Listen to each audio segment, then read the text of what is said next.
All right, let me know when it's back live.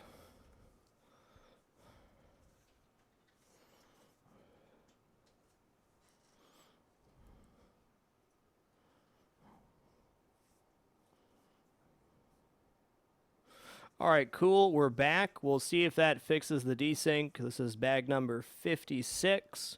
We are on the ball launch swamp flap, which I should go underneath the playfield to get, but it allows me to get another piece off the top of the playfield. So we're going to go from there. Thanks for your patience, guys. Fixed it, cool. All sorts of stuff can happen when you stream. Who knows? Who knows what actually caused it originally? We'll see if it desyncs over time, though I really don't have anything on my end that should be causing a desync problem. Okay, cool. So it's just 2 hexes on this side. Thank you for your vigilance and pointing out the delay. If there's anything ever wrong with the stream quality or audio or anything, I'd much rather you say something than be silent. So thank you.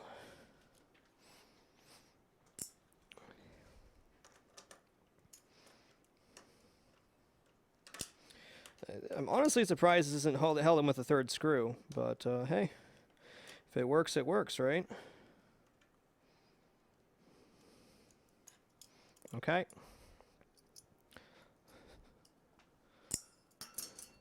Oh, I didn't take a reference photo. Oh, shizzle. Okay, what I'm going to do is just kind of rest this back on there and then take a reference photo. Something like that.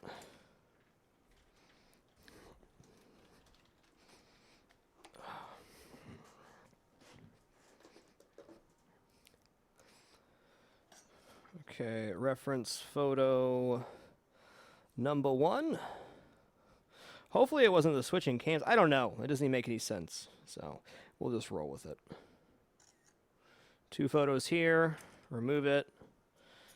2 more photos.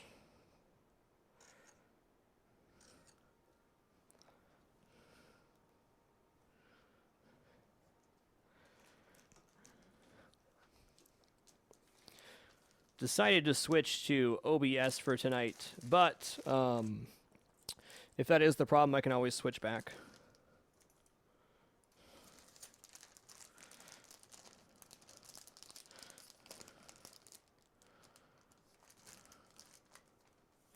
Okay, number 56 is done, which allows us access to this piece of metal, which is going to be the right out lane metal guard.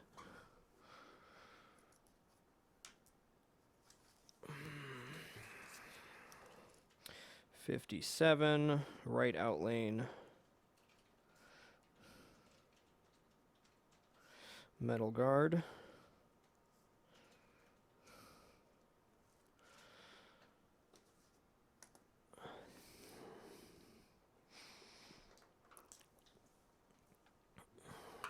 Take a reference photo. Whoopsie daisy. That's okay. How do I get the hell out of here? There we go.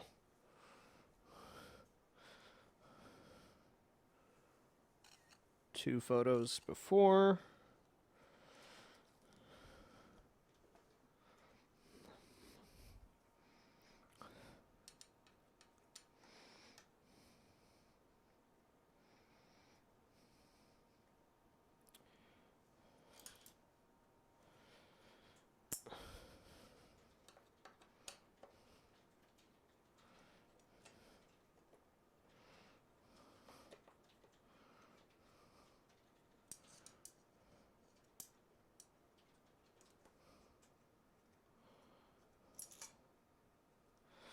There we go.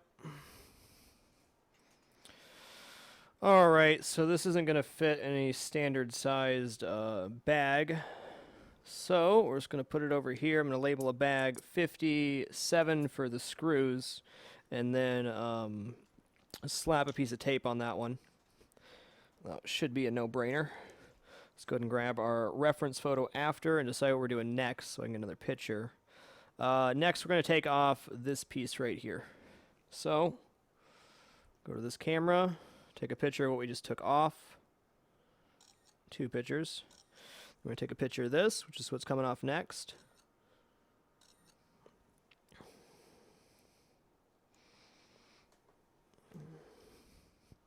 Okay. Need a small bag labeled 57.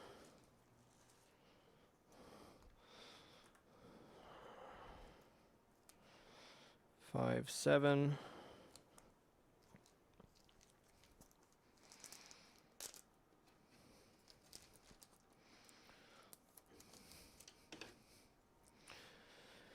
Then grab a piece of tape here.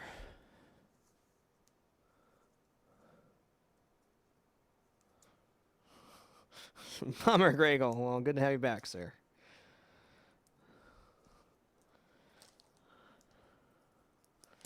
Okay, 5, 7.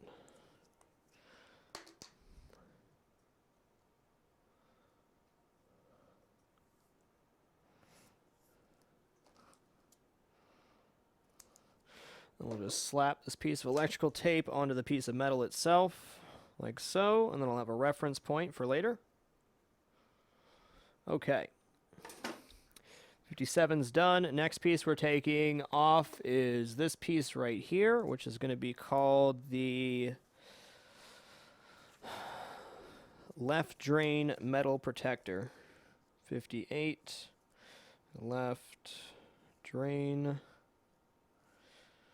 metal protector.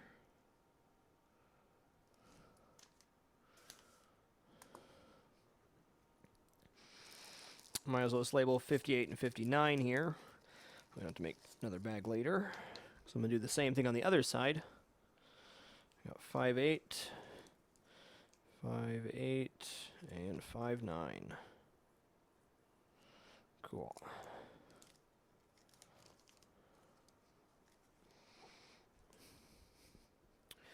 Alright, these are just held in by 2 hexes.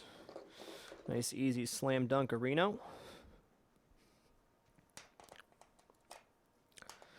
Oh yeah, those have never been removed, that's for sure.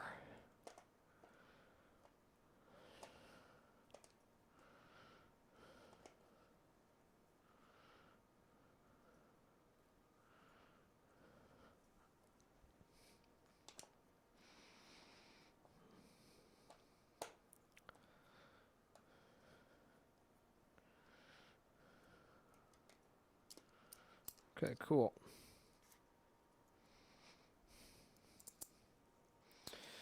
$58. Take a reference photo.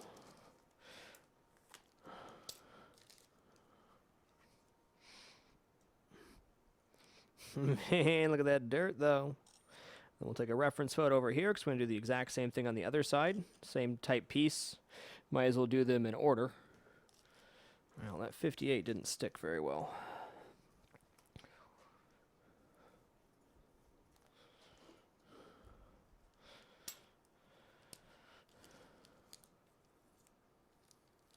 There we go. Toss this down into the parts bin, and now we're on to 59, which is going to be right drain metal protector.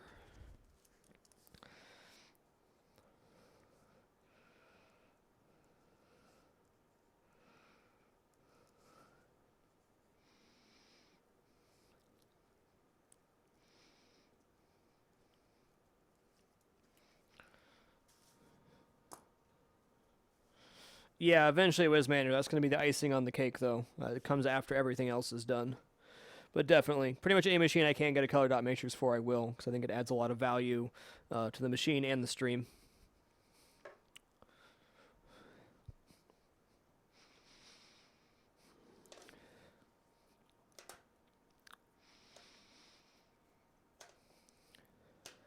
Yep, that's Jimmy. Little Jimmy.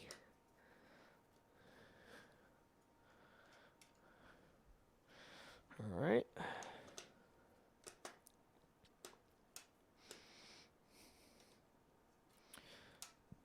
Sir, come back here. Man, that is so gross.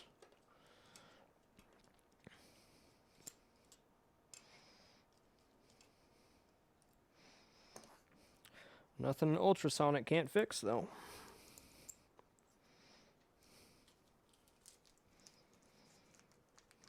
Yeah, she was barely there. She slid underneath the next to the computer. Okay, 59 is donezo. Get down there, take our reference photo for the after. Yuccarino.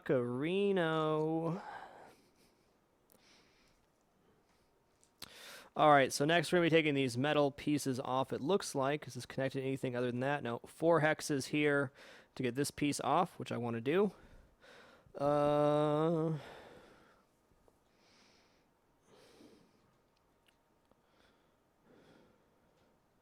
This would be considered the...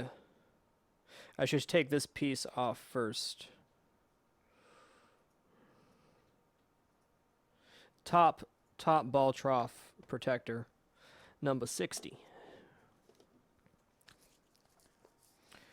60. Top ball trough protector. Does the audio seem to be okay?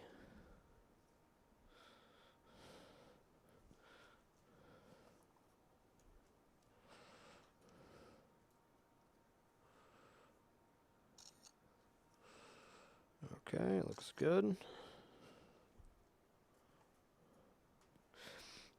A lot more in depth than the next generation machine. That's getting fully depopulated on the bottom as well. Had all the inserts reset, and well, in addition to that, looks good, cool. In addition to that, we'll also be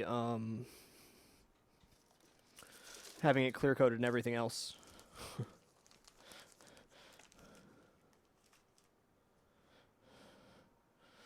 Watch this, sweetheart. Let's find a spot of dirt. Just one little swipe. Oh, there. Hold on. There we go. Not clean. Yeah, see if we can get it better. It's really, really dirty, full of old smoke and dirt and whatever else. This machine's actually really filthy. So that's 60.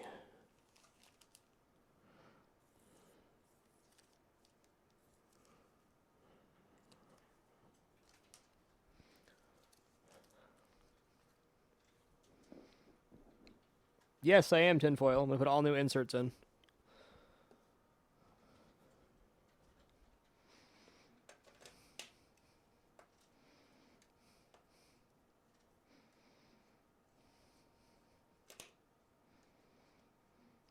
Cool, Sphinx.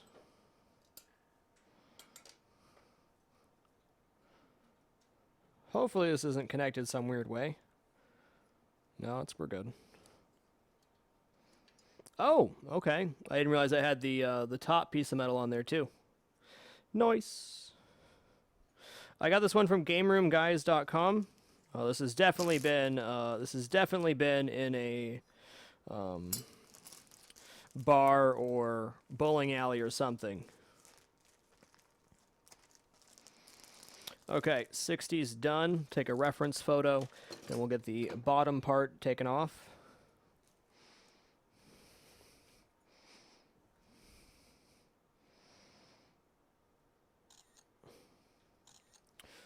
And we'll take a reference photo of this thing.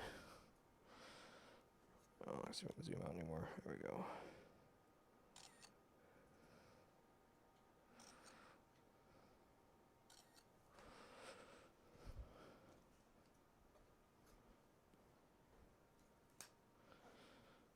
Nope, this one was shipped to me. I will say did a very good job shipping it. So 61's going to be bottom ball trough protector.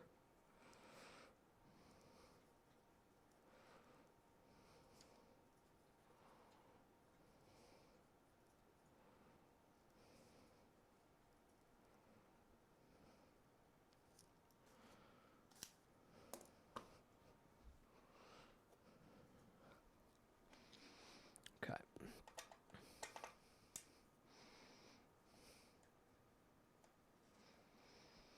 Enjoy your lurkins, Invicta.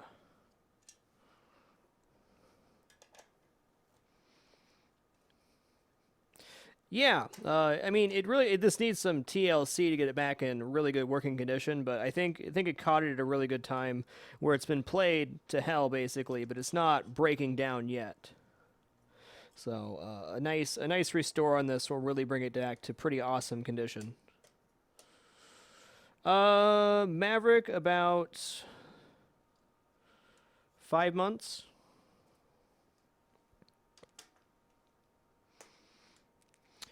Started the pinball thing, streaming pinball, in about October of last year. My first big resto project, I guess, started in closer to December. Okay, there it is. Dirty, dirty, dirty. Okay, I'm going to go ahead and get a Ziploc for this 261.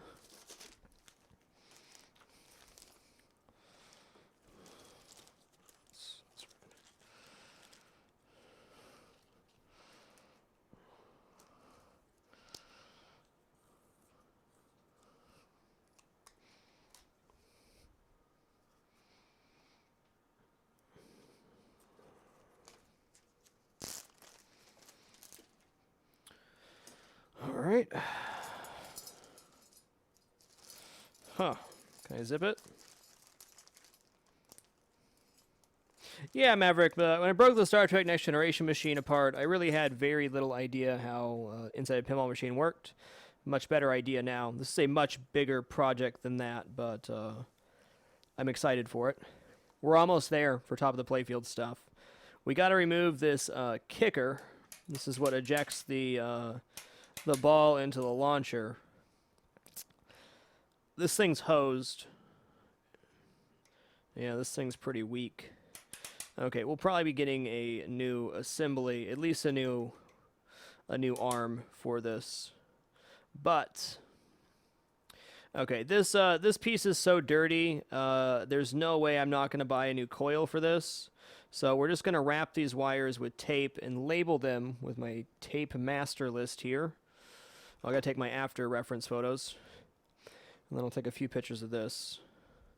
And then once we're on the bottom side of the plate, I'm going to start using a number system for getting stuff. Okay, so let's get a good picture of this housing here. Okay. Looks good.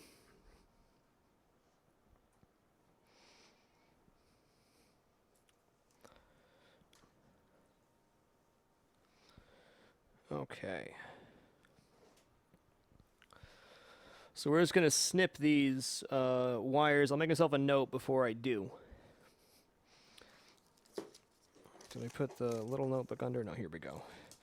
Let's see what our tape color list is at right now. We're on to, well, orange is right flipper leaf, so I don't know if I want to do that. It should be pretty obvious. Let's go with, we'll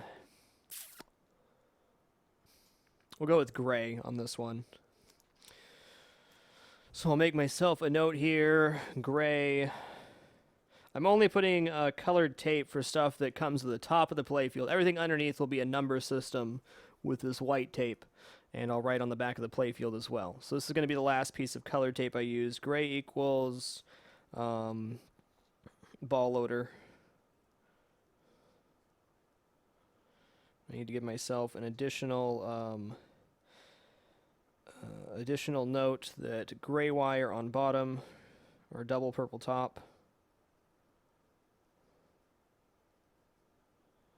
for the tab.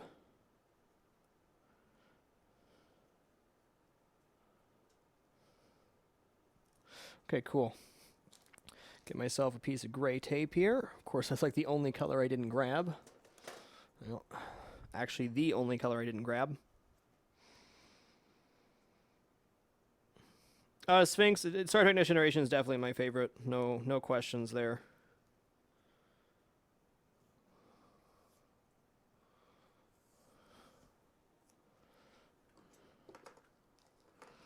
Okay. Give ourselves a nice, pretty big piece of tape here. I'm going to fold the tape over and make ourselves a tab so we can pull it off later.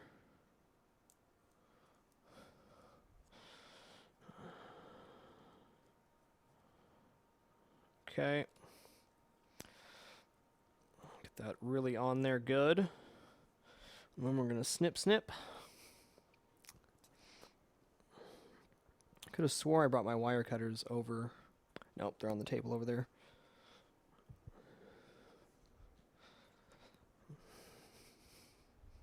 James, you're on my chair. I see what you did there.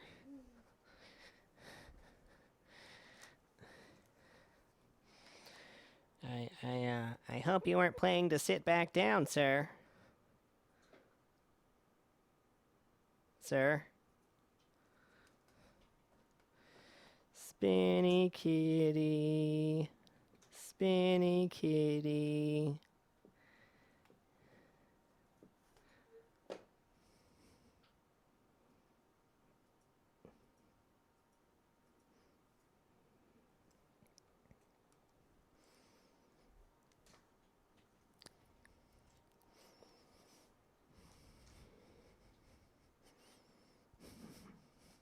All right, snip, snip time.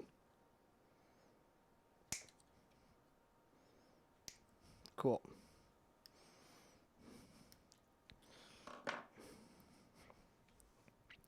Okay, so... Oh, crap. Where did I forget to screw up? So the last thing we took out was bottom, ball, trough, protector. Apparently this is a screw for this. Yeah, okay.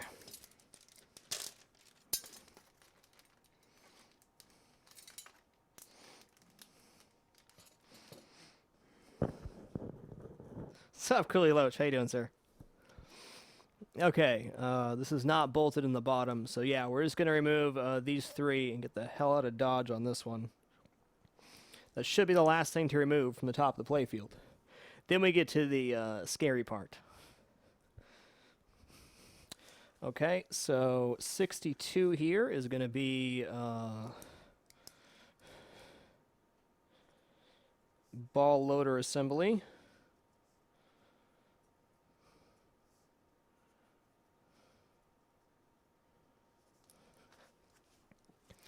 This will definitely be a zip lock.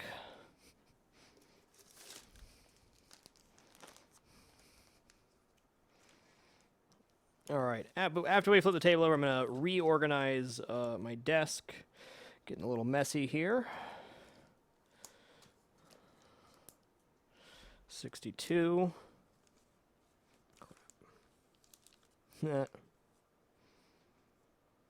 Not an even surface. Okay, gotcha. Okay.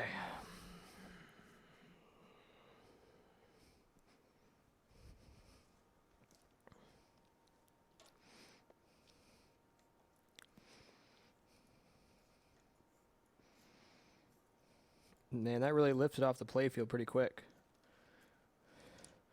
Lots of tension.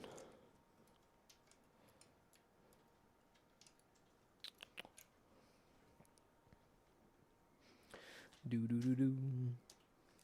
I swear to God that car alarm goes off once a night.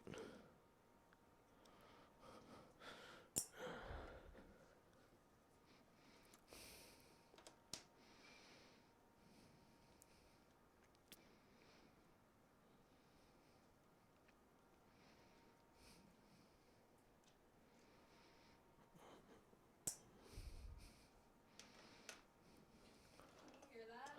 What? The alarm? Yeah, I was saying it goes off once a night. That's from my game. Oh, is it? Yeah. Oh, well, that makes a lot more sense. I thought it was just like across the street or something. Okay. There we go. Ball loader assembly off the table. This quite simply just pushes the ball into the launcher. Yeah, the wireless mic's working out a lot better than the stand mic for this type of stuff. Definitely a good investment.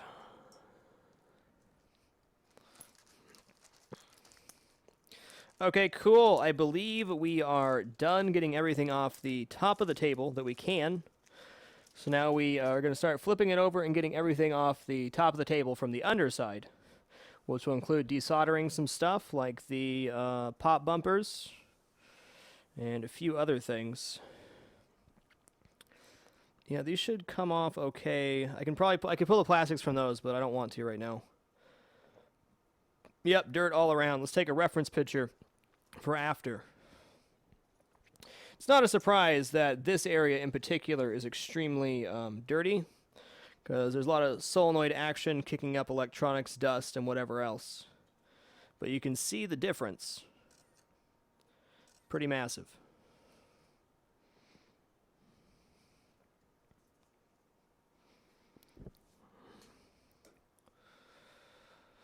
Going to take a quick overview here, make sure we got everything that we can.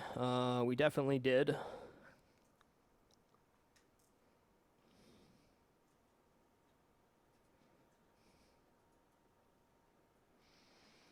Now the real question is, which way do I want to turn it?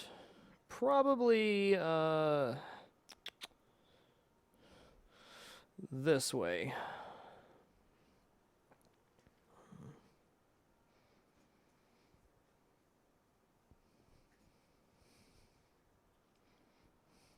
Which is not the way it's going to want to turn, but that's okay. All right, flippy time. Wait, hold on a second. Okay, we're good.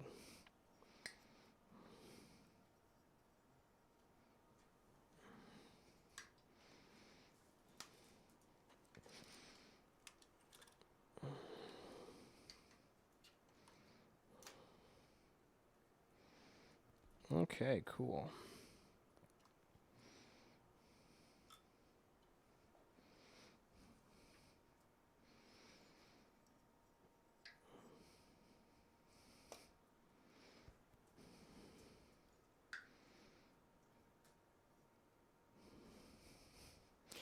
And now our work begins. Excuse me for just a minute. I'm going to take a quick break. Take in the wires. Take it in, and we'll get back, and then we'll start doing some cool stuff. My goal is to remove the stuff that's going to be on the top of the playfield here first, and then go from there.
here we go.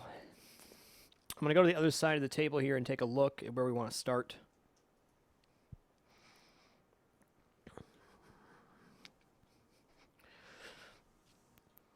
I think the first thing to do is going to be to take the swamp assembly off.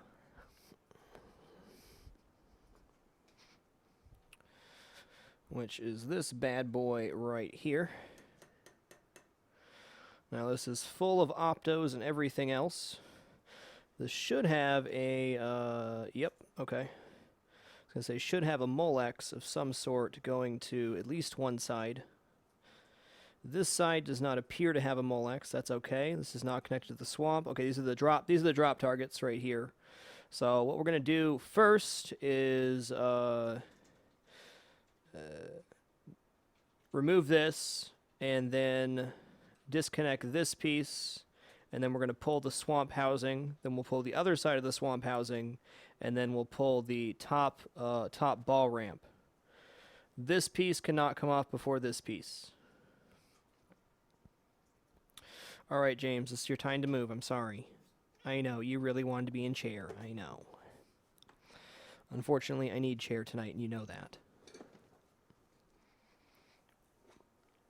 DMG Fusion, it should be up on YouTube within the next couple days. I had a problem with the upload. It'll be there, though. In general, YouTube broadcasts are generally uploaded within 72 hours at maximum. Okay, I'm just trying to take this all in. Taking a deep breath here. Everything must come off the bottom of the playfield here. We do have more Molex connectors here. So I'm going to start a new list of numbers. Everything's going to be going numbers here.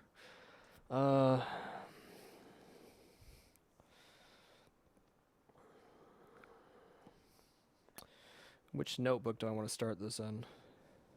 Let's just use the same notebook. I'm going to leave myself some room to label more parts with numbers, but we're going to flip about 3 pages back.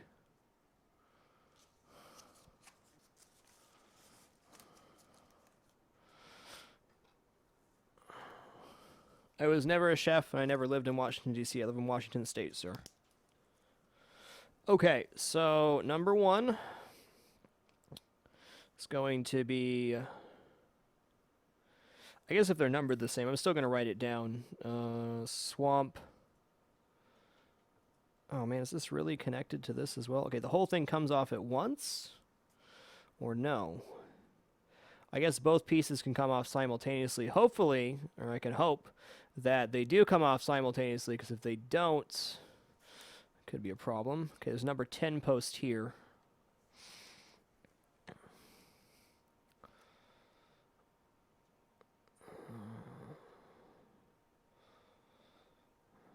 Okay.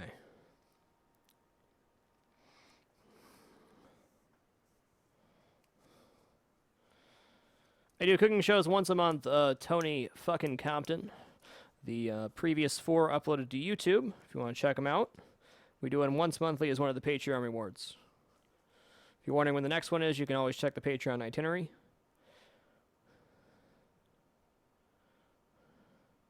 So we're missing a screw here. And this is a post. Well, fiddlesticks.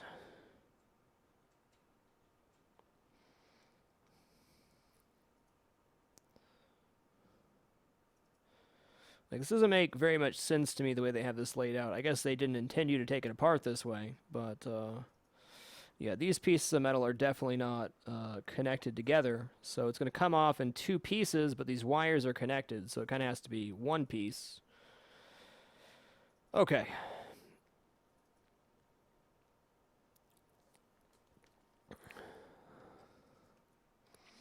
So one's going to be swamp, load, and eject Molex.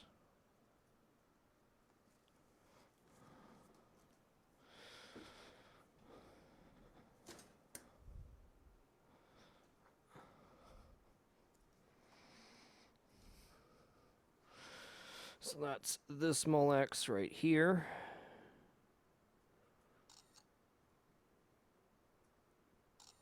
I'll take another picture after I have the Molex on, or the tape on the Molex.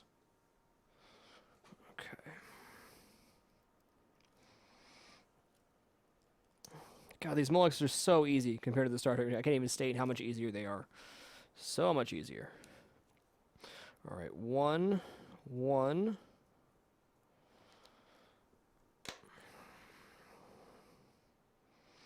Really, writing down the numbers is redundant, but I'd rather have too much information than not enough.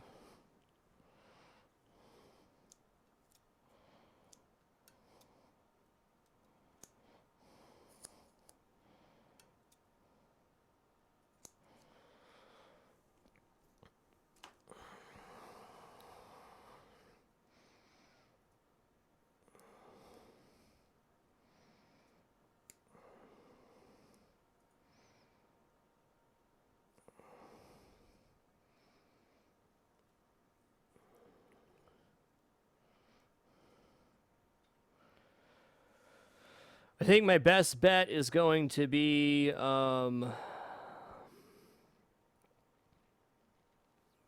taking off the post first, and then disconnecting this, and then disconnecting this piece, and then pulling them both at once. At least it's wired nicely.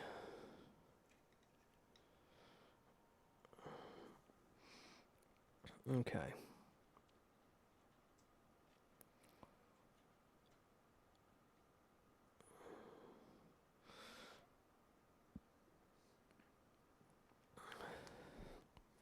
Take a look at what number post it is.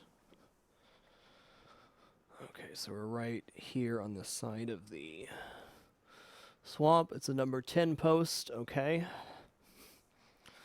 I'll label it once we get done.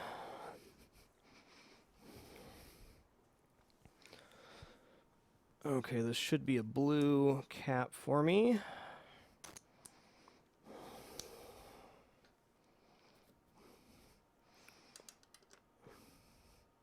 No, red. Red it is.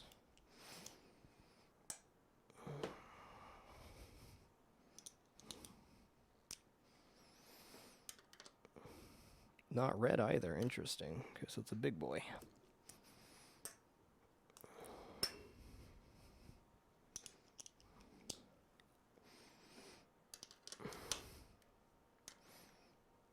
Okay, so that's not turning very well, so I'm going to have to get pliers or something on the bottom. Let's adjust this.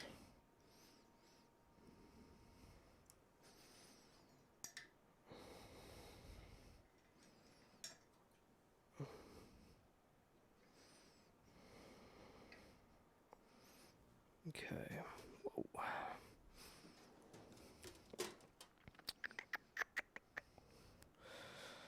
I guess Vice would work too. That seems a little aggressive. Let's just try needle nose. Okay.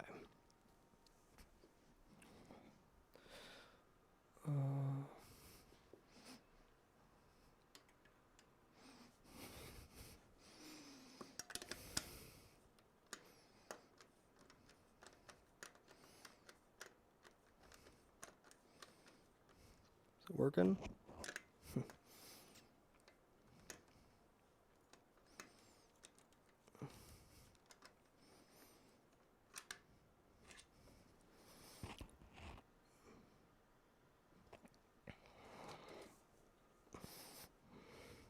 Okay, it's working good.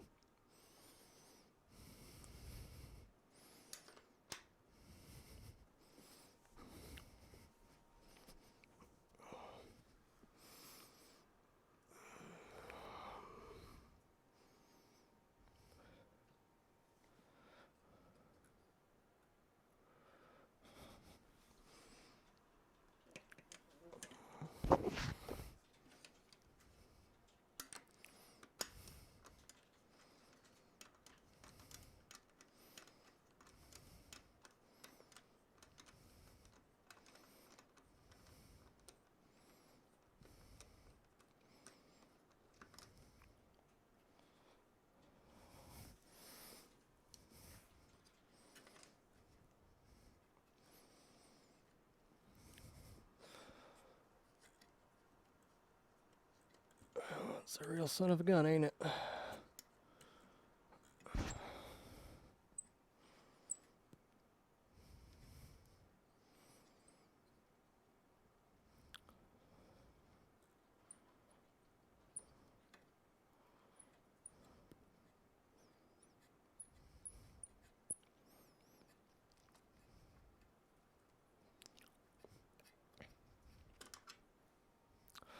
one number 10 post. I'm going to put this in or next to the piece itself so I know. What we'll go ahead and do is put this lock washer back on the top, and we should be free to remove the assembly.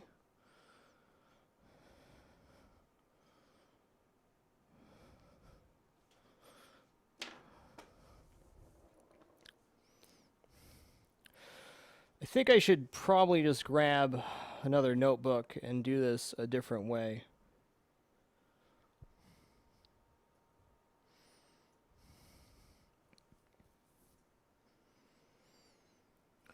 Well, reference photos it is.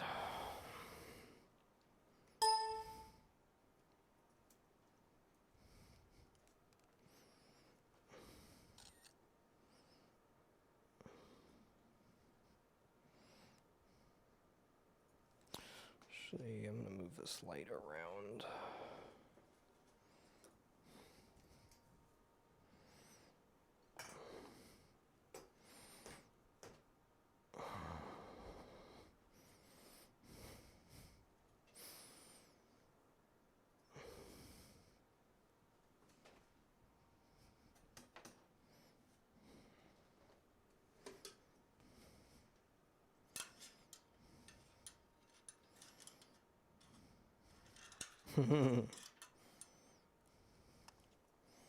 There we go.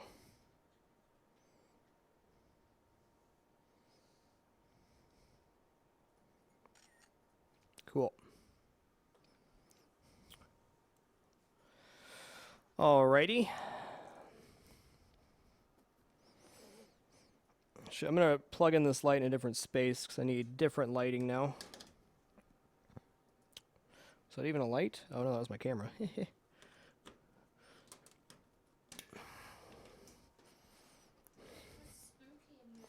Yeah, I know. So spooky.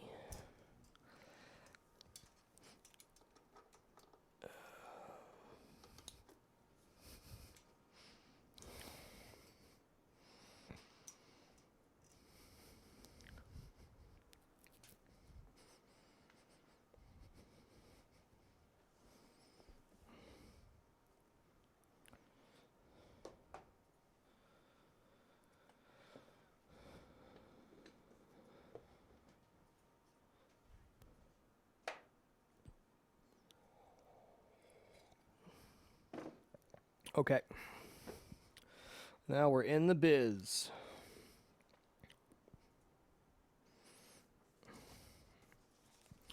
You know what? I'm going to put this way back. Let's start like a couple, like way back here. So one, I'm going to start on a different page here. One is the swamp load eject Molex. Now we're definitely going to bag stuff here. All right, I'm organized the way I'd like to be now. Yes, wires are color-coded, though it can be a bit tricky because the wires seem faded or they get dirty, so it's hard to tell what is a red and white stripe versus a red wire. That makes sense.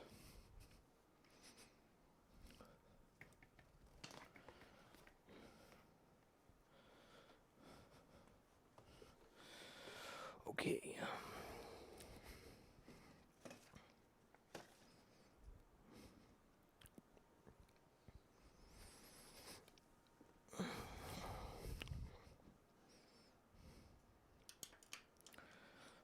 Wrong bit.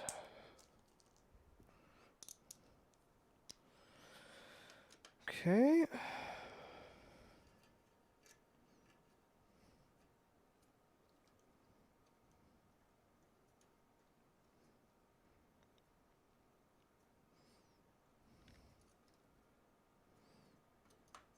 Okay, it is one solid piece. Thank God.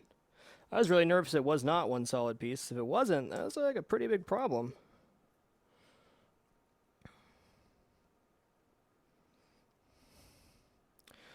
Okay, so this will come off as one piece. Good.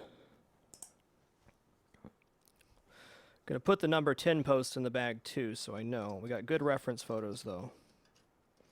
Come on, guy. Okay, so this doesn't want to get removed. Oh, never mind, we're good. Or are we? What are you stuck on?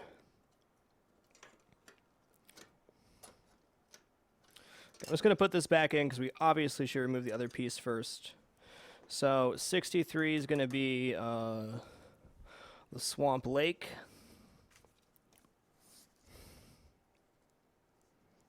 Or swamp bottom.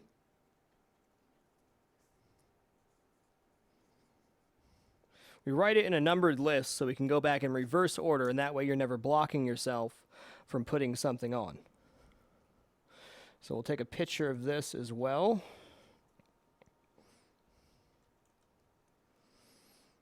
This is this piece right here.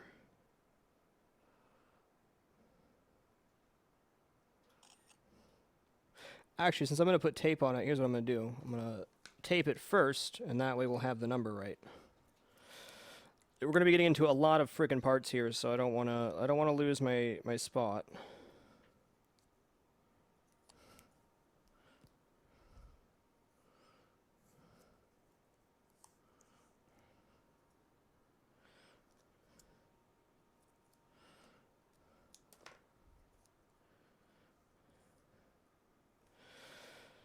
Then we'll take our reference photo.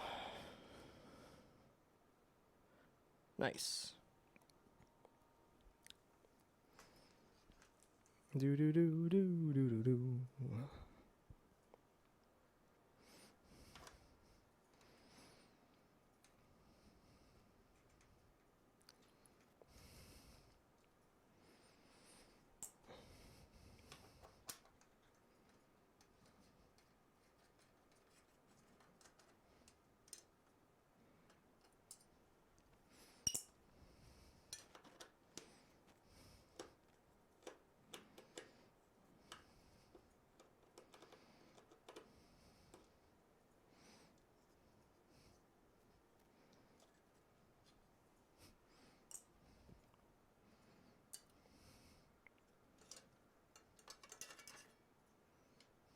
Okay.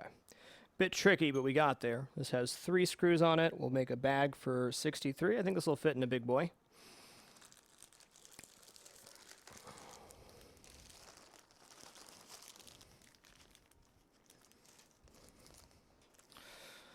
Okay.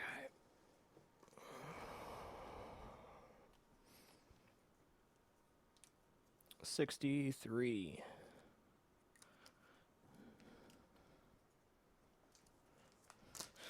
Alright, so this is the bottom of the swamp. Absolutely disgusting, filthy.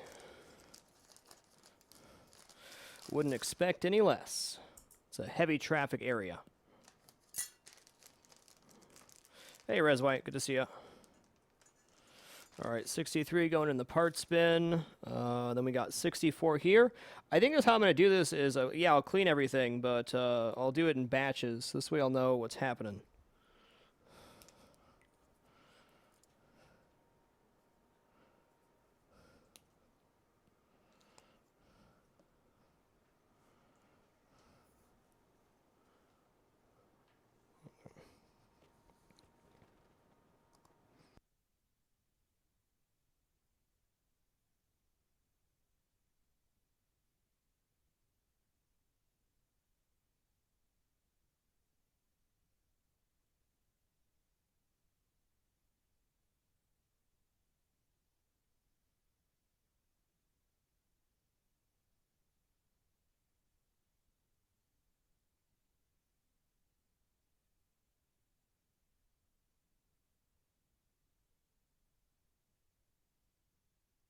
$64. Oh, James. Okay, here we go. 64.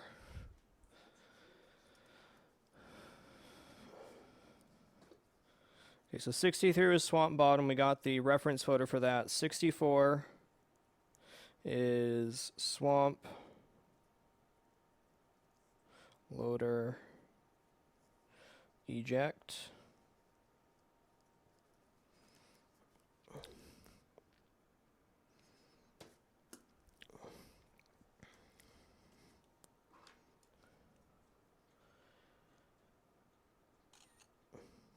Okay. We can just get our reference photo here too.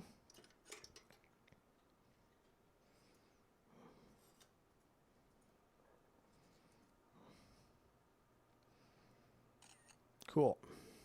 Now, one more.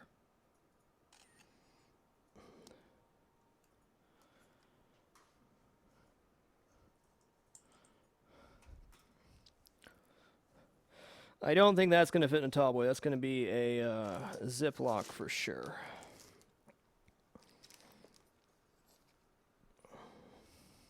Now we should be able to access the ball launcher ramp. Good.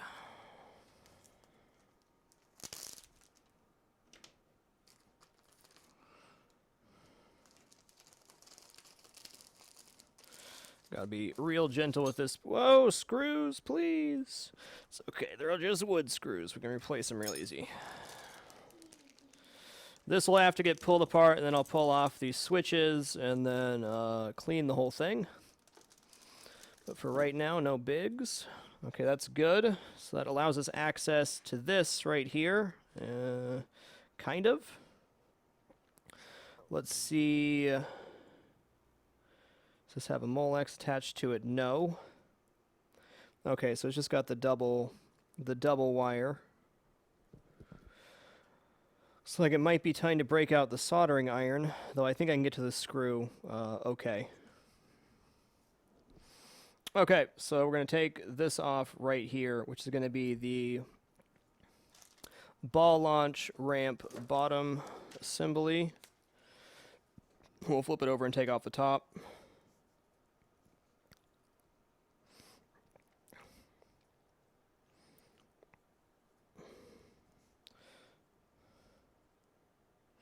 U-inch exit. All right, we're going to label the bottom piece 65 and take a picture so I have a reference point, though there should be no question as to where this goes for me when I get to go putting it back in, but redundancy is good. So I'll label this 65.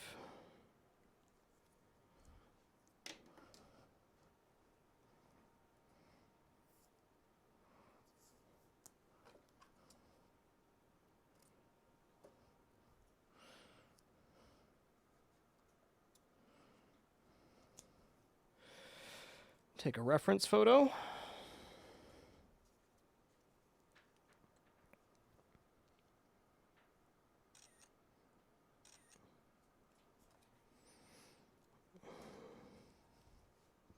This will be fun because we'll have to flip the table back around to get to where we want to.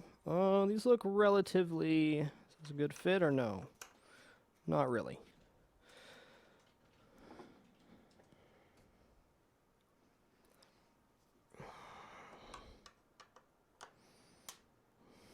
Cool.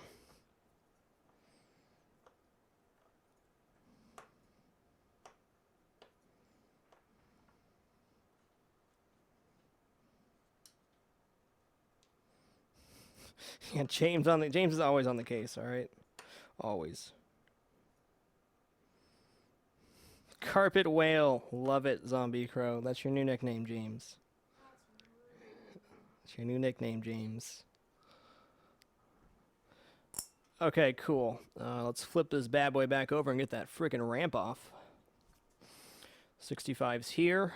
This is the piece I wanted to remove before, but I couldn't. I think even though... Let's get this unhooked. We flipped it the other way. I'm not twisting the wires too much to do it this way. Okay. Yeah, we're good. Just keep that out of there. Nice. So what we just disconnected was this piece right here.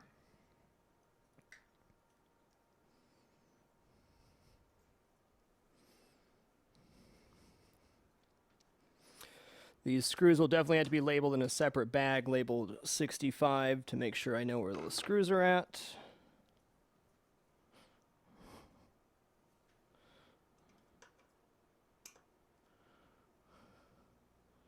Yeah, I do, list 9.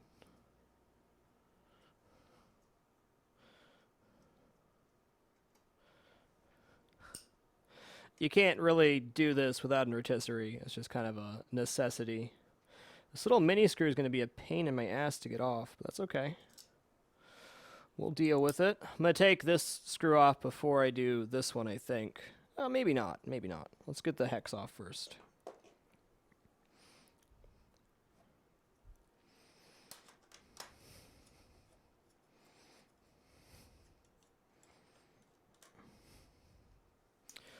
So we remove the number 10 post, which goes right here. In fact, I'm going to mark the bottom of the playfield when we get back with a 10 for the number 10 post.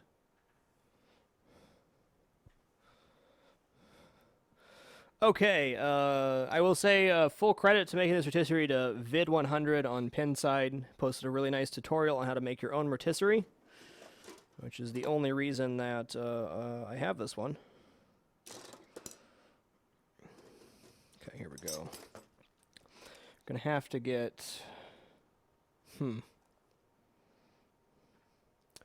I gonna get into that?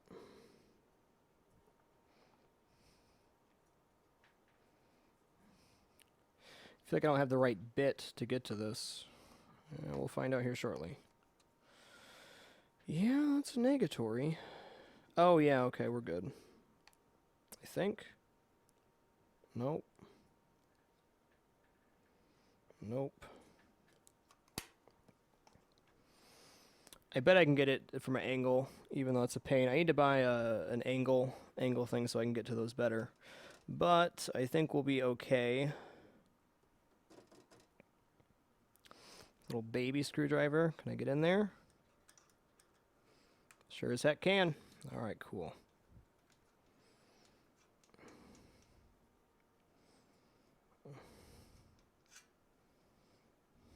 Okay. Like 4 different screws for this assembly. Should come off now, right? Oh, crap. Okay, there we go.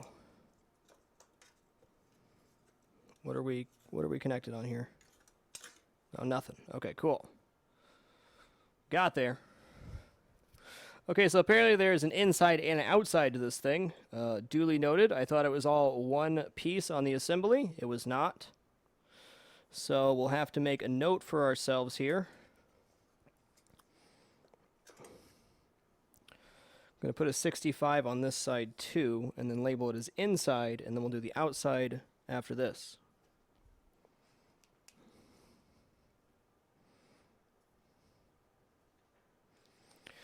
In fact, we should put this hex back in because it's not part of the assembly. This will be here. Let's drop it through this hole for right now.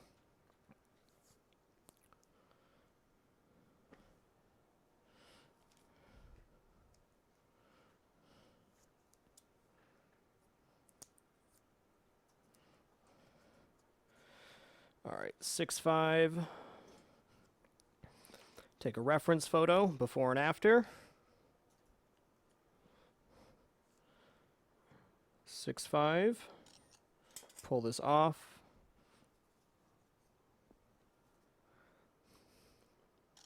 Couple reference photos for the after.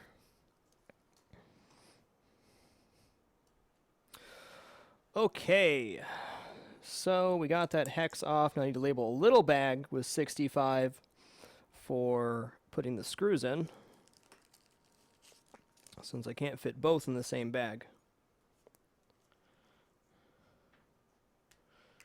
Hey, thanks a lot, Jamoni. Appreciate it, sir. 65.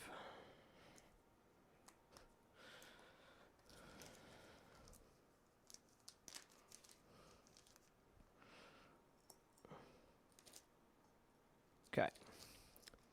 Wonderful. 65's done, and this will be 66. But I need to make a note for myself that it's a two-parter. So this is a ball launch exit inside. And 66 will be ball launch exit outside.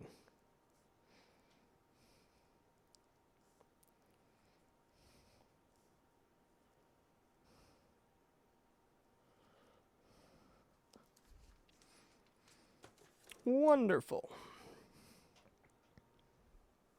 What time do we got? 850? Okay.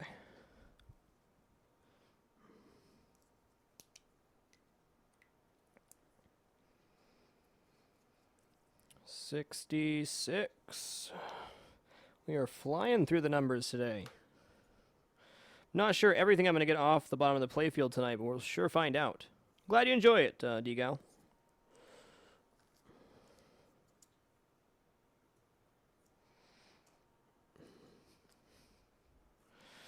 Okay, we'll do 66 here.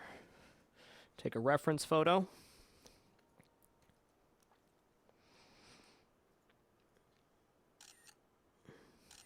Go ahead and take a picture up here of the screw, too. Okay, cool. Get in here with the mini screwdriver. This should be the last connector here. I'm honestly surprised how this is attached to the whole thing. I guess the... oh, wait. Okay, I need to move a screw from the 65. Hold on here. So I got too many screws holding this thing on. Okay, hold on a sec. Let me just grab this bag real quick. This one has the mini screw that's supposed to be in the other bag. This is kind of asinine to do, but I think it's going to be worth it. Okay, there's that. We got to figure out which is the ramp and which is the mini screw. Okay, this is the mini for the side. You can tell because it's not totally flat. The ones that go on the ramp for the exit are very flat on the top.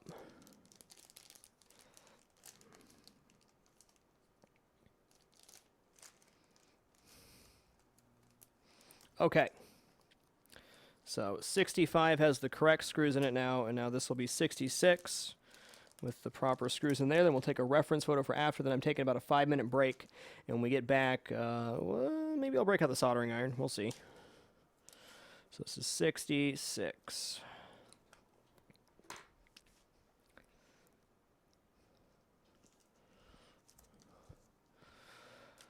Okay. Take a reference photo, and then we're on break. There's so much dust on this machine. So much. Okay, there's that.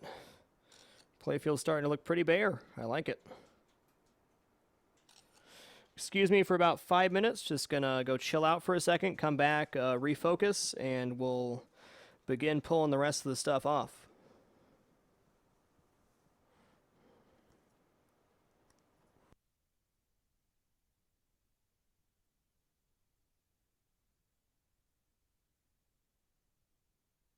Even a dapper, sir. Appreciate it, man. Thank you, thank you.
All right, everybody, thank you for your patience. Excuse me for just a moment. I'm going to be off camera for a second, just reorganizing my workspace. I got a lot of parts laying around. Want to make sure they're all in the same place, safe and sound, so I have know what the hell's going on.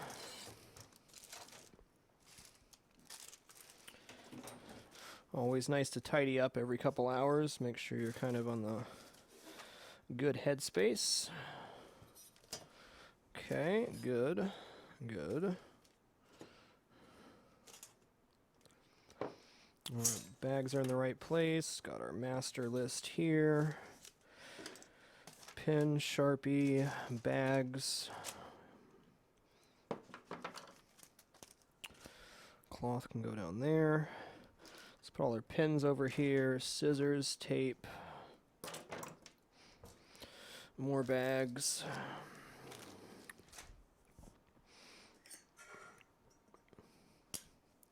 Couple screwdrivers. Word. All right, looking good. Oh, one more piece here.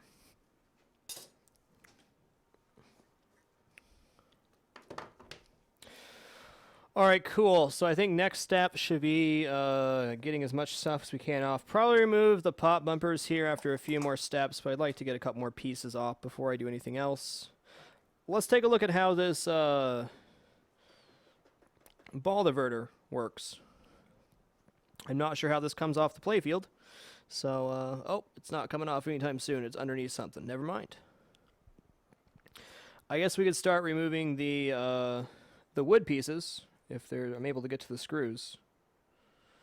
Guess we'll find out here shortly.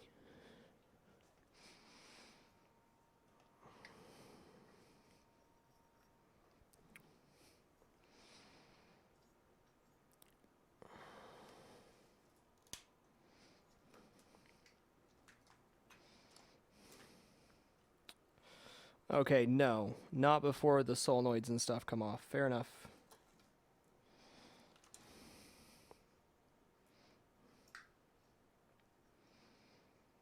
So it looks like that's going to be one of the last things to come off. That's okay. Okay, this is riveted on. I'm going to set up my soldering iron over here. Move the micrometer. Needle nose pliers. Put the keyboard back here. Sharpie. Gonna take this subway off. It's got 1, 2, 3, 4, 5 hex, 6 hexes that hold it there. I wonder what the point of this is there's no micro switch on it. Huh. Okay, so 6 hexes. It's also got a metal piece attached here, it looks like. That's on the inside, okay.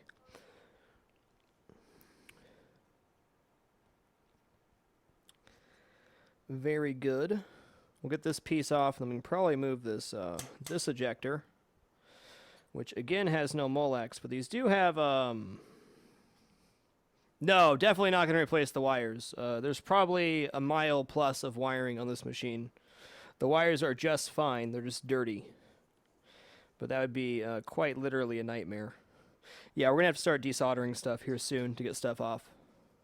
Custom-made rotisserie indeed. All credit goes to Vid100 on Pinside for posting his rotisserie guide. That's how I got mine made.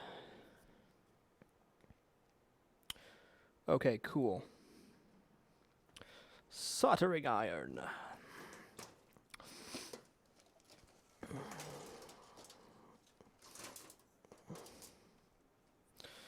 Hopefully my cord reaches here. Definitely a good position to reach over with the iron.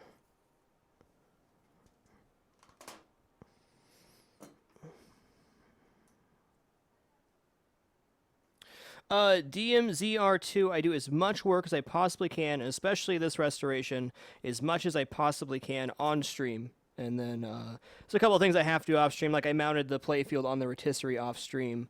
There's no real solid way to do that, in my opinion. But yeah, doing as much as I can on stream for sure. Might be a few paint things and stuff I can't do on stream as well, but most everything will be here. Why did I come over here? Oh, to grab the tip cleaner.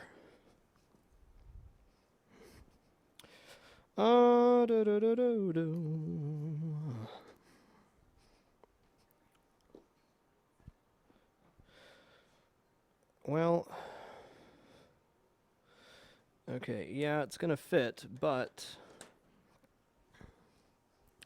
gonna have to wait a second to plug in the soldering iron. Okay, so what we're gonna be doing next is taking off the this little subway underneath the playfield. It's in good shape. Well, I do have a new one on order. Then we'll take off this ball ejector. I wonder where this ejects out to. Or what's the point? Oh, I see. The ball falls into the playfield and then it can eject out here. This makes sense. So when the ball's getting loaded out of the swamp, it gets kicked out here, then it goes down the subway, falls into the swamp, and then gets kicked up by the swamp kicker. All right, now I can plug in.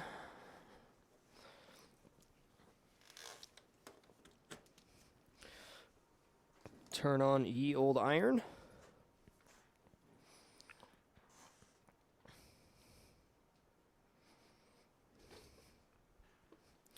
Probably Zaphod, not worried about rubber though.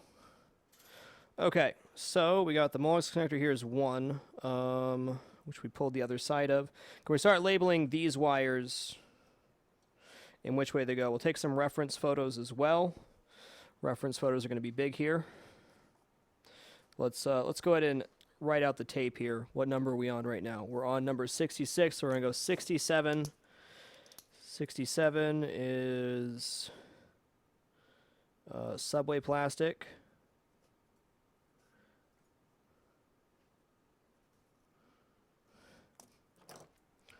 Label a piece of tape 67 here. It's going great, Searloose. Making great progress.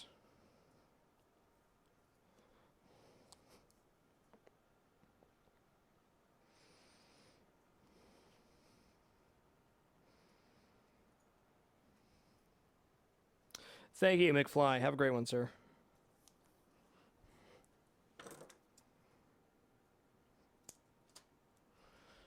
We'll slap a 67 on this one, take a reference photo, a couple reference photos, so I need to get a good look at this micro switch as well.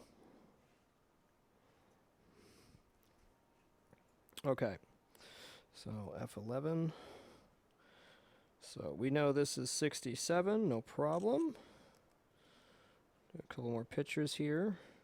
I'm going to try to get a good picture of the wires down here so we can see that it's the double white braided wire on the far side and that green connector there. I'll still make myself an additional note, but what we're going to do here is wrap these up in a number, which is going to be number 2. Just flip to the back of our notepad here.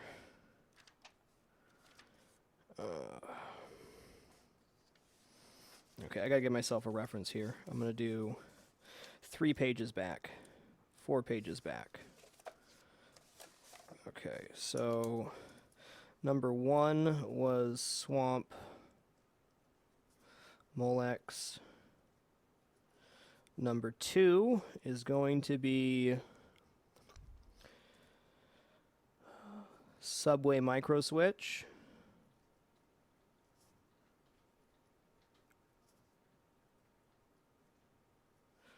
With a note, double wire bottom.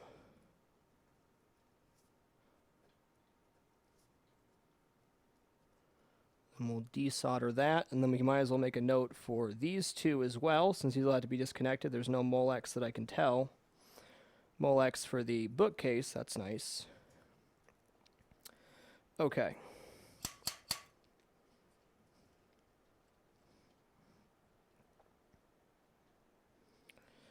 So number 3 will be, what the hell is this? Where does it kick the ball out? I don't even see what the purpose of this thing is. It must have a reason. Oh, okay, it's a ball lock. So this is a ball lock mechanism. So when you lock a ball in the swamp, it rolls back here down into the hole, and then it kicks it out. That's how it holds 1 ball for the ball lock. Okay. So we'll just say number 3 is going to be ball lock micro.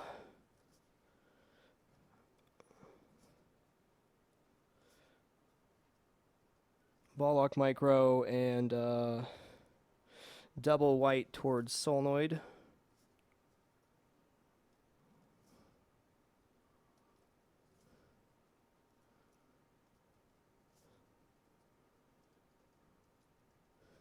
And one more we can label here is the ball lock solenoid, double purple towards edge. It's number 4.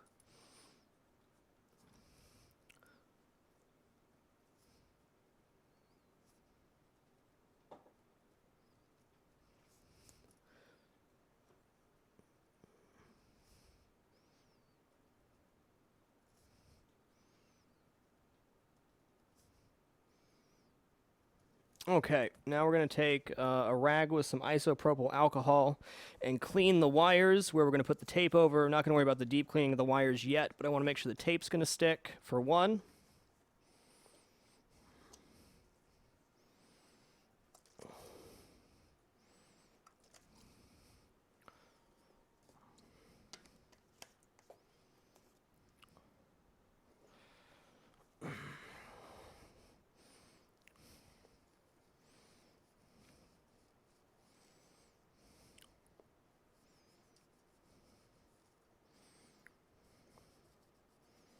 This way I can clean around the tape without having to worry that there's going to be a dirty portion of the wire later. Wow, that cleans up pretty nice. Okay, so that's those two, and then we have this one as well, so we'll clean it right about here.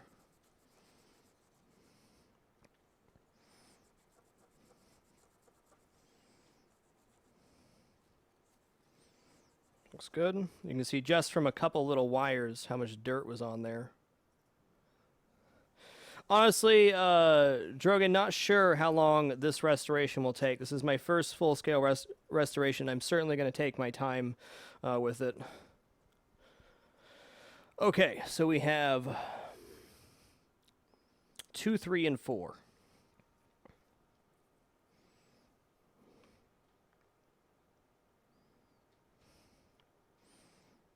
I'll cut these one at a time to be safe. No, the wiring's just fine. This wiring stuff lasts pretty much forever. Unless something really bad happens. Okay, so we're going to cut off our 2 here. We're going to fold over a tab so we have something to pull off later. 2 was subway micro switch. So that's this down here. We're going to take our cleaned area of the wire, bundle these up, wrap it around, and then fold it real good there. Not my best tape job. That's okay, though. Can tell it's a 2. That's the important part. So that's 2. We'll desolder that in a minute. 3 is the ball lock micro switch here. So we'll make a 3. It was in pretty rough shape. It was fully working sear loose, but definitely needed some love.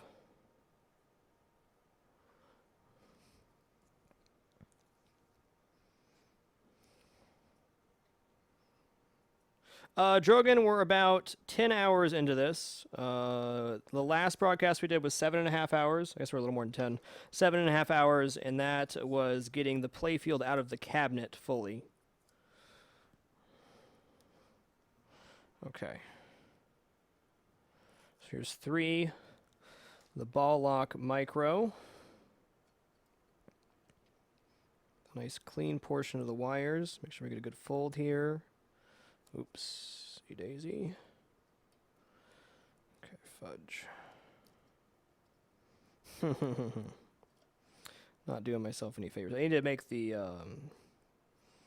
number be farther in. Yeah, I'm gonna redo this one because reasons. Actually, maybe I should just tape it and then write the number on the tab. That'd probably make a lot more sense. Let's do it that way.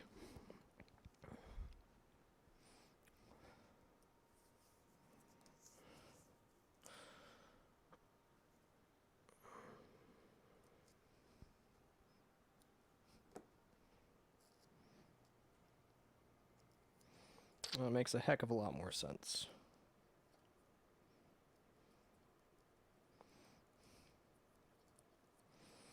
That tape in there real good. And we'll do 3.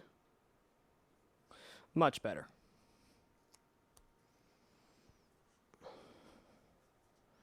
Okay, now we're going to 4, which is the ball lock solenoid. Yeah, we're restoring, or completely restoring, a 1992 Bally Addams Family pinball machine.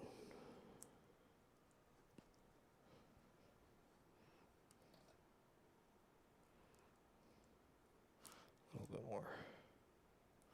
Good.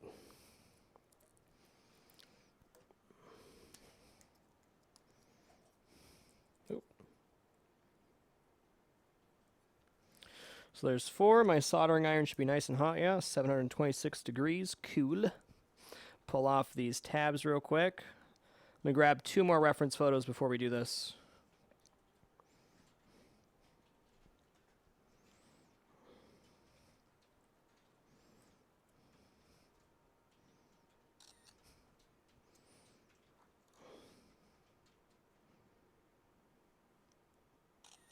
Okay.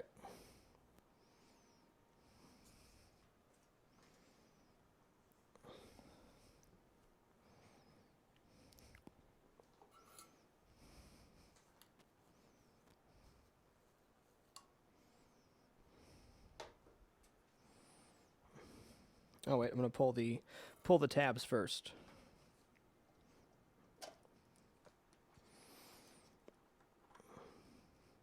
Okay, cool.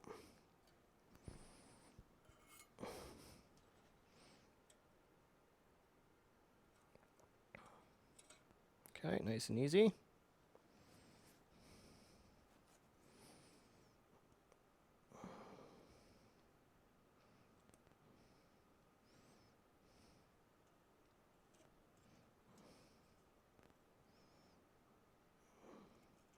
Ooh. Should really put a towel down. Okay. I'll probably end up replacing these micro switches, but just in case they're in, great shape, I'm not gonna waste it. All right. Go ahead and turn off the iron, not to waste it. All right, so we unattach the ball lock wires and the subway wires. So now we're going to be removing the subway. That was a nice way to do it. 67 subway plastic, which we already have labeled with tape. We already have a reference picture. We'll take another reference picture afterwards.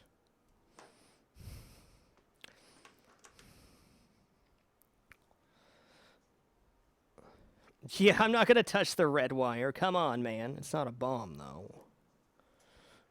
But what if it was? This would be pretty intense, huh?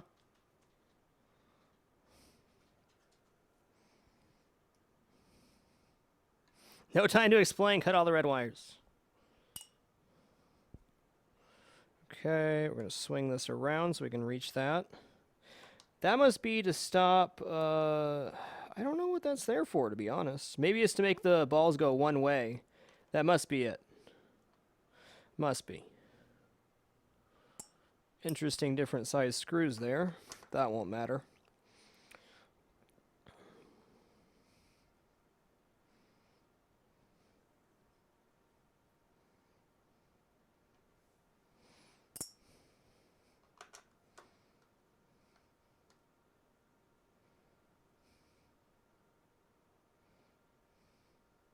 I'd be very tempted to put connectors on those wires you had to unsolder for future maintenance. Reverend Tiger, it's not a bad idea. I mean, I'm going to pull it all the way apart, though. We'll see. Some stuff needs connectors, some don't. The problem with when you buy these micro switches, they're not really... you have to attach a diode to it as well. So if you're going to solder the diode on both sides, you might as well just solder everything. I think it'd actually be more of a pain, in this case, to do it the connector way. It has one tab in the middle and then two tabs on the side. The two tabs on the side you have to solder a diode onto to make it work right.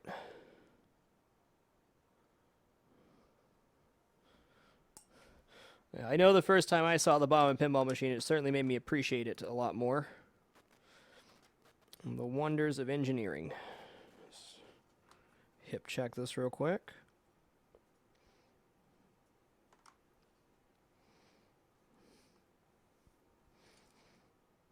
Okay.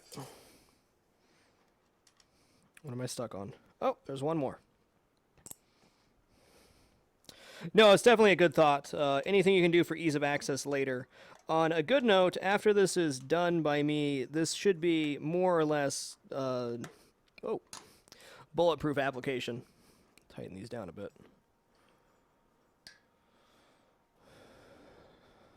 You are currently viewing a full restoration of a 1992 Bally Addams Family pinball machine, doing a ground-up restoration. So right now we're depopulating the bottom of the playfield. Is that like the train thing?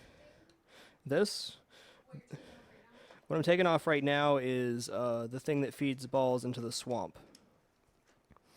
Okay, so we ran into a slight complication. This piece is not going to come out the way I wanted to, so I have to take something else out first, which is fine. I'm just going to have to remove this this mounting hinge first. So we're going to change up our numbers here, or write a new note. So 68 is going to be, what side is this? This would be the right side mounting hinge. 68, let me give myself a little note, these are switched. We put it back together in reverse order. We number everything, then put it back in reverse order so you're never blocking yourself from putting something back on.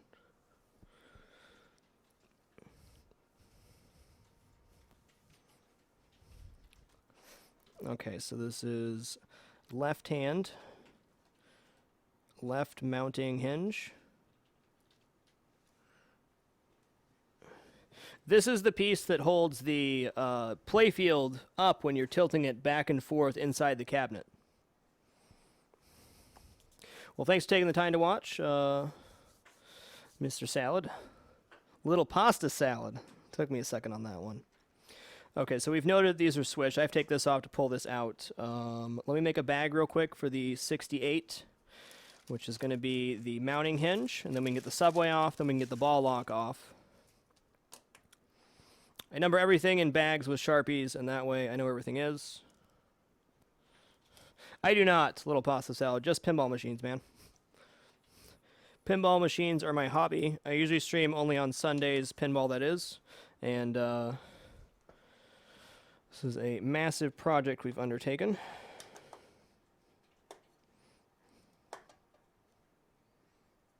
Just be cool, honey bunny. Gotta move these screws over so I know where they're at. Okay, good. Actually, need a reference photo here, especially of the screws on this portion so I know how to put them back in. Okay. Cool. J. Jones, 553, little hand to you, friend. Welcome to the Dapper Man. Appreciate it, sir. Thanks for the support.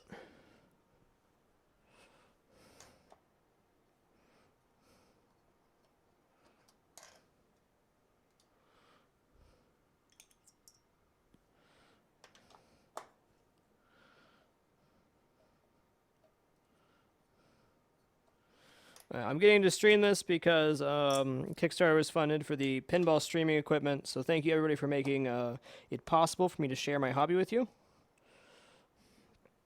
Greatly appreciated.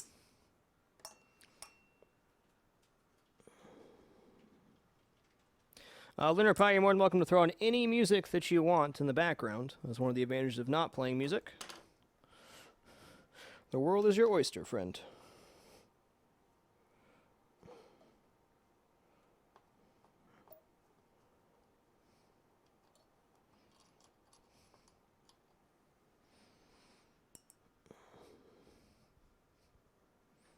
Ben Prunty's a damn genius when it comes to music.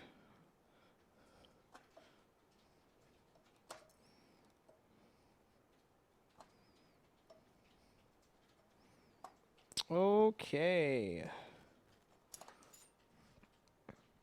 I don't listen to music outside of the Streamliner. I find it to be distracting. I much prefer silence. That's just me, though.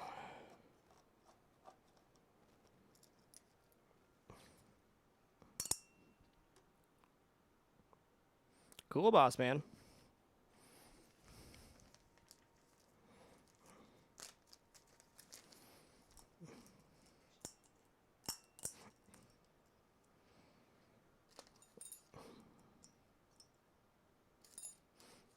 Okay. 68 is Dunzo. This is the mounting bracket. Nice, Indy. Yeah, okay. I can see that. If anybody just joining or watching on the front page, we're doing a full restoration of a 1992 Bally Addams Family pinball machine. This should come out smooth now, nice and easy. So this is the Swamp Subway. It's got a little metal bracket on the inside. I'm not going to worry about this stuff till we get to cleaning. That's when I'm going to disassemble ultrasonic, put it back on, all in the same note. Okay, so I have this as 67. It's way too big to go in a bag, which is cool. So I'll just label a separate bag, 67, for the screws for this portion. 67.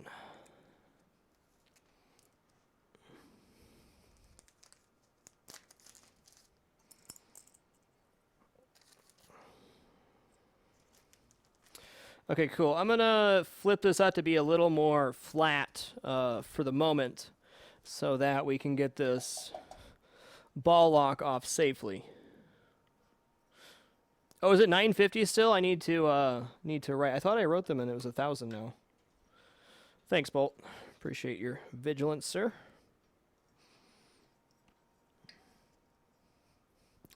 I thought I did write on that one. I don't know. Not that it's a huge deal. We are currently at 1,040. Indy Inquire, that is the sub badge for my channel. The little purple battery looking thing means that somebody uses Twitch.tv Turbo, which is a feature that makes so you see no ads, but the broadcasters you watch still receive ad revenue. But the little LF is my subscription icon. And then if you see the sword, that is a moderation icon.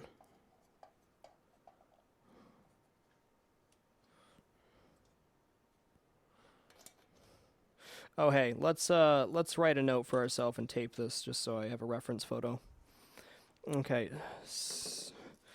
69 is the lock.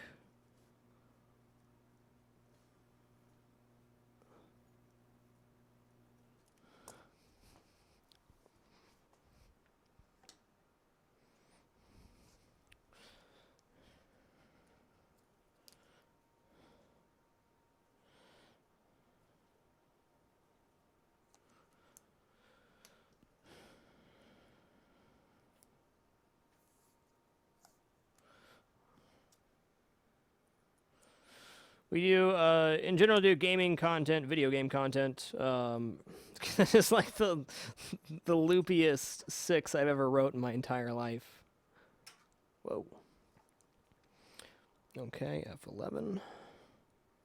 Let's give myself a reference point here. Pretty derpy 6, if I don't say so myself. Actually, let me take a reference photo of the subway as well. Okay, cool. Put as many photos as possible, so if you ever get stuck not knowing where something goes, you have a place to go to find it.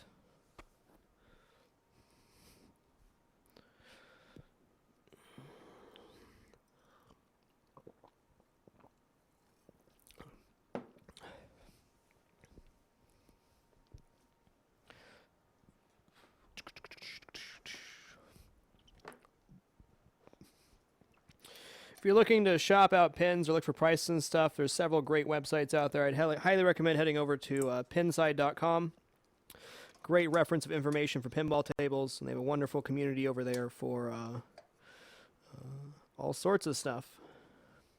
If you have a question what's wrong with your pinball machine, there's probably somebody there that knows exactly what it is.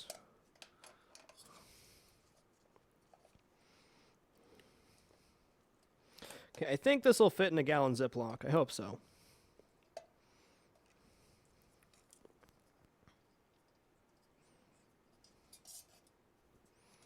Okay.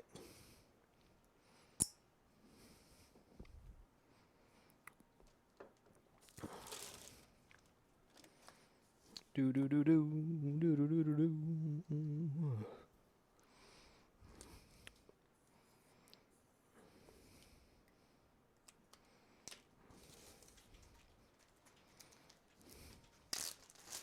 Yeah, Pinside's great. So it's a forum, so certainly there's trolls, but I gotta say the people on Pinside, the people that are helpful and whatnot, incredibly helpful, very friendly, and have a wealth of information about everything. Okay, cool. It barely fits inside a Ziploc. Barely.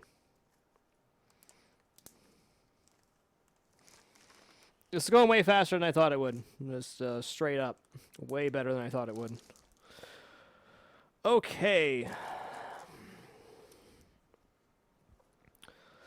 What do we want to do next? I'm thinking maybe like pulling off some more of the pieces we'll make getting the posts and stuff out. My thought today was to get everything off the top side of the playfield, but it's looking like it's going to be a lot easier to do it a little differently. Okay, one thing we do have access to now is this sidebar of wood on the bottom side. So I think what I'm going to do is pull the sidebar off. So we'll flip the table kind of back vertical and work on it from the other side.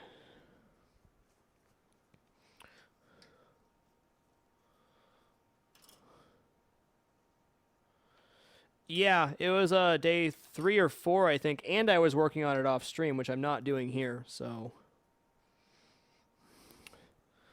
Excuse the bag on the floor. Let's clean up a little bit. Okay, this soldering iron is going to make me trip, and that's not good. Let's be very careful. Watch the wire if you stand up to get out. No, you're fine. Okay.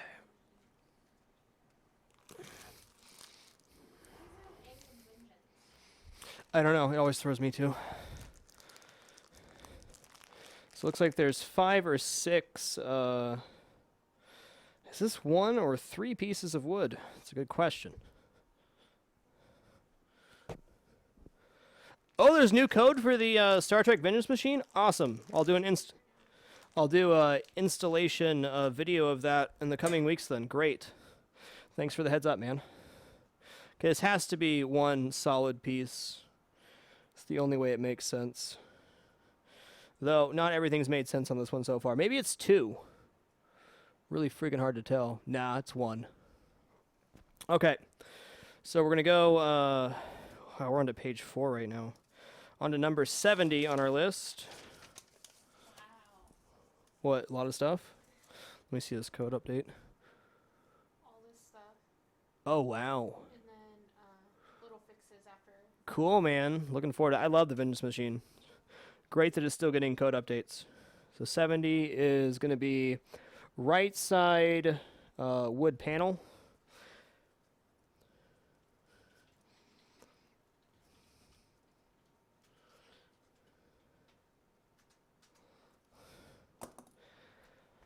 Just going to mark this for my reference.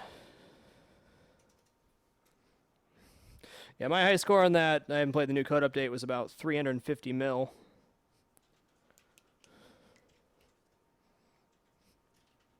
Okay, we're at 70.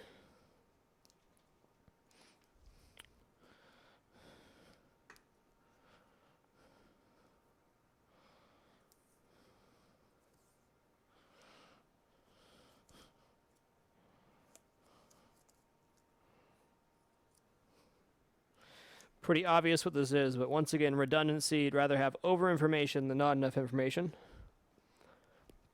I'll switch over to the handy cam here and take a nice picture of this. 70. One more inside. 70. I didn't take a picture of the ball lock coming off. Shame on me. Okay, I'll get to the other side with the screwdriver.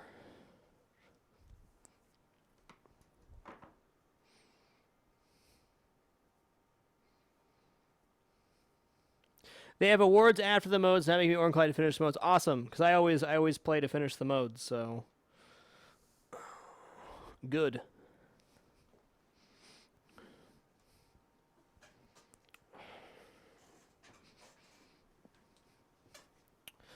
Okay, so there's 1, 2, was 3 here, 4, 5, 6, 7.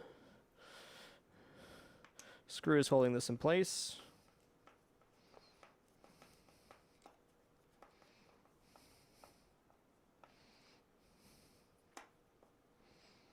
Let's go ahead and pocket these this time around.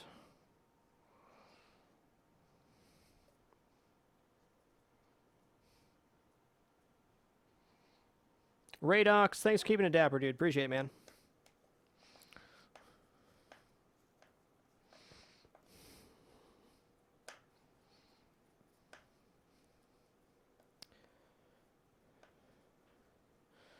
Okay, we're going to leave the center one in for last. Oh, there's another screw on the side here. Missed that one.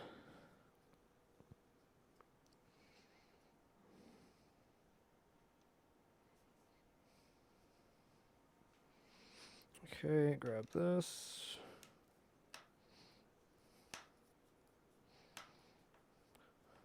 Learned a lot of organization stuff doing the Star Trek table. I think I'll have a much easier time putting this back together, even though it's technically more parts.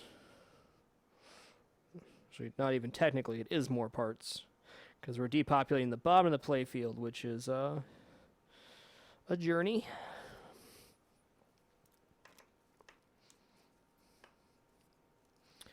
That crunchy sound of the screw that's never been released before.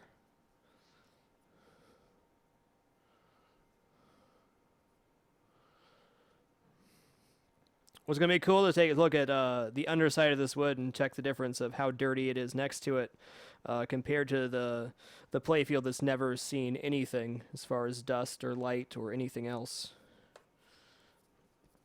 Neato burrito.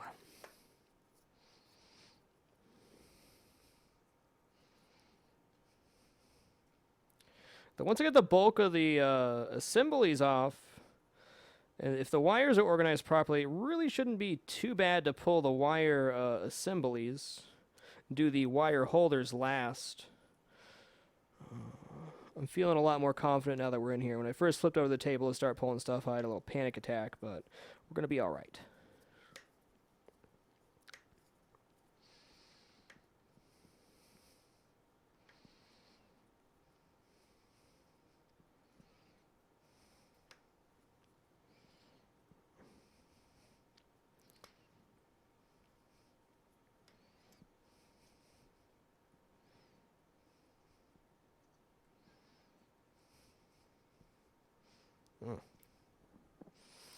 Okay, this should be the last one. Yep.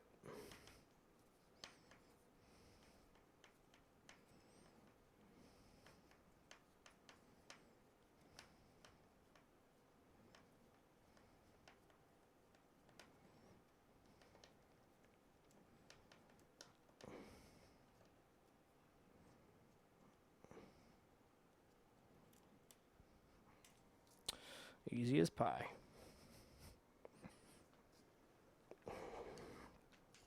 Okay, so I'm going to toss this piece over on the other pinball machine, which is kind of just a resting spot for a bunch of parts right now.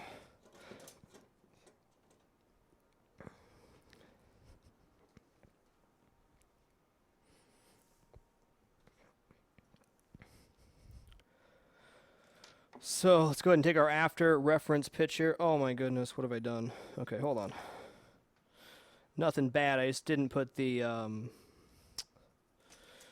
number 10 post back into the swamp assembly, which is my mistake. Here we go. Get that in the bag before I forget where the hell it is.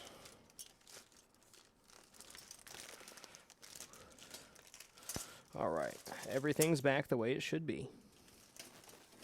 Okay, so we're going to make a small bag here labeled 70 for all the long screws, and we'll take a reference picture of where that piece of wood goes.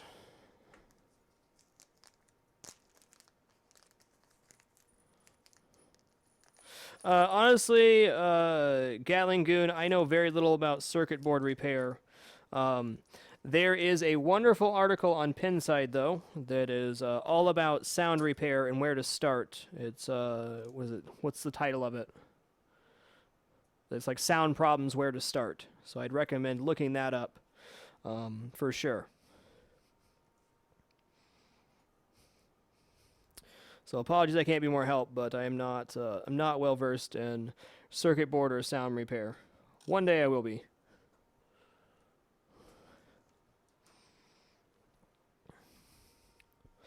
Okay, we're getting places.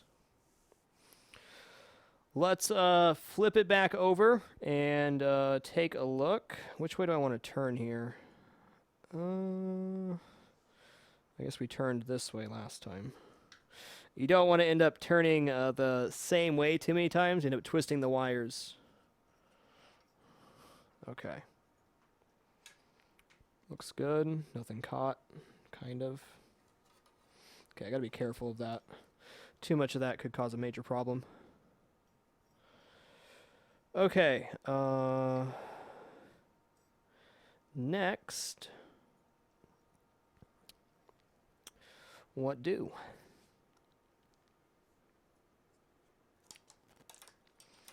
Okay, this micro switch had to be...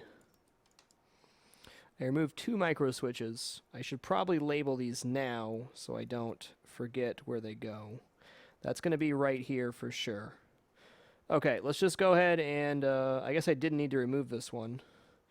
It'll have to get removed eventually, but I'm going to go ahead and label this so it stops flapping about.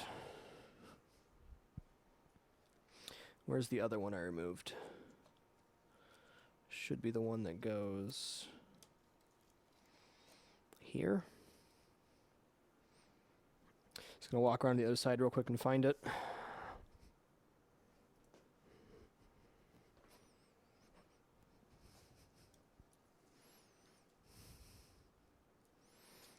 Maybe that wasn't it. There has to be one more. There's gots to. This one makes sense though. There is one that goes here. Where is it? There it is. Getting tangled up. No good.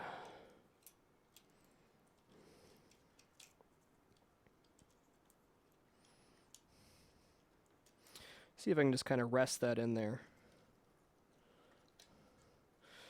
Okay, that should be a little better for now. Let's take off the thing actuator. Okay, so that connects up to thing. This is already disconnected. This connects to the actuator turn thingamajig. I know, real technical term. And this should just be a pin connector that's no problem.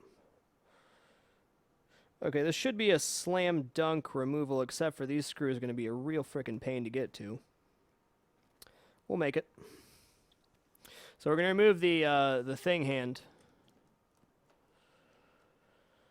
First, we got 2 Molexes to disconnect here, so we're going to make tape for those. I'm writing 1 number down for each Molex or unsolder joint I do to make sure that when I go back to put everything in the wires, everything makes sense. Now, so far we've removed 1, 2, 3 and change. And then back here we got 1, 2, 3, 4. So we're number 5.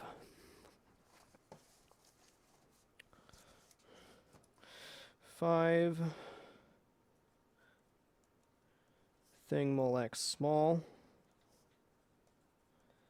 And number 6 will be Thing Molex large.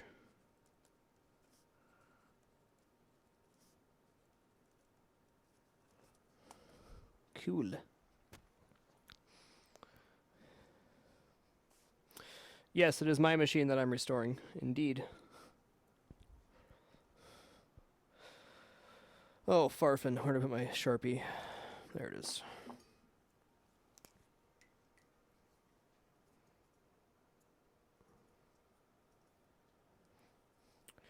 Alright, so we're on 5 and 6. So we need 5 and 5 and 6 and 6. I'm going to take this rag with a little isopropyl alcohol again and clean the side of the molexes.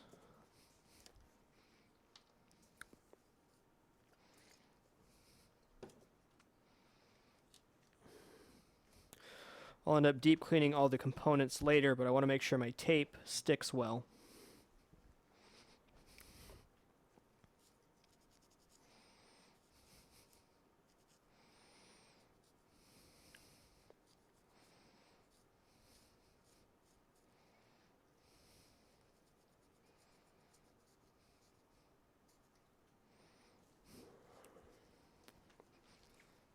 Okay.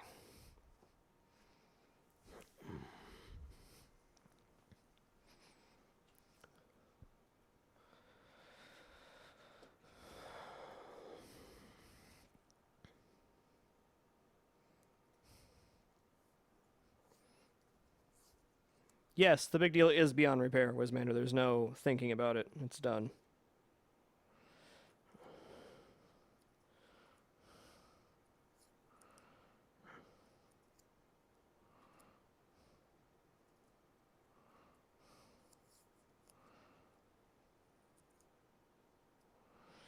Oh, thanks, thing.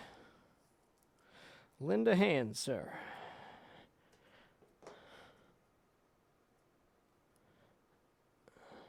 Okay.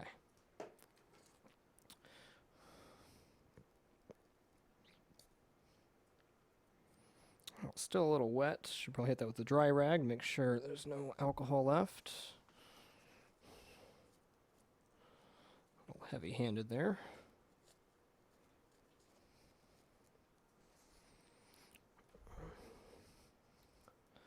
All right, 5 here.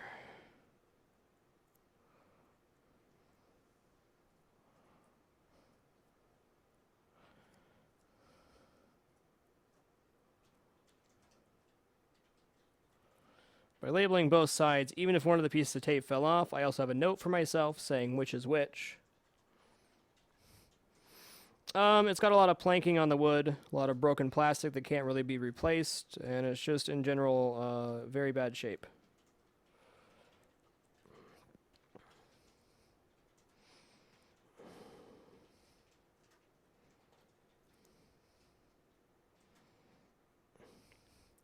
Okay, that's done. Now we have a pin connector down here. These lights are not attached to that at all. Good. Wow, apparently there's... Okay, this is something I removed that also holds this in. So it's held in by 2 mechanical screws and 2 wood screws. Makes sense.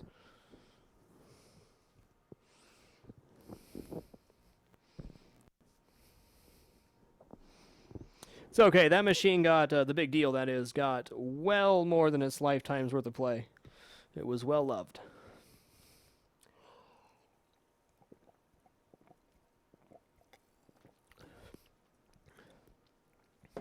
All right. So 7's going to be the thing pin connector.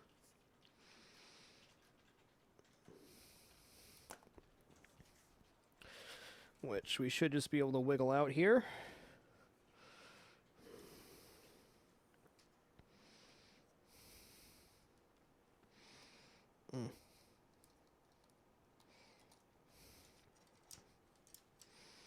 So there's that. It's good. I don't need to label the other side. I'll know. There's not a really good place to put the tape. We'll make sure that one has a really solid piece on there, though. 7.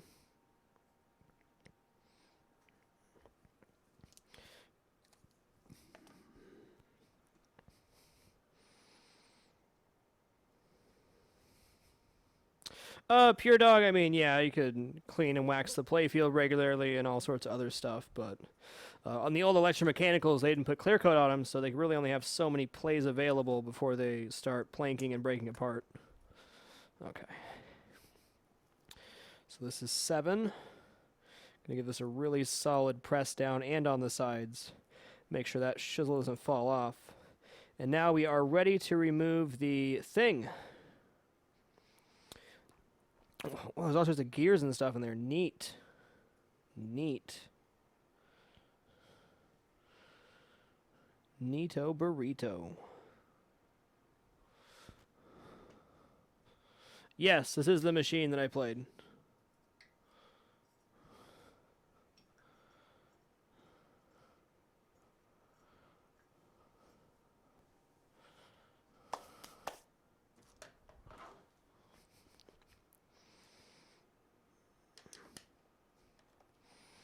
Looks like I have to get in here with a freaking... Let's see if I can go this way. Oh, I get there. Oh, we got a grip. We got a grip. Just freaking barely. Have to go in there with an angle the second time around. But on a good note, on the reassembly, I will be putting all the hardware back in and then laying the wiring harness down afterwards. So this will be a much easier process.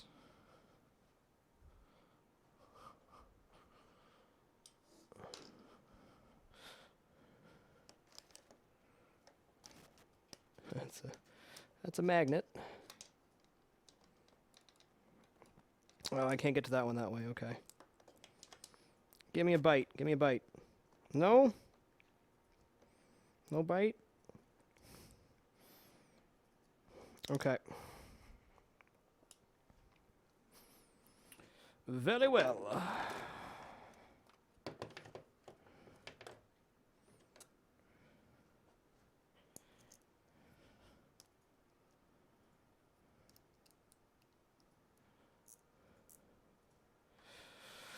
Agreed.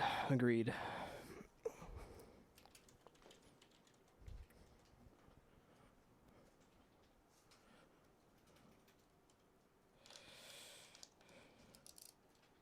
No, let's not tighten it.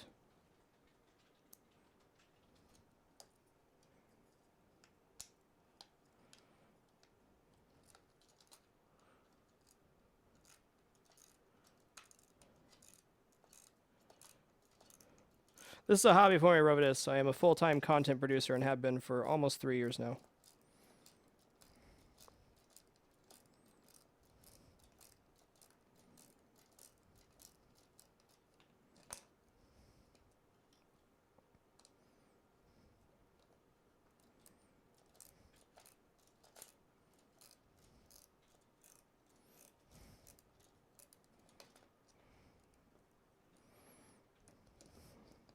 Okay, I should be able to hand screw this out.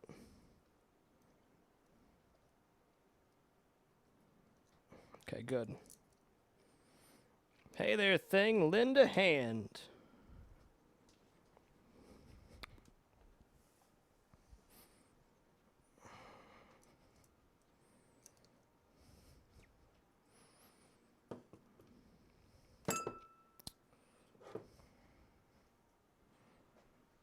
There are magnets on this board, yes. Yes, there is.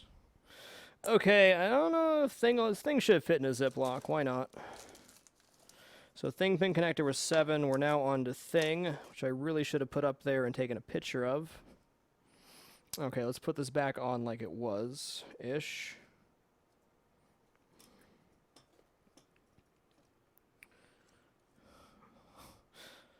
Here we go. Okay, we'll take a picture of that for reference.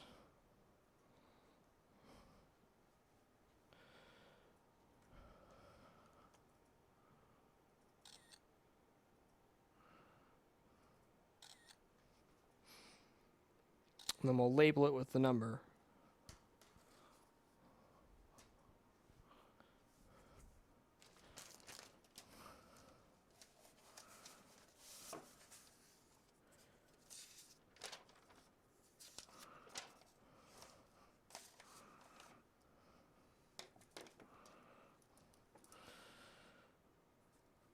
$71 thing.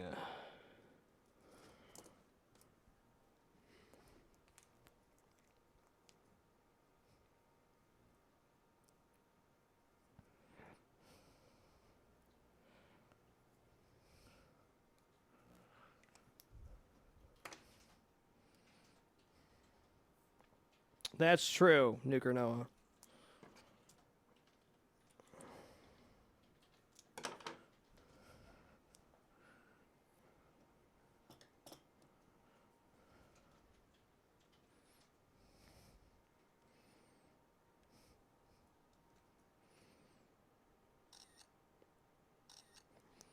Very good.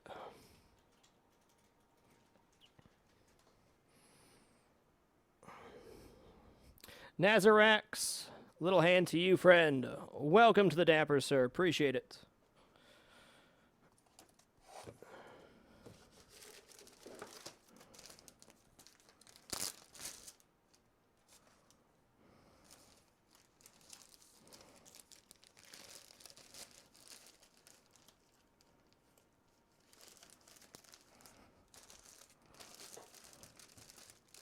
Let me explain why the camera is at the angle that it's at.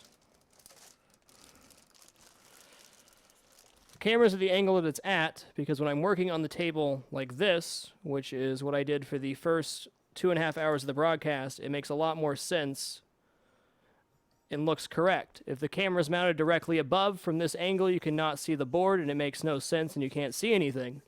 When it's flat up, yes, it does look like it's angled, but no matter where I put the camera, there's going to be a portion of the rotisserie angle that's not going to be correct. So I'm sorry if it bothers some people, but if it was in the other position, then people would have complained about not being able to see everything when I was working on the other side. That's what happened last time. So I feel that this camera angle is the best when I'm working in a 360-degree rotation.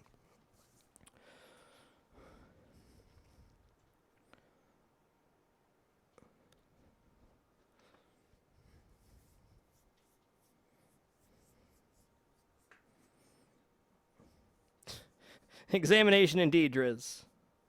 Exactly, Matt Rock Twitch, because it's a 360-degree rotation, so there's no correct place to put the camera. This is the angle I work on most of the time when I'm working on the top of the playfield.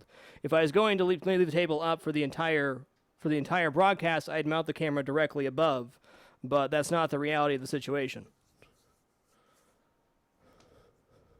What's up, Cable Car? How you doing, sir? So I hope that provides you with some clarity about the camera angle.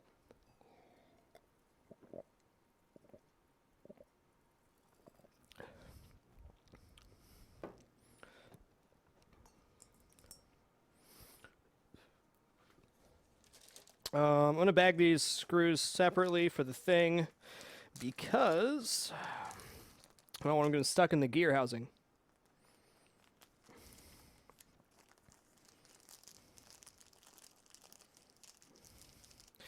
It is possible to flip horizontally and vertically, and then people will complain that my tattoo arm's on the left and that the writing on the Star Trek machine's backwards.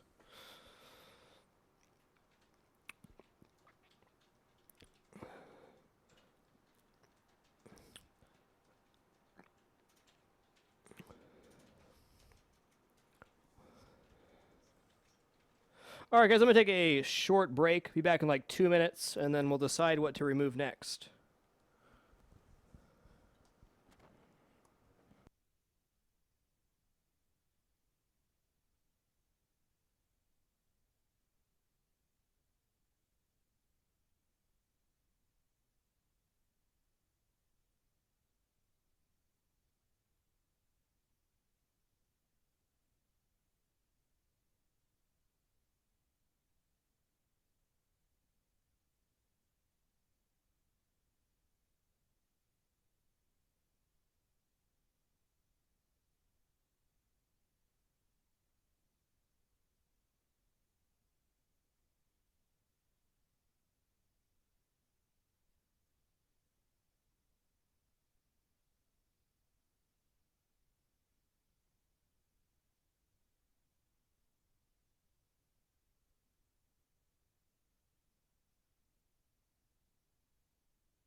back.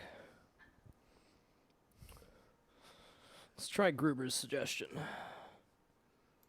I thought he was joking and thinking that it would turn the camera the exact same way that it is right now. Oh, he's right. Look at Gruber being smart and stuff.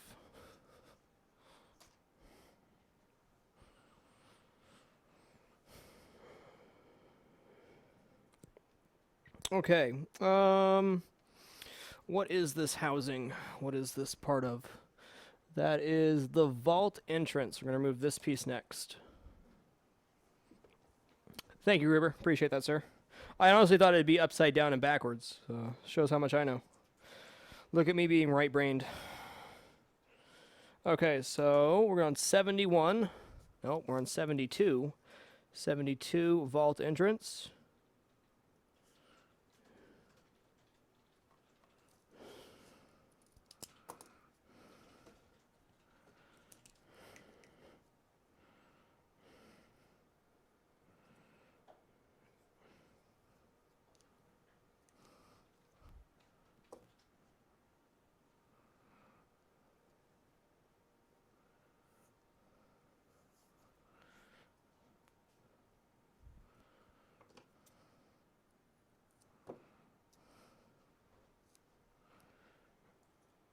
Okay, 72, reference picture. Handycam. I think this taping stuff and taking pictures is going to make a lot more sense for me. Oh, pretty obvious where that goes. Oh yeah, I should take a reference photo of, oh, never mind, we're good. Already got references. It's like two Phillips heads. Okay, we got to tilt it back up now, because I don't want stuff falling off. Actually, this one's inside the playfield, so no matter.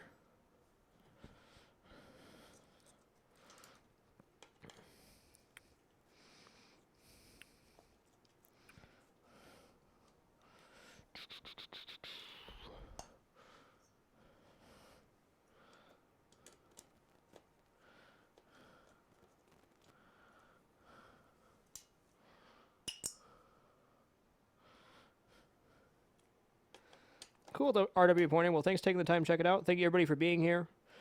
Do appreciate it. It's a pretty massive undertaking for me, but excited to stream the process. Very excited. Get this bad boy cleaned up. All right, 72. This is the entrance to the vault. That'll be going into the ultrasonic in a couple days.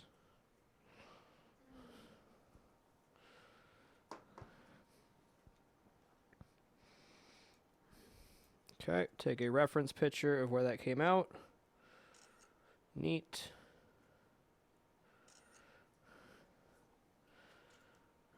Okay. That should, no, I'm going to put it in a big bag. I always say it's going to fit in a small one, and then it doesn't.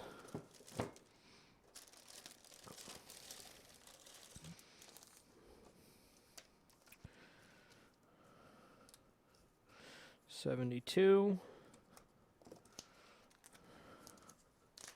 Have a great one, Mike.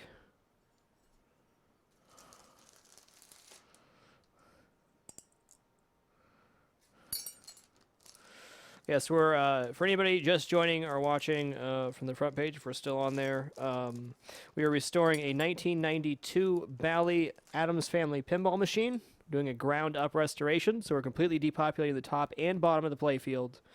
And, yeah. We'll worry about boards later. Let's see, what do I want to get to here? What is blocking me from getting to the sideboard? Okay, one is whatever the hell this is. What does this do? That's pretty, it's got a nice spring on it. It's a little, needs some grease, though.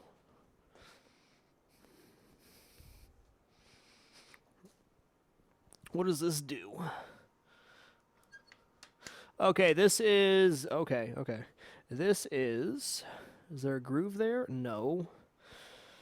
Wow, this looks like a giant pita. So to get this off, I'm going to have to get an Allen wrench in through here and pound the diverter through. Not going to worry about that just yet.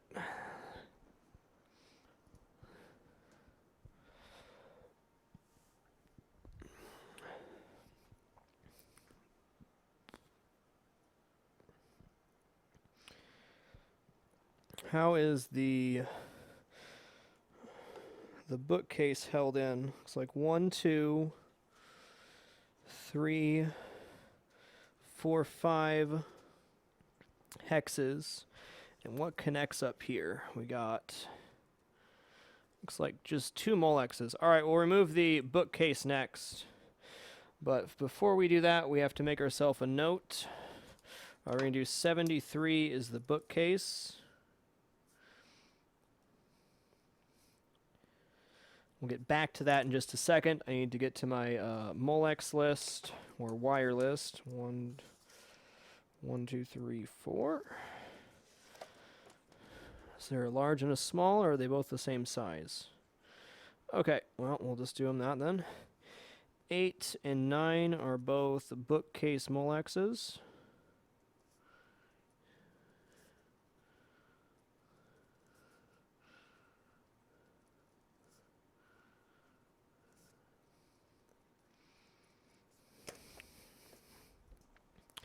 Okay.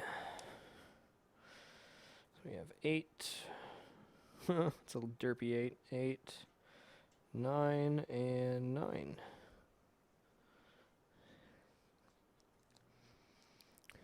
Yeah, I'm not sure on this one myself, Driz. I haven't looked on the inside of this at all. Oh, there's 3. Excuse me. So we need 8, 9, and 10. Book. Case. Molex large.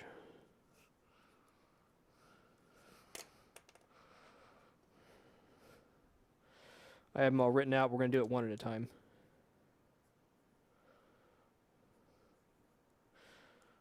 Is the audio stayed correct?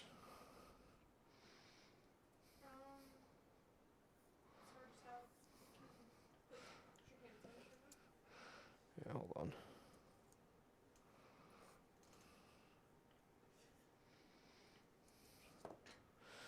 Alrighty, we're going to pull this small molex apart, or medium-sized molex. Oh, so easy. Going to label it 8.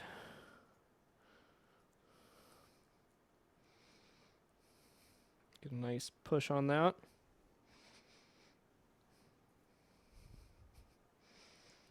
Eight.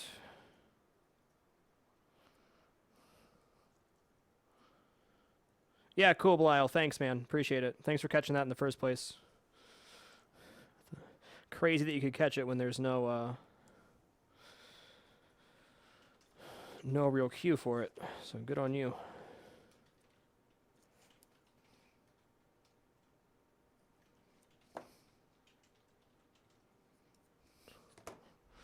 All right, 9. Got a good wrap around there. 9.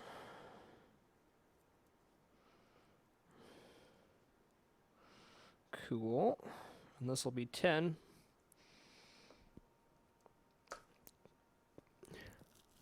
They do work on solenoids, yes, Damondo.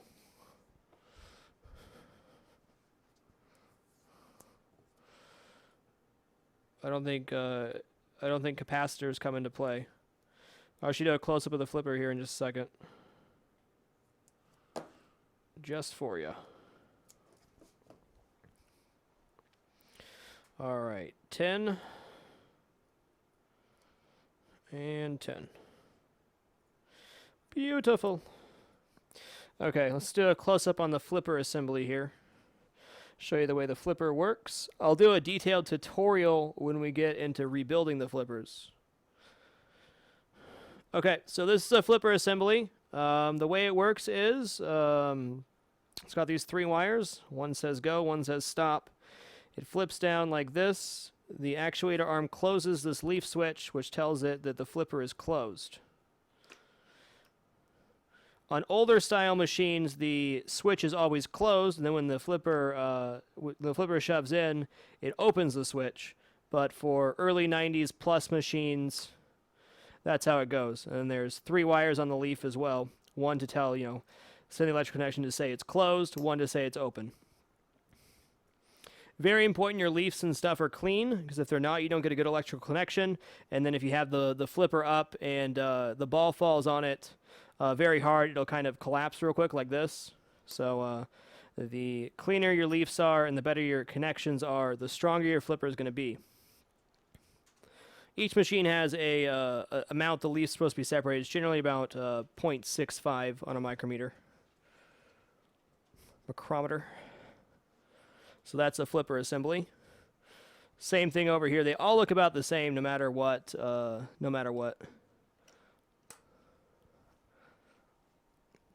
Okay, back here. Okay, we're going to be removing the bookcase, which is now what? Number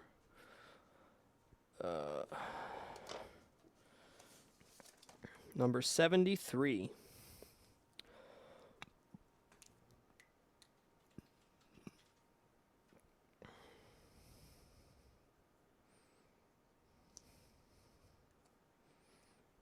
No problem. The flippers on the bottom are controlled by leaf switches on the side of the machine that are inside the cabinet itself. They're kind of a 2-tiered thing. So one says that the right flipper goes, and then when it touches the second switch, it says the second flipper goes up here. I guess this is the second flipper. So you press it down halfway, it only fires this one. You press it down all the way, it fires both of them.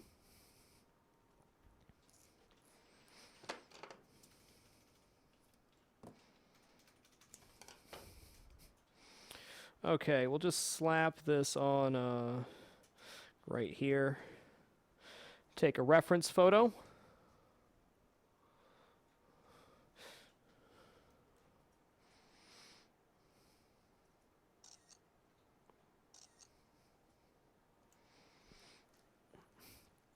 Hey, what's up, punk?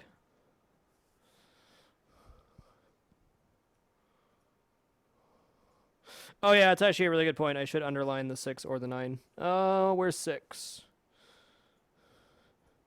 Actually, I'll be fine, but we'll go ahead and do it anyways. It won't be a big deal on this. We'll put a little cross through the 6, though. They're pretty far separated, so it shouldn't be an issue.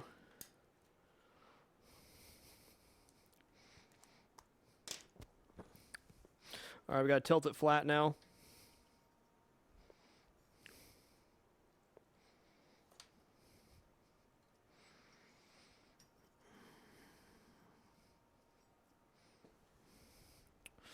All right, we got... Tell me this is not connected. Okay, good. 1, 2, 3, 4. Actually, we'll tilt it back down and then up.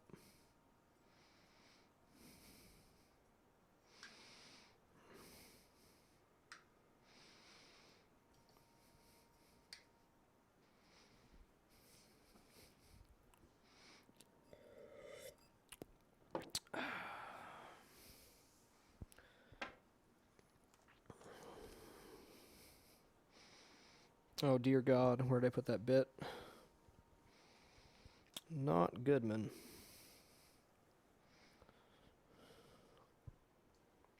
Oh, it's going to be on the sideways one, wherever that is. There it is.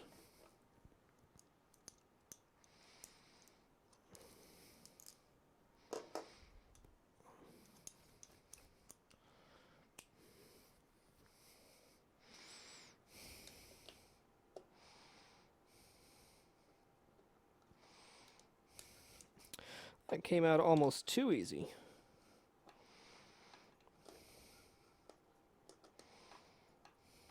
Almost.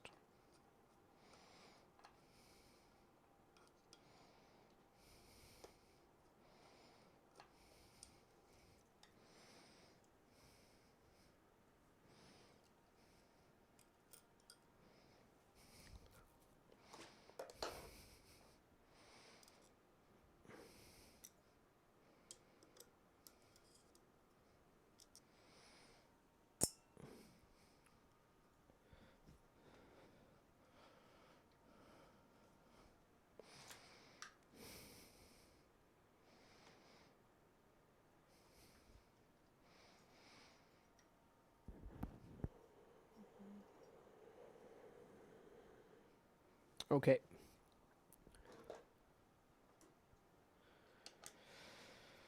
Wow, these are like coming out way too easy.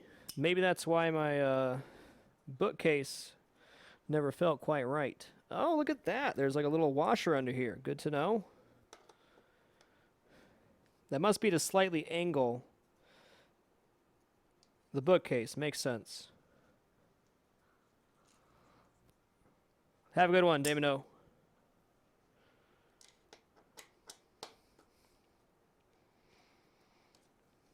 Okay. So the bookcase assembly should just lift out now. Or lift up and out.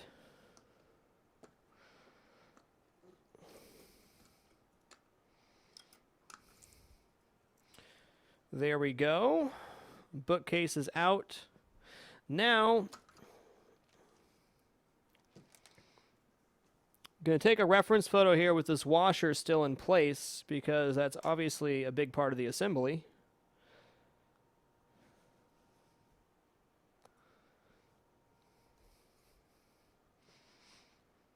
Get a good close-up of this washer. Good.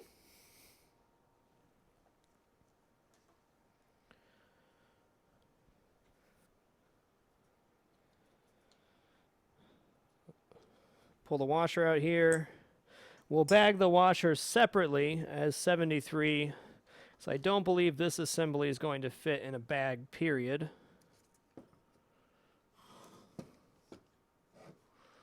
But that's okay. This thing's pretty darn sturdy.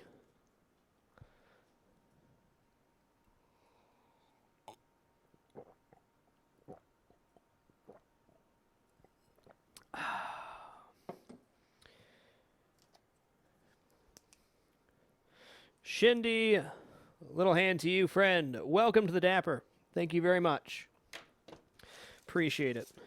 Glad to see people are enjoying these breakdown restoration streams. I really enjoy playing pinball, but this is a whole different level of enjoyment for me. Feels really good to pull something apart and then put it back together again. Okay.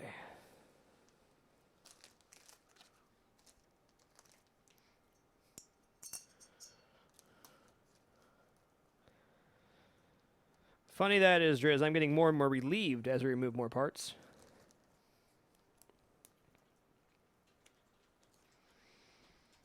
Okay, so 73 is all the screws for the bookcase. What next? I suppose we can remove this flipper assembly. This will be the upper flipper. I somehow feel like this is not the right coil. In fact, we have 3 different coils for 4 different flippers. Very well then.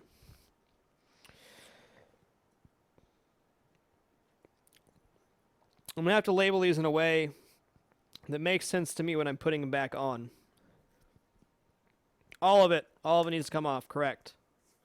Okay, so I'm going to do a stoplight wire thing here and then tie them all together. We're going to go green, yellow, red, and then we're going to wrap them all, and then we'll desolder.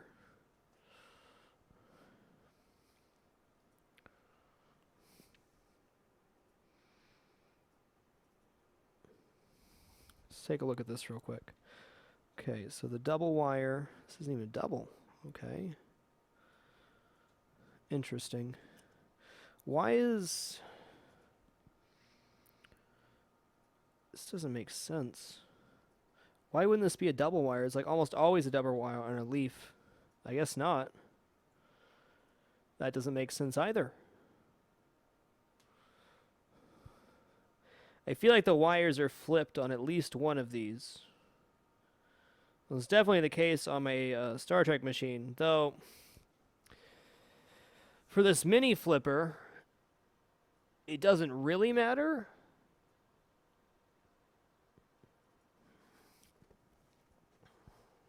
Okay, well, we're just going to label this and worry about it later.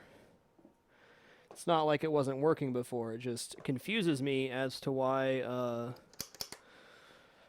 you'd have the double wire on the bottom on this one and the top on all the other ones.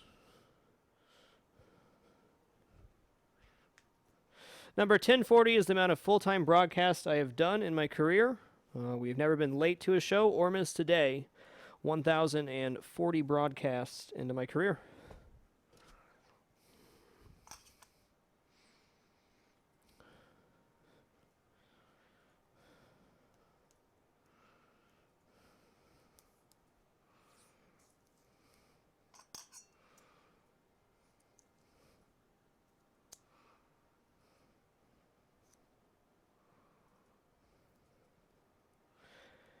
Actually, I'm gonna take a little isopropyl on a rag here and clean these wires where I'm gonna put the tape and whatnot.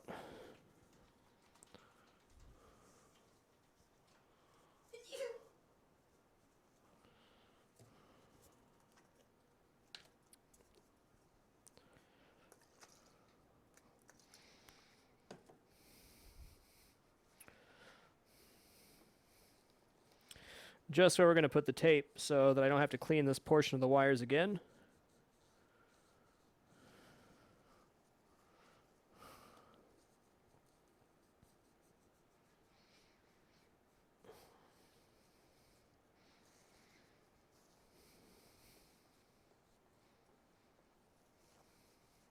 It's my first full-scale restoration. I've done a very deep shop on the Star Trek Next Generation, but this will be my first ground up from the cabinet restore.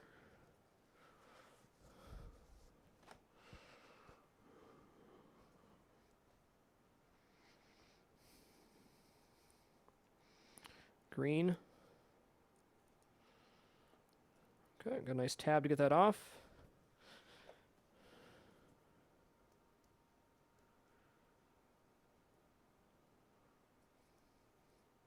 We did stream for 731 days consecutively from January 5th, 2012 to January 6th, 2014 as part of the 2-year live stream challenge. And since then, we haven't missed a day either. No excuses.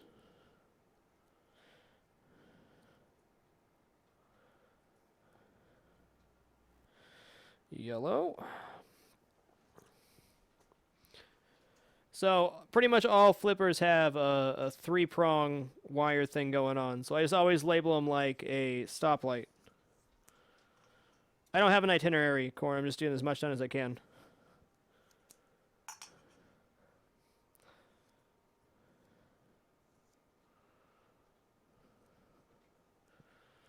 Okay, red. Oh, not good. Little more. There we go. Okay, so we're going to take this. We're going to lay these next to each other. I'm going to take a reference photo here. We're going to say that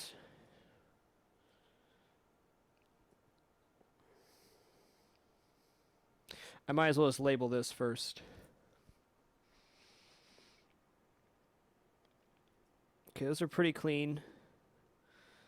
Man, I'm really like confused about what's right. I know the flippers are working properly, so I'm just going to assume that these flippers are really strong as is. So I'm going to assume that the orange going to the top is always going to be correct.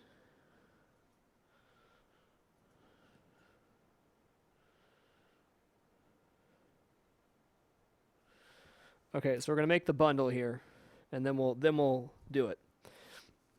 Okay, so 74 is going to be the top right flipper assembly.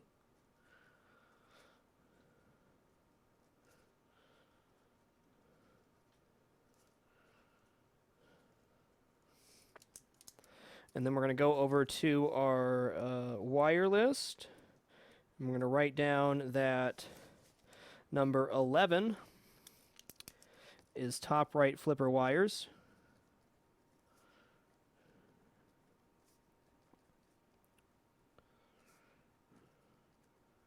And number 12 is top right flipper leaf with a note that orange or 2x orange on top.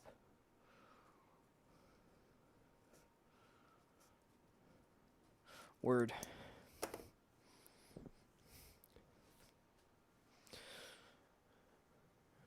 What's up, Zalrock? For anybody just joining, we are doing a full restoration of a 1992 Bally ADDAMS family pinball machine.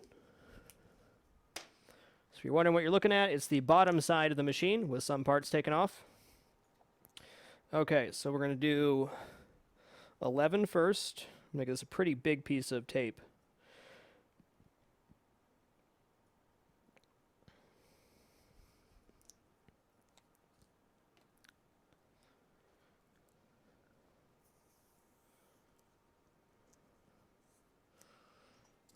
Okay.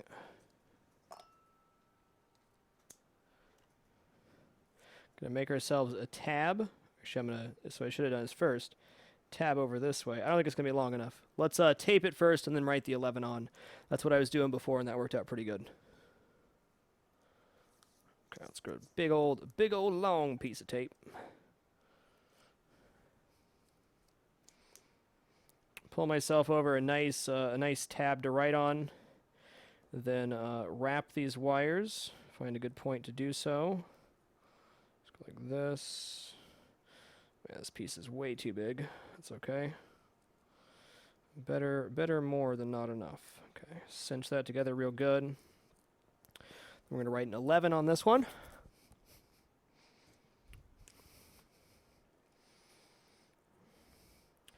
One. Then we'll make the number 12 for the leaves. Should probably fire up my soldering iron so we can get hot. Good idea. I'm pretty happy with my organizational system for this one. Pretty confident it'll work out pretty good.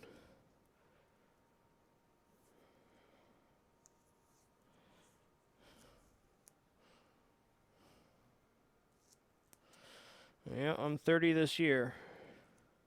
I feel you, man.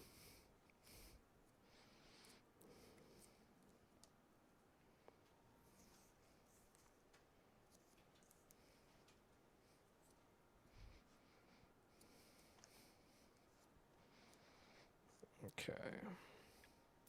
Make ourselves a tab. Wrap around the clean section of wire. Oop, that'll work. A little bit more than I wanted, but that's a-okay as long as it sticks. 12.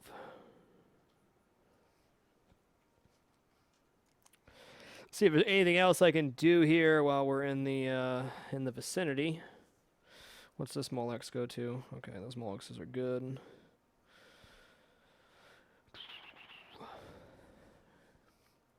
I guess I could just go for removing all the flipper assemblies. They're all in pretty decent spots to do so. Let's see if I can get my soldering iron over here. Yeah, I can pull that through. Well, let's do this one, then we'll do the other three. Excuse me for a second. I'm just going to grab a cup of coffee. Thank you all for your patience. Really do appreciate it. Thank you, everybody, for coming out to watch on this pinball restoration stream. It is always a pleasure to do these, and I'm really excited about this project. Really, really excited. Like, really, as far as mechanical stuff happening, not too much more to go. This is really not too bad. I got the flipper housings, this kicker, the pop bumpers, and the ball diverter, and then really all the solenoids are off the table, and we're really getting into the guts.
Appreciate your patience.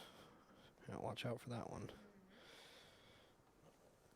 What we're going to do here is take a couple reference pictures for this flipper housing. And then we're going to put a towel down so we don't flick solder on any of the boards. Okay, so here it is. I need to get a decently focused picture here for my purposes of putting these back on.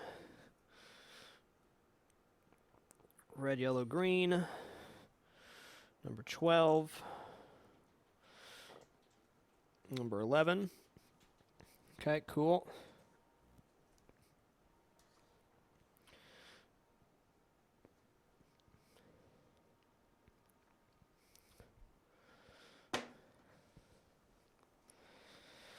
Okay, just gonna put a kind of jam a towel under here just to make double sure. I mean, yeah, unlikelihood of breaking anything with a little flick of solder, pretty low, but better safe than sorry. Okay.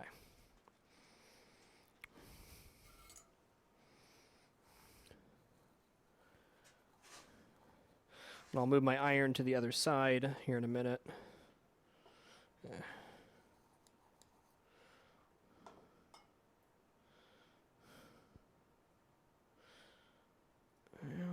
Need to order a new tip for this.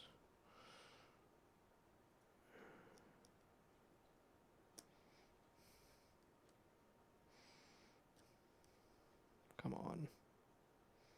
Don't be a jerk, solder.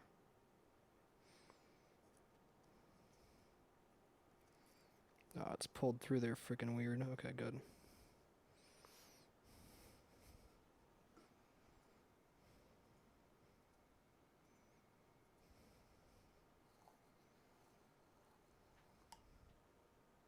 Nice, Crimson Cactar. Well, welcome, sir.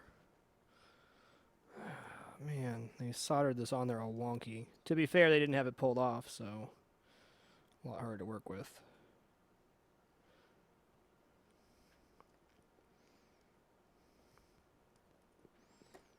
Okay, good. You know, really, I should just snip these. What am I thinking? Yeah, I don't need to solder at all because I'm going to be replacing the coils anyways. Making life hard on myself is what I'm doing. I'll definitely be replacing the coils because there's freaking 4 different coils for 4 flippers right now, so it's obviously not correct.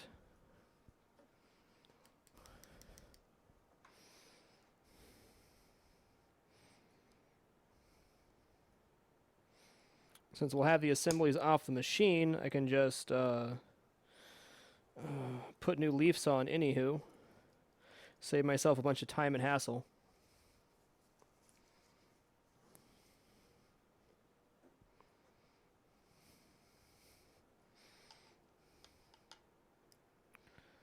Snip-a-doodle. Luckily there's plenty of lax wire on these, so no harm. Okay, cool. So we got these labeled, numbered, and color-coded. It's had a flipper replacement for sure, Wiz. That much is for certain. Okay, cool. So let's go ahead and throw a piece of tape on this for number... I think it's 73, and then we'll be doing 74. Then we'll be doing a bulk flipper removal here shortly.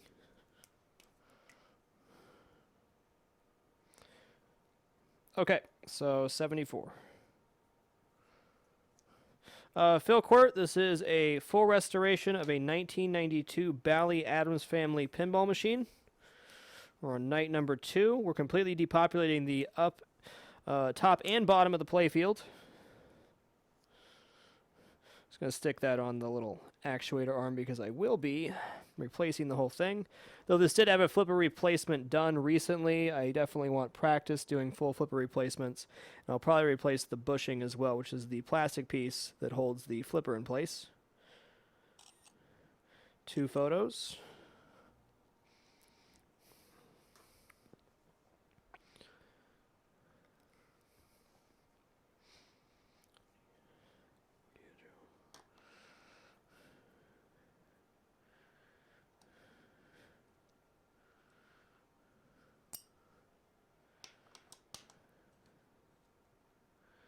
Hey, Sabos. Good to see you.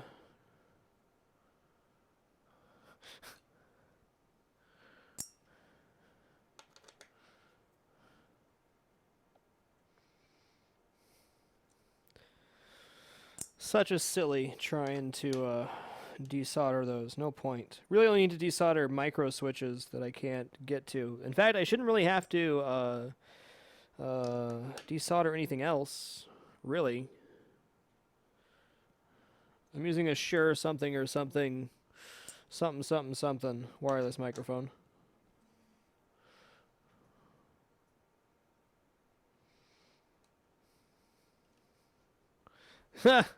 Nice whiz. Well, not nice, but funny. Capacitors are in the back box, Kale, and yes, there are capacitors. Quite a few of them. Not on the playfield, though, only in the back box.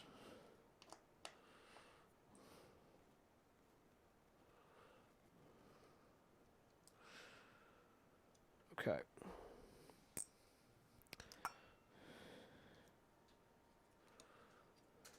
Oh yeah, I gotta loosen the flipper. Shame on me. Okay, this is pretty freaking important, you know, to get, Really? Is that an Allen screw? Okay, I gotta loosen the flipper so I can pull this out. I really should have done that beforehand. So we got this right here, which I should just be able to get a little bit around. Should be a red, I think. Maybe not. No, it's a big boy. Big old boy. Is that not even big enough? Okay, it got on there.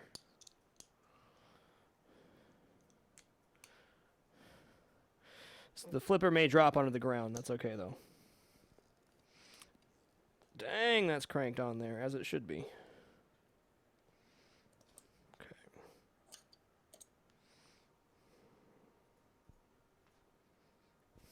It will be, Novacone. Everything that happens here ends up on YouTube.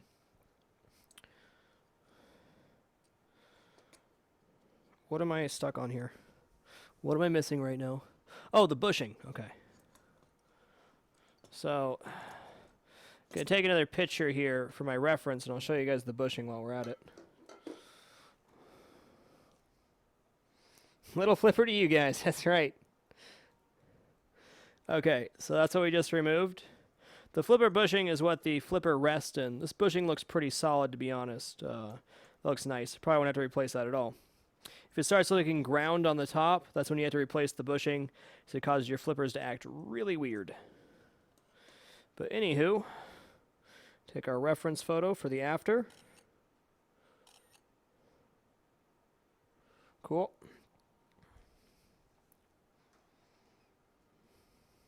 You know, honestly, I'm not sure. These magnets are a bit weird in there. In fact, that one's pretty warped. Maybe I don't know. I don't know. Yeah, the dirt is real for sure. You got that right. See if this will fit in a big bag. I think it will.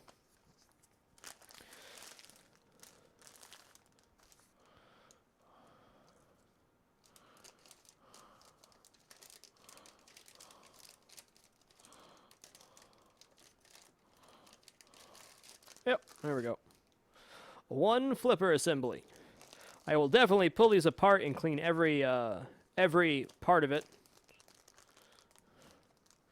But not today. The pulling apart the metal parts and cleaning them happens after everything's off the playfield. Nice. Okay, what I'm going to do here is I'm going to tilt the table a little bit towards me.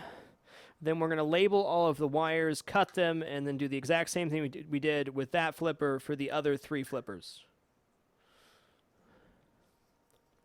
Okay, so we have the 2 bottom flippers here, and this is the mini flipper, if I'm not mistaken. Yeah. Okay, so let's write out the numbers here. Okay, if I flip this over, this is on the left. So this is left, right, left. So we're going to go over to our wire list here and start making some labels for the different things. Then we'll clean the wires, tape them, snip them, remove the flippers, and go from there. 1, 2, 3, 4. Nope. There we go. Okay. So 13 will be bottom right flipper.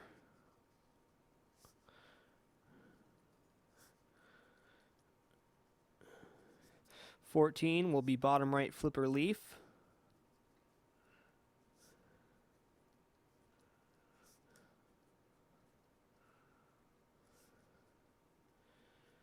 15 will be bottom left flipper.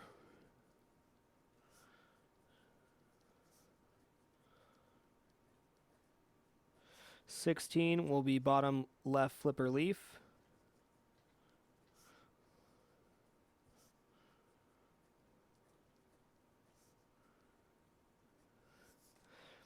17 will be mini flipper.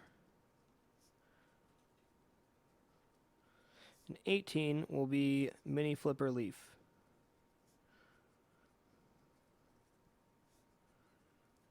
Neat. Okay, we're going to take a rag with a little bit of isopropyl alcohol and clean off the area where we're going to tape. Let's see. This machine has 4 flippers. Mr. Torrential, thank you for keeping it dapper, sir. Appreciate it. That is correct, Wiz. Spot on. Okay, so we're just going to try to clean off a little area here for the tape to stick well, and I'll be cleaning all the wires eventually. I just want to make sure I have a clean spot for what we're going to be doing here. Okay, that's a nice chunk of dirt. Get a little bit in here.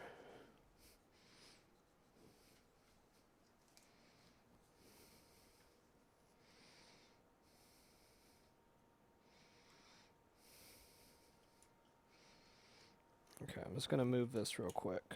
Ooh, that's underneath. Okay. Okay, good.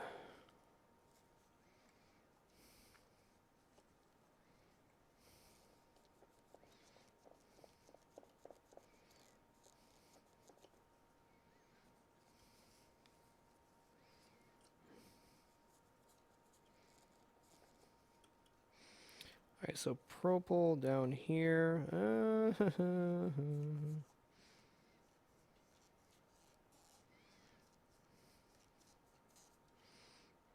Okay. One more go over here to be a little easier to reach. Right, I'm going to walk to the other side.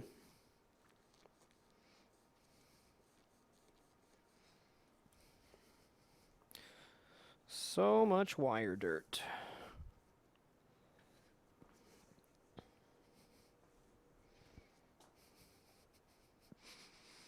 Okay.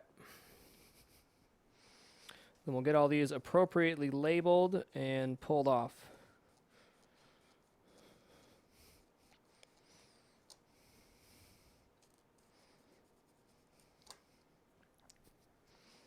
Cool. So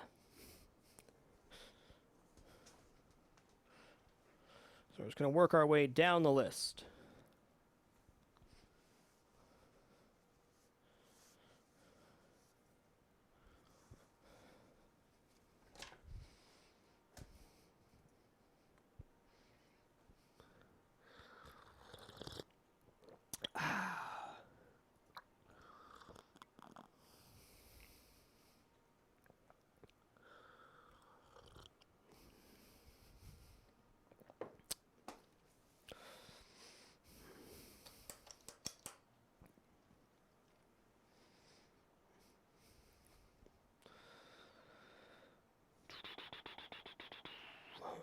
So where did we start at? We're at bottom right flipper, which we said was going to be this one.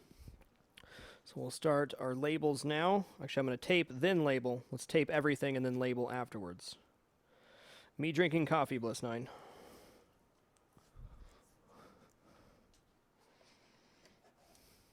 You know, honestly, I've stayed pretty damn organized tonight. Pretty proud of myself. Desk is not a total cluster. There's a lot of stuff on it. It's because I removed a lot of parts.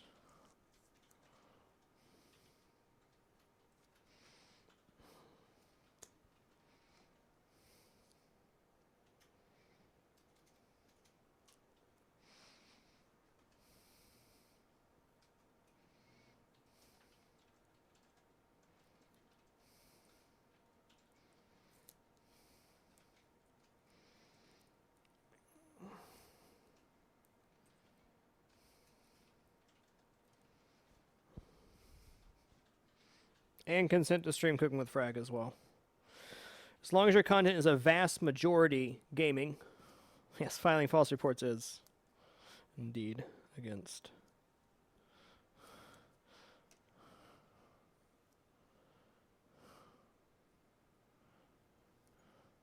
This may not be the games that you're used to, but pinball is definitely a game, and maintaining and repairing is part of owning a pinball machine.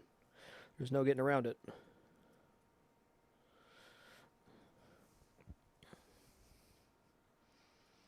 Okay.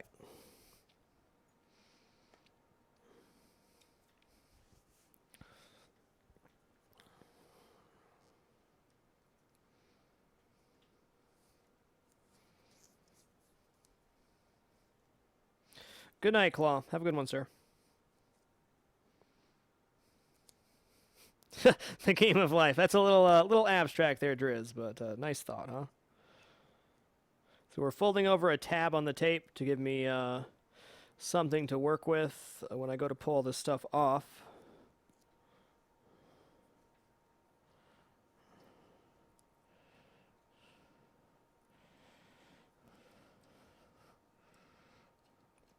Okay, I'm going to tape this a little closer to the connector here.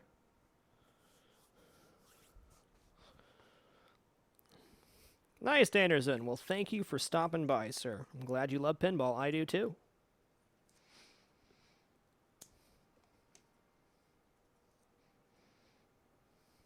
Good choice, Drowning Hippo. Okay, got to get these wires tabbed together. Okay. There we go. Good tab, good tab. Push them together. Very good. Got one left to do now. And we'll snip everything and start removing the flipper assemblies, which will leave us a total of 4 flipper assemblies.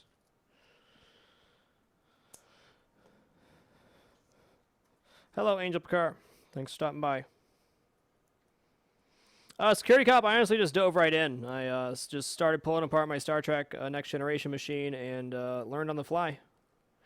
Terrifying process. I'm still kind of nervous about this one, but if maybe take it slow enough and, you know, take it slow enough, everything turns out okay.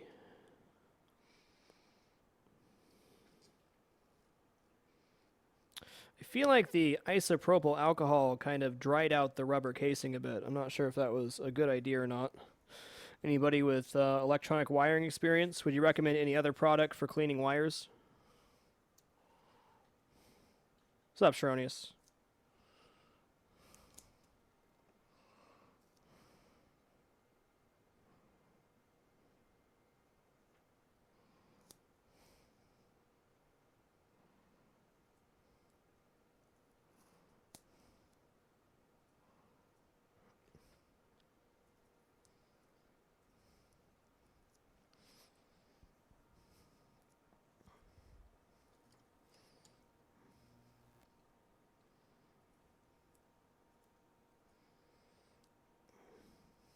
Okay. I think Gugon be really rough on the rubber. I could dilute it more, yeah.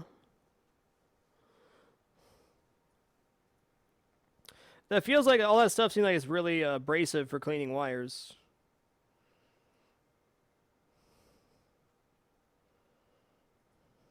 Yeah, for sure, APB. I mean, these wires are 20-something years old, so no surprise there. What about like hand sanitizer, since that's a mix of alcohol and other stuff? Yeah, I might just do like a really lightly damp rag in distilled water. That could work. I mean, it's not like the casing's going to break or anything. It's just, you know, wouldn't be great if it did.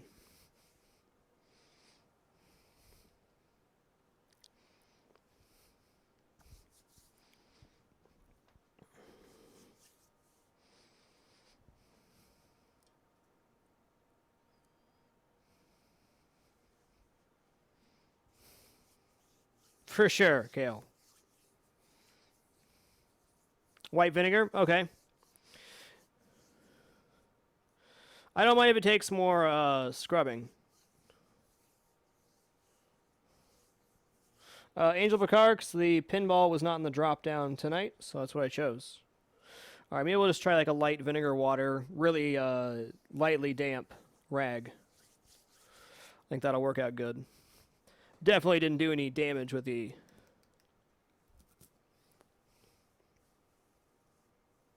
Well, replacing wires is not a huge deal. I just prefer not to do it, you know? Oh, wait, I need to number these. Okay. It's number.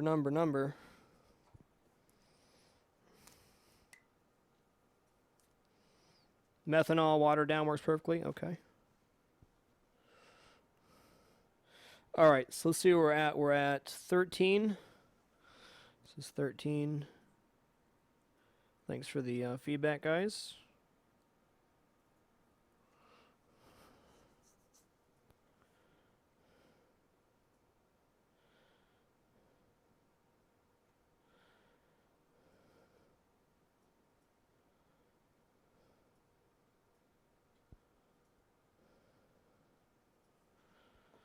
$14, $15, $16. Just put it on here. 1, 6, 17, 18.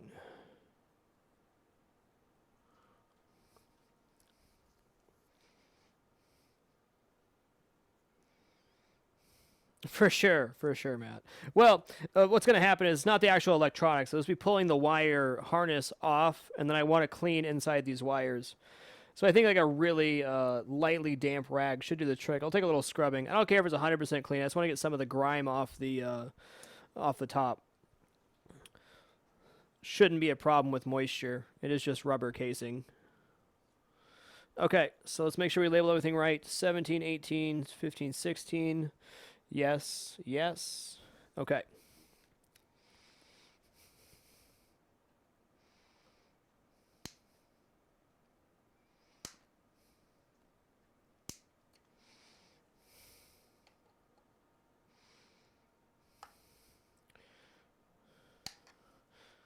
Yeah, for sure. I'd rather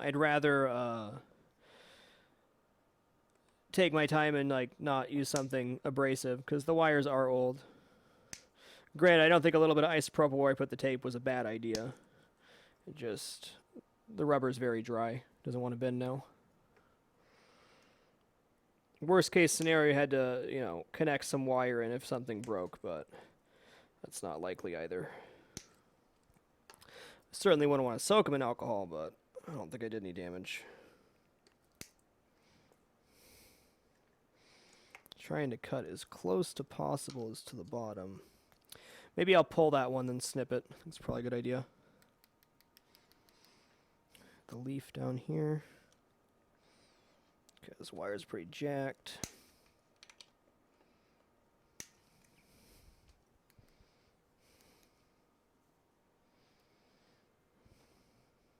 Chinny, somebody said they use, somebody on the pinball text in the chat last night, they use brake cleaner for really old wires. All right, I'm going to throw these, go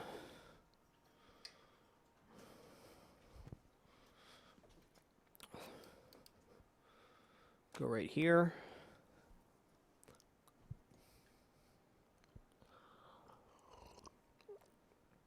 Now we can go back to where we were before. Now that we have all those labeled properly, we are now currently on number 75, if I remember correctly.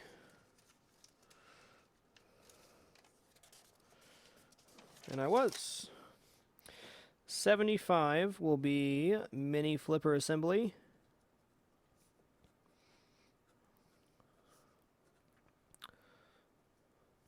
Should write myself a note on this real quick.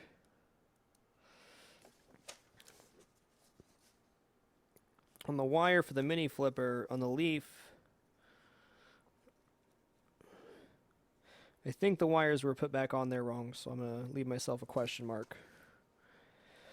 Okay, here we go. Gonna put a piece of tape on it saying 75 and take a few pictures.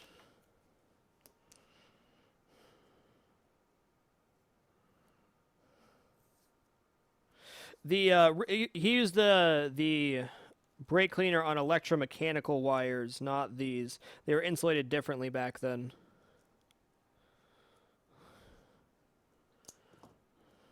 Okay. Whoa.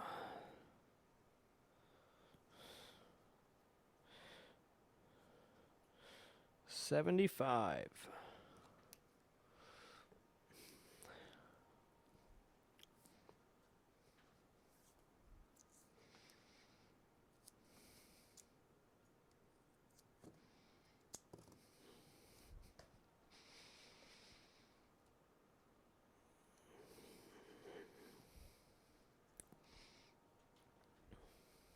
Whoops.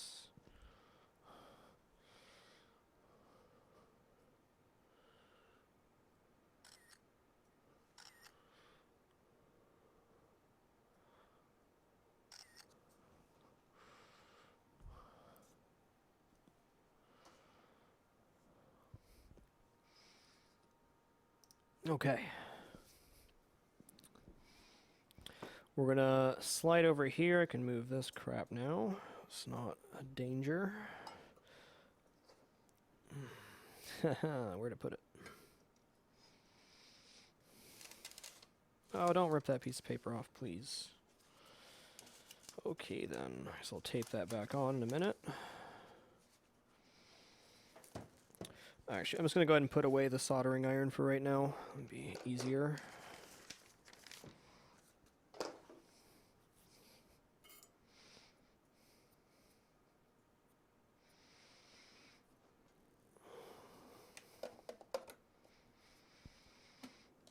So I don't believe we're going to need it for the rest of the night.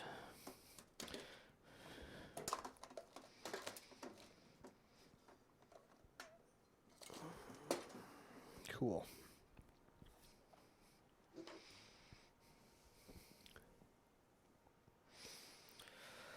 Okay, first thing we're going to do here is loosen the mini flipper and pull it off the playfield. So much easier to get at these when the playfield's on a rotisserie. It's crazy. There we go. Mini flipper. I'll be replacing these flippers. I don't trust that they're in good shape. You just never know. If something's 20 years old, it's probably better to do it right. Now I'll grab the correct bit. Oh, hey, I gotta bag those. Hold on. Gonna bag the screws for the other flipper assembly before I do anything. Can't be mixing stuff up. Okay.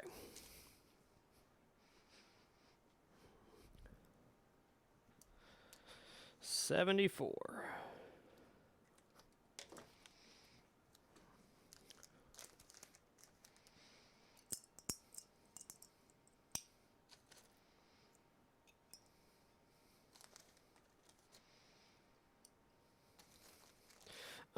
Pretty Pink Princess. This is my hobby. This is my first very large restoration project.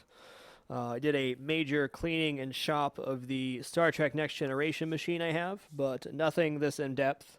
I left most of the stuff on the bottom of the playfield, short of the subway and whatnot, but this is a larger project to be sure. Okay.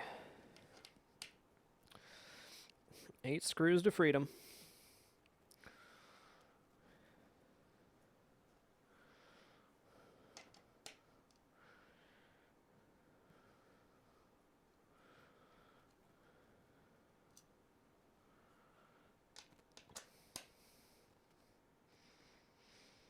It looks to me like the bushing was replaced on these, which is nice. It had to have been, because it looks really clean. So these are pretty much brand new flipper housings. So I shouldn't have to do too much work with these, which is great. Not that I mind the work, but I already got plenty to do, you know?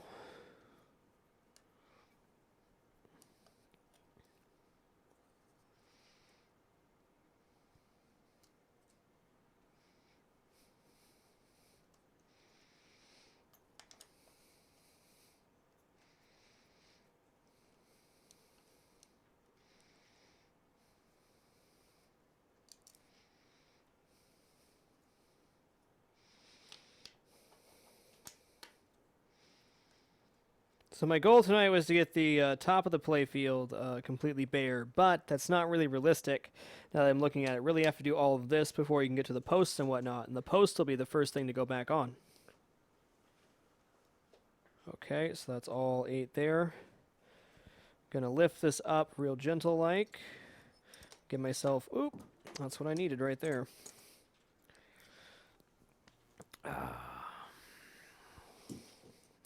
Dropping stuff like crazy. Give myself a better place to snip. I just want to lose as little wire as possible. Okay, cool.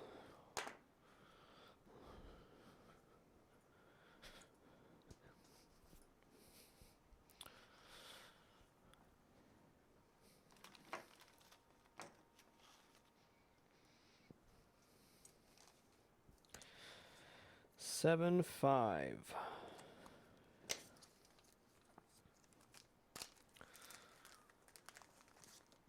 Oh, that's not the right size bag.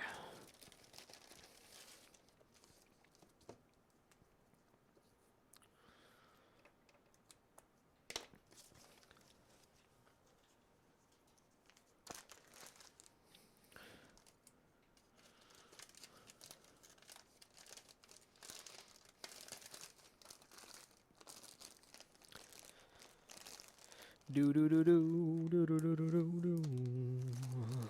There we have it. Number 75, mini flipper assembly. I'm going to go ahead and take a reference picture of that now, and then we'll remove the left and right flippers. Wait, was that 75? Yeah, okay, I wrote it down right. We're good. Got scared there for a minute. Let's go ahead and put the wire snippers there as a reference where it goes. I really don't think there'll be any problem with me remembering where anything goes back on the table, but I'd much rather have more reference than not enough.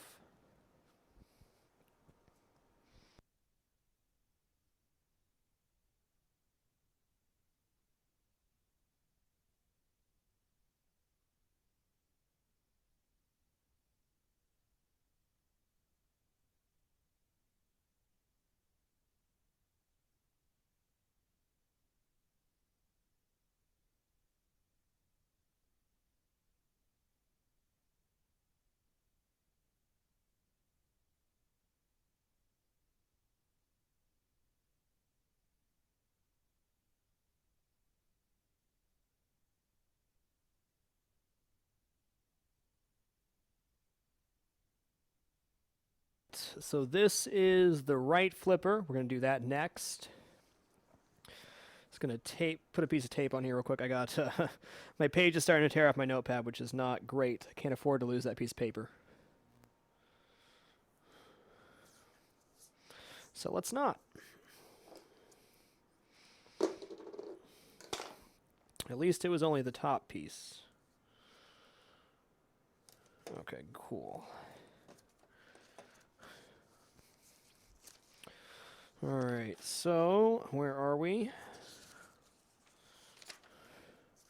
We are on 76, which is going to be the right flipper assembly.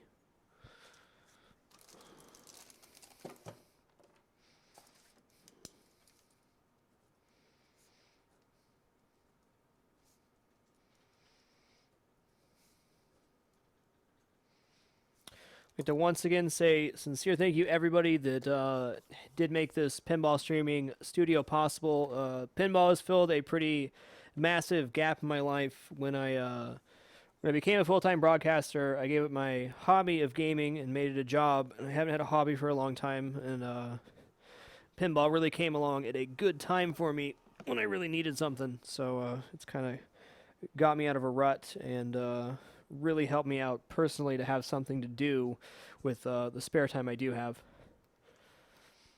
I may seem kind of subdued on stream, but my brain moves very fast, and if I don't have something to do, I get depressed. Okay, I'm going to go at this one with a wrench instead. Well, 76 is just the part number. We also have a list for wires that have been cut, and a tape list for Molexes.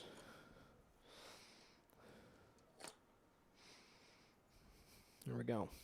And the best part of it all is I get to share it with you guys. So once again, thank you for making that possible. I do appreciate more than you know.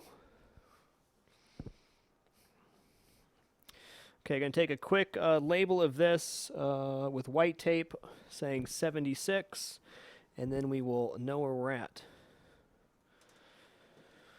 Oh, good lord, where'd I put the white tape? Oh, before I do anything, I need to bag these screws, too. Don't get disorganized, sir. Where'd I put the white tape? Has to be on the other side or something. Huh. 75.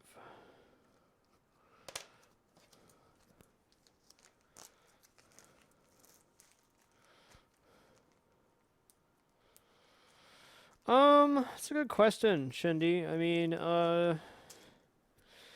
we're not talking about parts, just actual tools, really not that much. Soldering iron, like notepads, couple screwdrivers. There's really not too much investment for the actual shopping and restoration. When you get into parts and stuff, a bit more, but it really is dependent on machine. You really only need like a hex screwdriver, a screwdriver, and a soldering iron, and you can do most everything.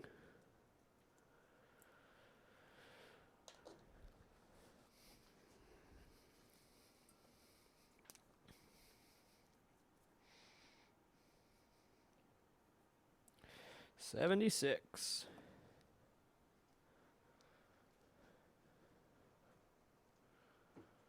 Squiddish. Thank you for keeping it dapper, sir. Appreciate the year, man.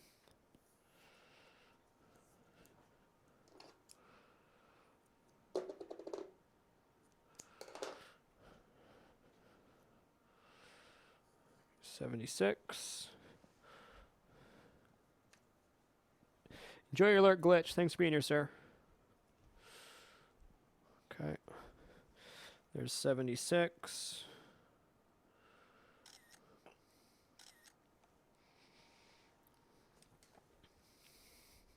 Well, since the bushing will hold it in place, I'll make it a little easier on myself and tilt it back.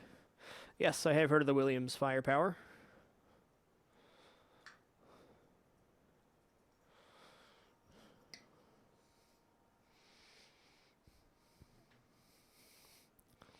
Whatever you say, Wiz. Whatever you say, man.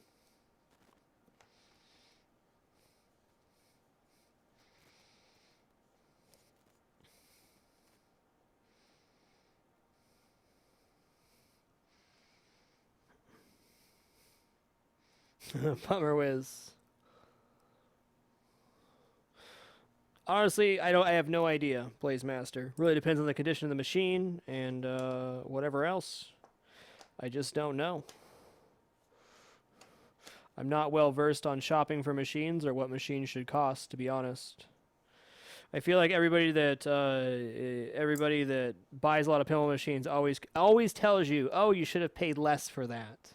Well, reality is you pay what you're going to pay for the condition that you want.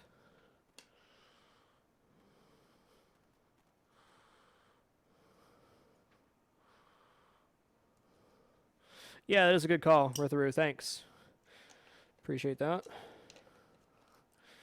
Good tip, sir. Good tip. Not so much of a big deal for this, but definitely for some heavier stuff. Cool.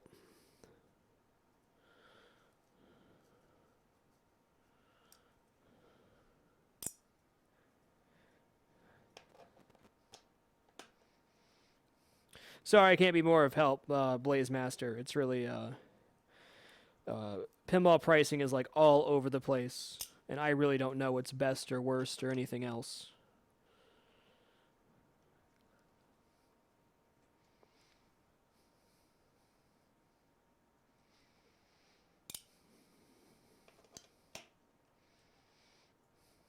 Hey, Yoshimori.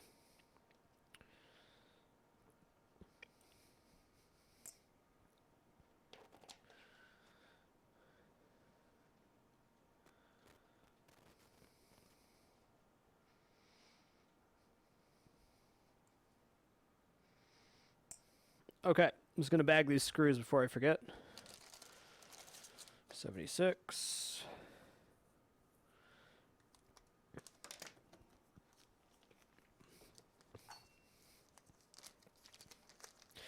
Hey, Zolfi.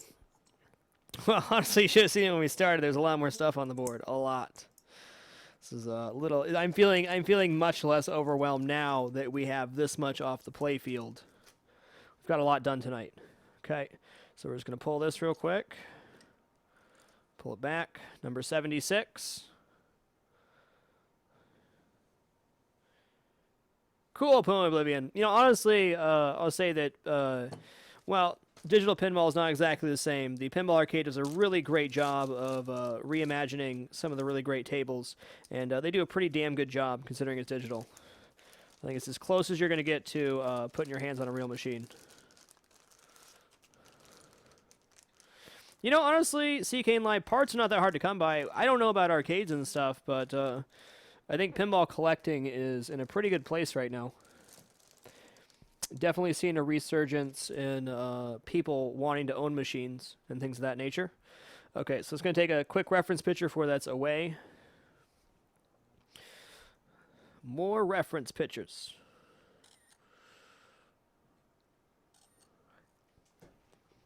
What was that? Okay. Let's see here. I'm going to grab this one with a wrench and pull the flipper out.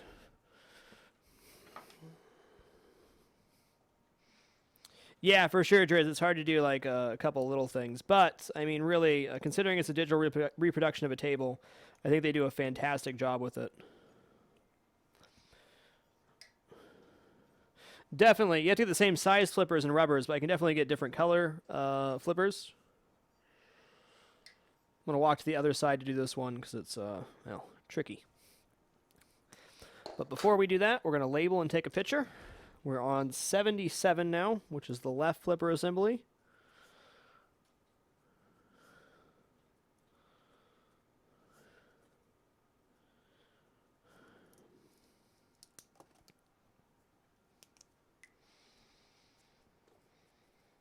Seven, 6.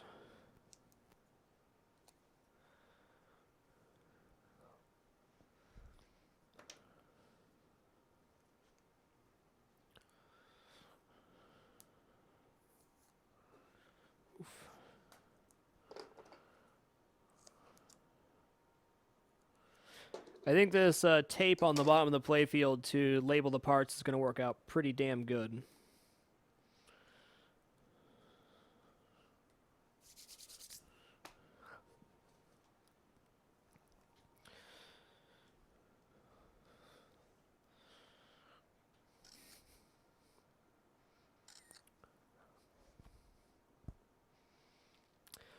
Just your average retro. It was just 23 years old and really needed a restoration. It's seen a lot of play in its lifetime, so we're going to get it back to tip-top shape.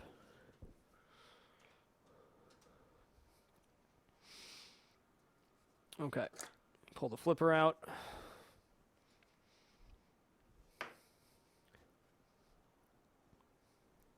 Yeah, if you watch that overview video, it goes over quite a bit of the damage on the machine and whatnot. It was certainly working, but I wouldn't say it was working well. Didn't have any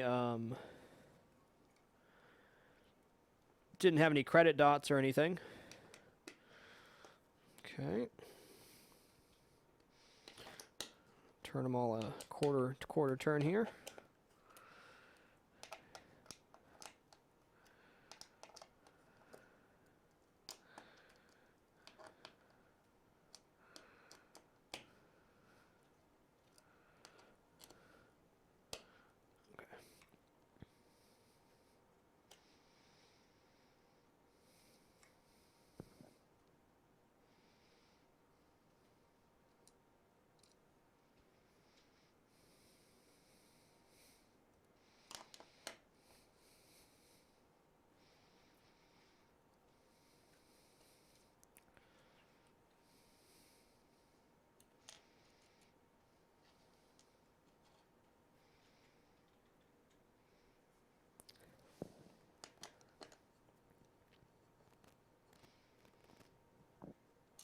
Do.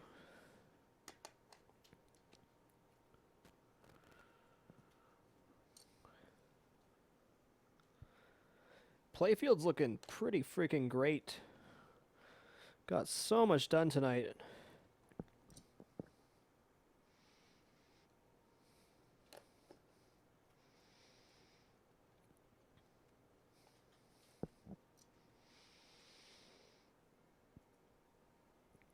Two more.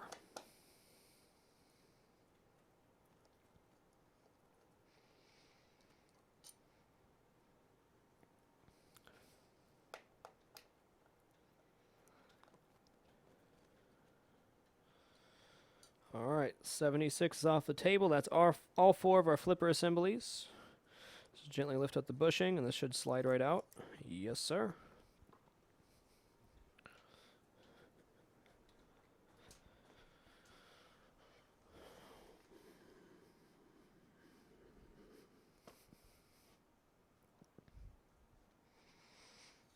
Okay. 70. Oh, 77. Crap. 77. Well, I'll have to remember that. Shouldn't be a problem. I'm gonna put a new piece of tape here and retake that picture. God forbid.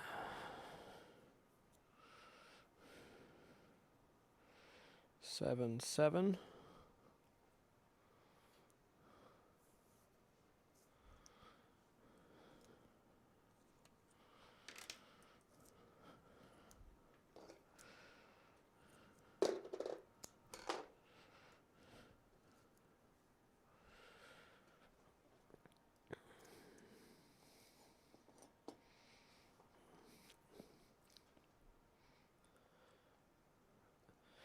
Enjoy your lurking, sir. Thank you so much, man. Appreciate it.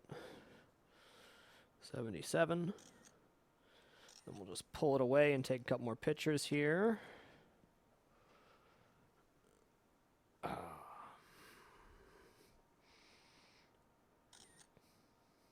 Good. Beeps, thank you for keeping it dapper, sir. 23 months, man. Much love, dude. Thank you. Crunchy, this is a restoration, full restoration of a 1992 Bally Addams Family pinball machine. Thank you, Beeps.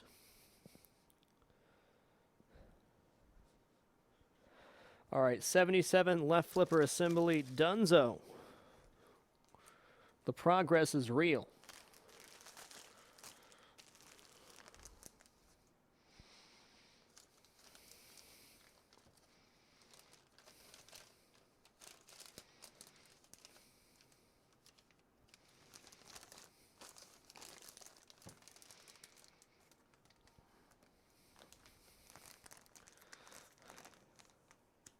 The ball trolling magnets are right here. See this disc right here, Psycho Brew. I'll give you a close-up.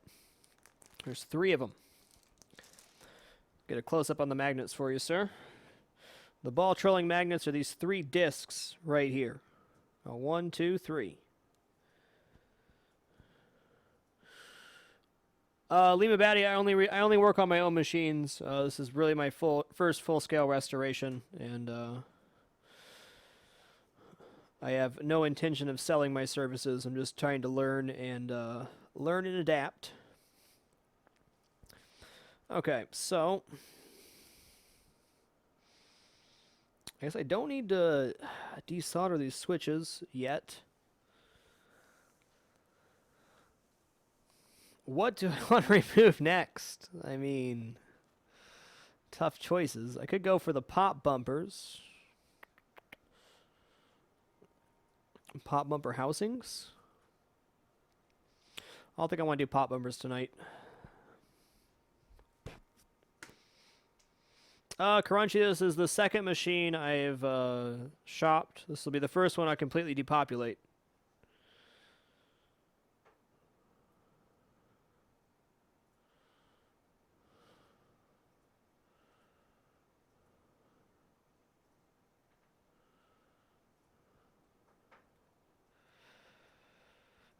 What do? What do? It looks like these assemblies remove from this. Or do I want to leave it as one piece? Snowy, a little hand to you, friend. Welcome to the Dapper. Dim Mass, do exclam tattoo in the chat and it'll come up.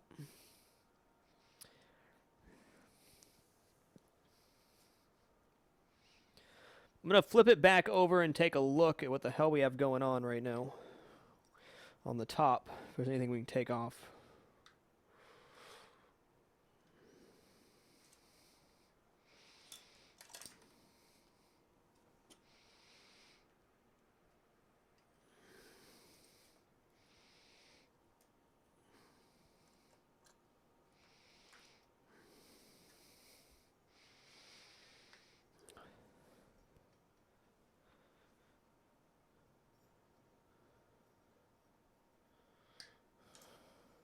I kind of want to take this vinyl overlay off and see what the hell's going on there.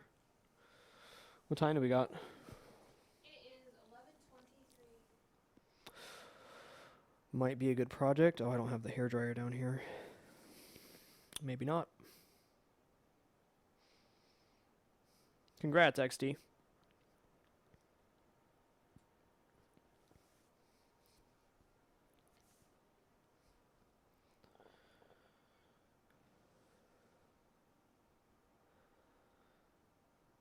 Yeah, I did psych over it. We did do a lot. Pretty much got this side mostly cleared.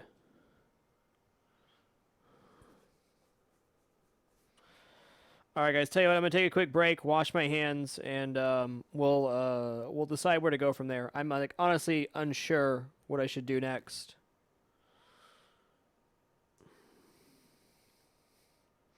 I'm doing this because this machine needs it. Simply put. Be back soon.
Not amused right now.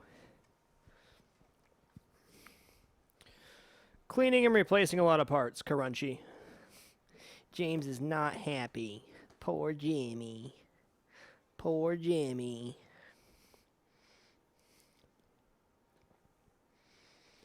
Yeah, the labeling, I think I've done a really good job on the labeling this time around. So I don't think there's going to be any major hiccups when it comes to that.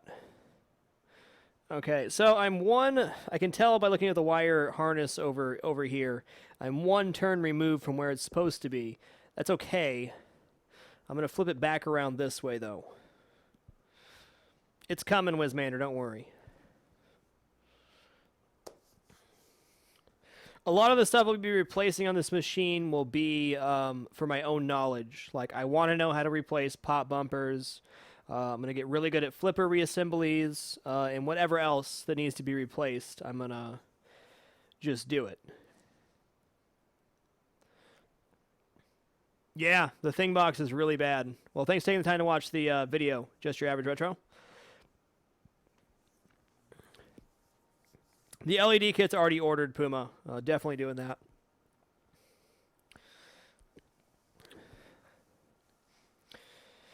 Let's flip this bad boy back over. I'm doing frosted LEDs on this one because I feel that the 2X LEDs are going to be a little bit too bright for streaming. I don't want to overpower the awesomeness that is this machine.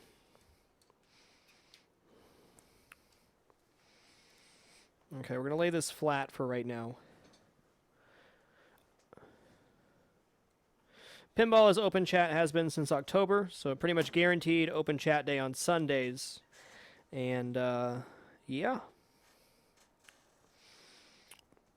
Okay, this is a heck of an assembly here.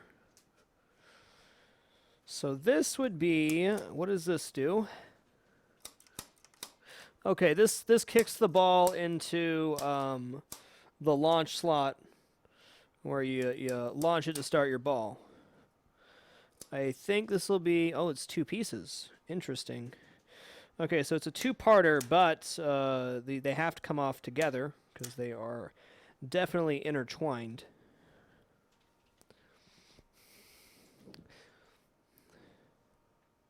Okay, sensory, the LEDs take less power, so there's no conflict there. The LEDs take about half as much power, and they generate a lot less heat, so there's no conflict with the draw. If anything, it leaves more power available.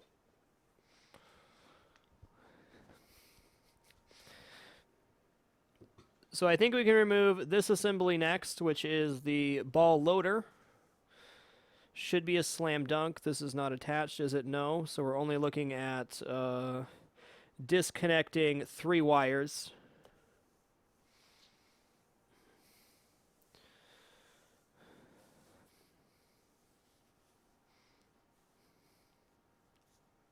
They have a transformer, Thunder, Thunder, Thundercats, on the underneath. And mini boards.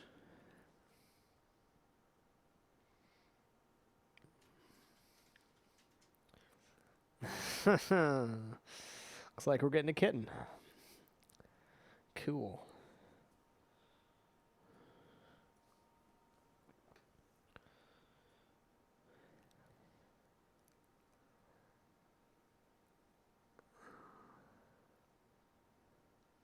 To clean them, Just Your Average Retro.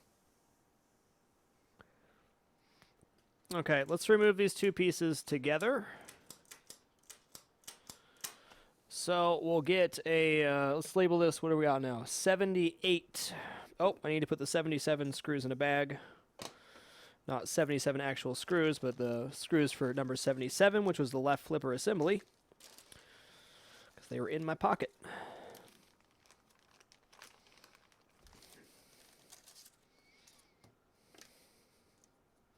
I was just making a joke, Wiz. Maybe, though.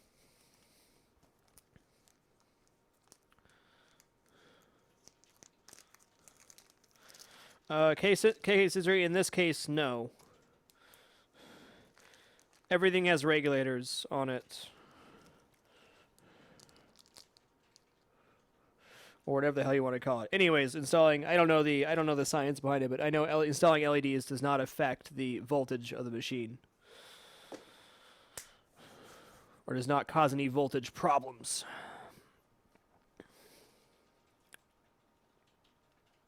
Basically, there's a board for everything. So, okay, considering in the back box there is a general illumination section of the board, which handles just general illumination.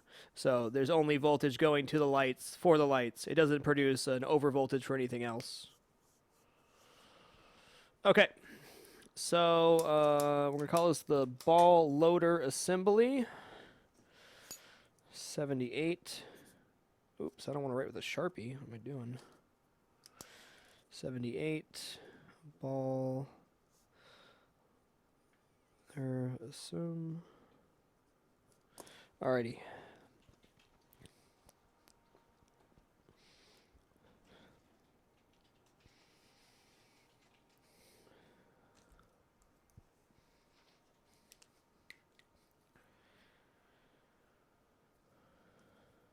Seven, 8.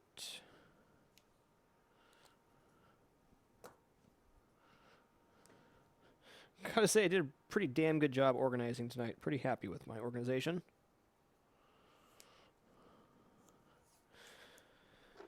Okay.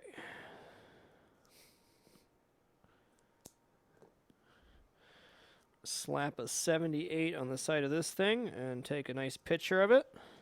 Get a nice reference photo for ourselves. Each time we switch to the Handycam, we're taking a picture. So we're going to go F11 here.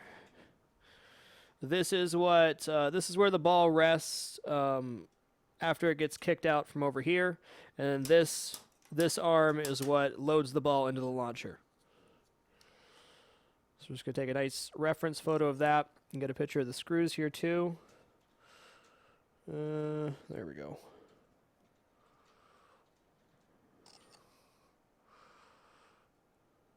Cool.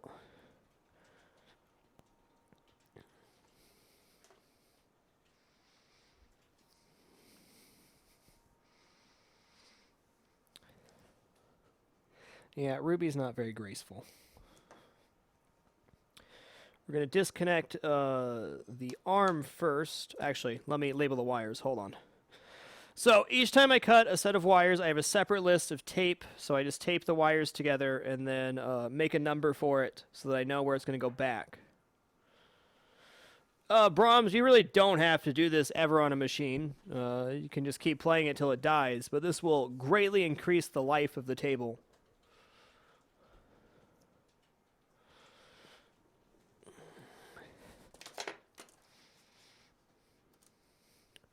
With any luck, this machine will be running great for another 20 years after this. Alright, so we're on 19. 19. Ball launcher.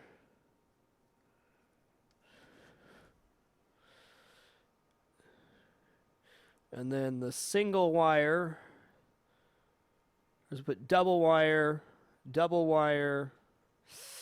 on inside.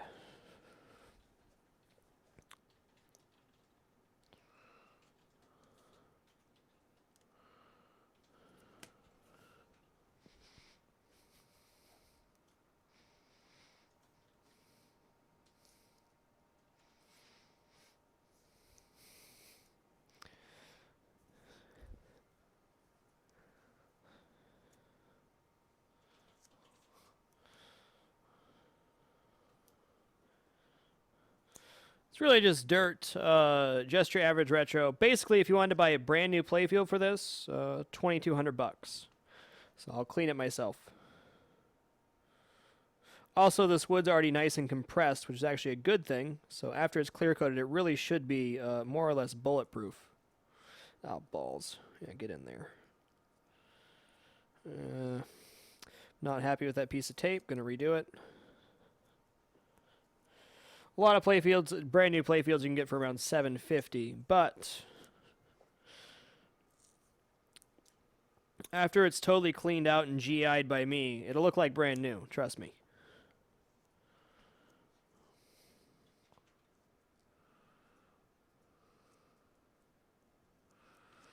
Okay, here we go.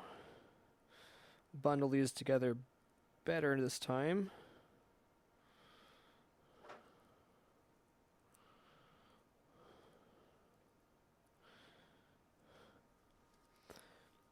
Hey, Ambron. Baharat, thank you for keeping it dapper, sir. Appreciate it, man. 19. That's 1, 9. Well, I don't know. It looks like a new coil to me. I'm just not sure if it's the right coil. Either way, I could clean up the tabs if I wanted to resolder. I'm just going to be a bit lazy and snip the wires. I don't feel like desoldering everything tonight. Plus, if I do go to resolder, I can get a much better connection because I can do this in a stable environment rather than the playfield being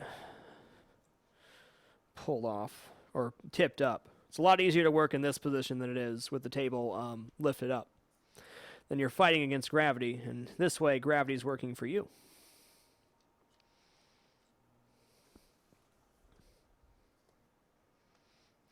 Cleaning up and replacing a lot of parts, Adamosk.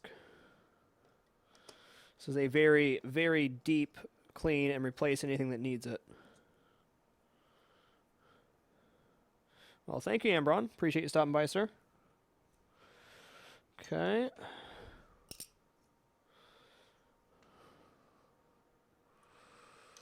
I going to be able to get in there? Yeah, good.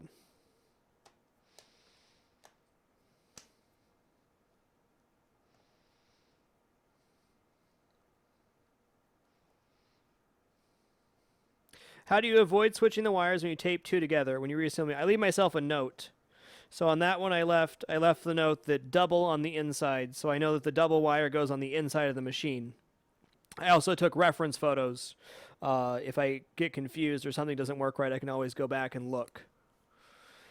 The trick is getting it back right the first time, though, because, like I said, it's a lot harder to work on the machine when it's tipped up. A lot easier to work on it this way. So, leaving myself detailed notes and taking lots of pictures to make sure that the soldered connections go back on correctly. Though I'm honestly not sure on like these if the connections would matter. I'm just going to imagine that yes, they would.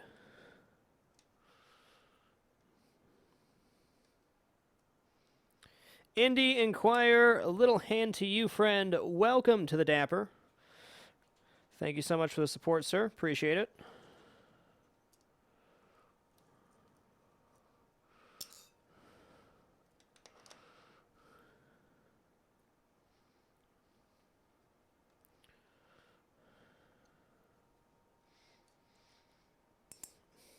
No sub chat on Sundays or pinball nights since about October.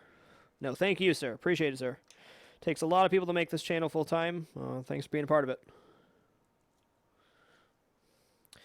Squib, all these videos will be up on YouTube as well, so you got it. And when I get back into the reassembly, I'm going to do some very detailed videos on like how to rebuild a pop bumper, how to rebuild flippers, so on and so forth. Okay, so this should just lift right out. That feels really weird. Okay, so the arm came out there. I'll just have to be careful. So you got this arm in here with the spring. Pretty neat. I'm going to try to keep this bundled together so it doesn't fall apart. I don't want that spring getting all wonky on me.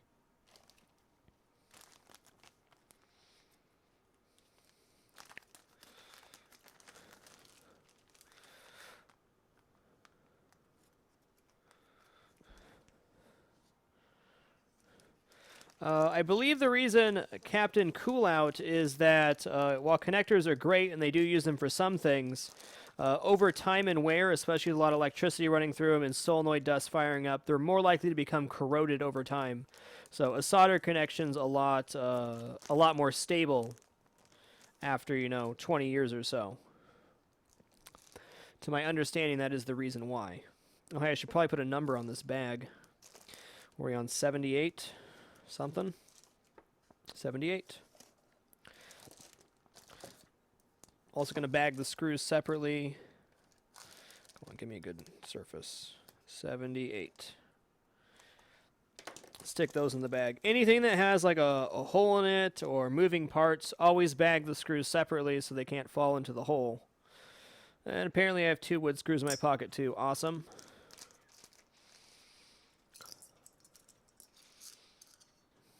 Okay.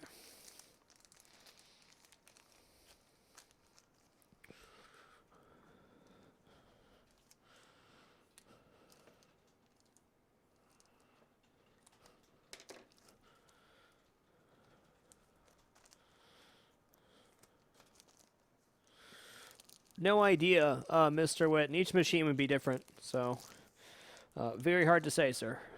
This is my first full restoration project, so who knows? The journey to reassemble is the exciting part. Yeah, once this table is completely stripped, I feel pretty good. Once it's back together, I'll feel even better. But this is pretty exciting stuff for me. We're into brand new territory for myself.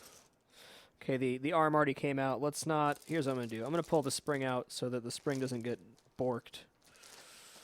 Hold on. So... Actually, the arm resting like this should be good. Just don't want the spring to get all twisted up and messed up. If that happens, we'll have a relatively mediocre time. Nobody likes that.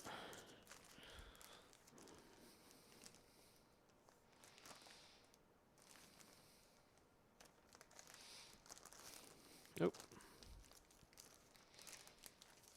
Take a reference photo. Thank you, sir. Now, we took plenty before, but definitely need an after. Appreciate that. Okay. Ooh, oh, man. Okay. I mean, I guess that worked because I went full screen on the chat like I didn't want to.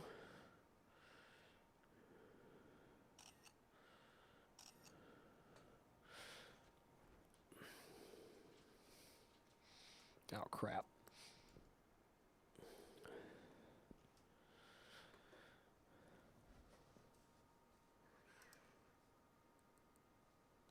What do you mean, punk? We're getting down to the nitty-gritty of what we can actually do here. What does this piece do? Something. Okay, here we go. This is the slingshot, or the... this is the slingshot for the left and the right here. I think that'd probably be a pretty good piece to remove. Pretty much same setup as the other one, with a bit trickier to get these together. Why would they wire these through that way? Okay.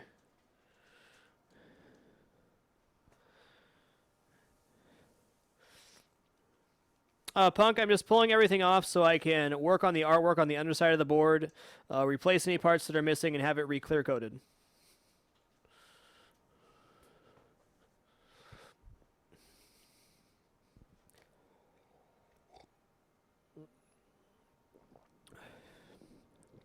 So let's get the slingshots off. Oh, this one might be a pain to get to. There's enough clearance there. Okay, so we're on number 20 here. So we're going to do 20 and 21, which is going to be, this is the, which side? Right side. So right slingshot is 20.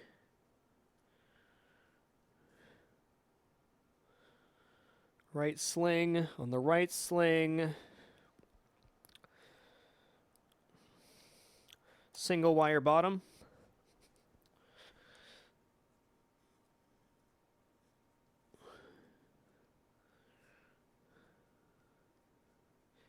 If I ever got confused, like, and did not know where a wire goes, you can also look at the schematic.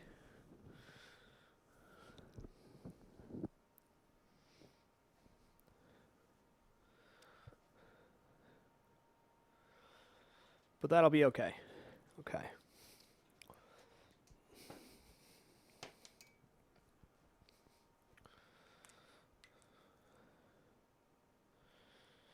So 20. Oh wait, don't write the number before we put the tape on. Herp-a-derp.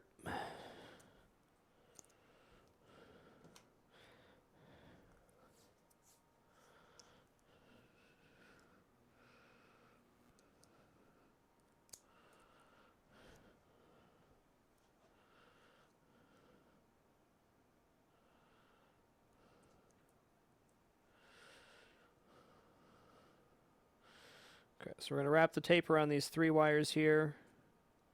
We'll write our number on the tab. Oh, crap. Mess that piece of tape up real good.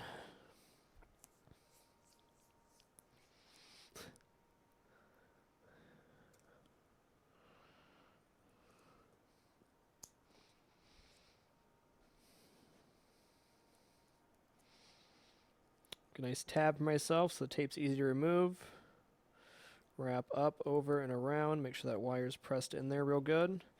Give it a nice tight squeeze. Good.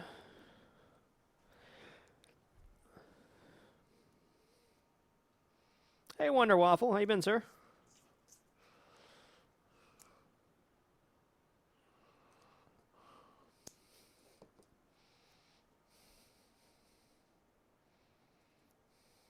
Okay.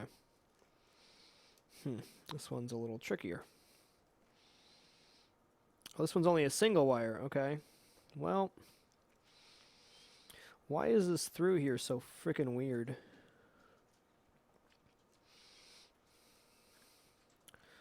Guess we'll do it up here then.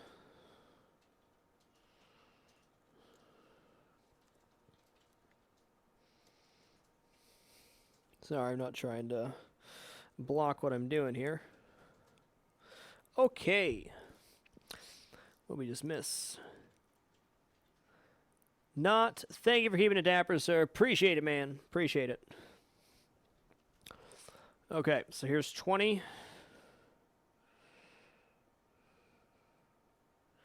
And 21. Then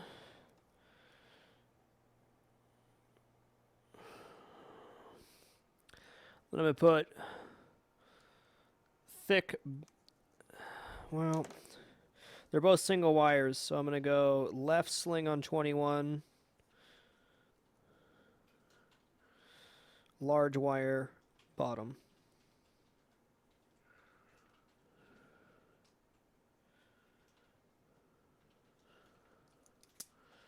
Alright.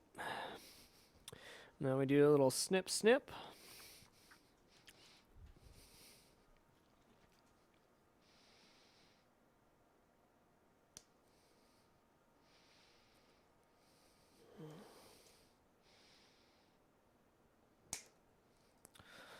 Go to the other side, snip snip.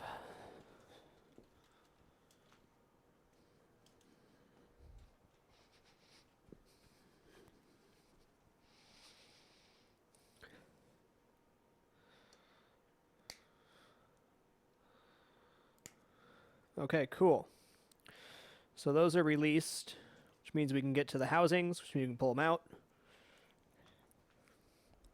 It's going to be a heck of a lot easier putting it back on because I can just put all the mechanical parts on, lay the wire housing down, then resolder.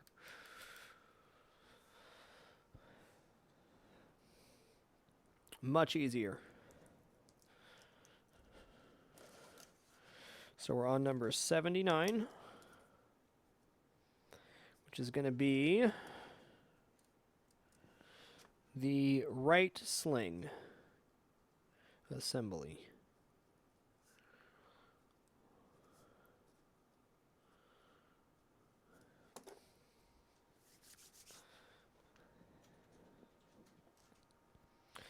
I guess we're going to have the same issue with the spring on this one. That's okay, though.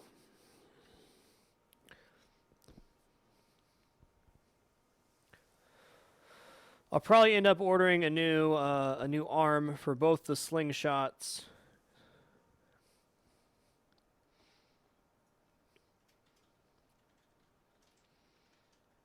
Wow, Indian Choir, that's a bummer, man. Wonder Waffle, little hand to you, friend. Welcome back to the Dapper Man. Appreciate it, sir. Okay, let's take some reference photos here. We're on 79. That's brutal, dude.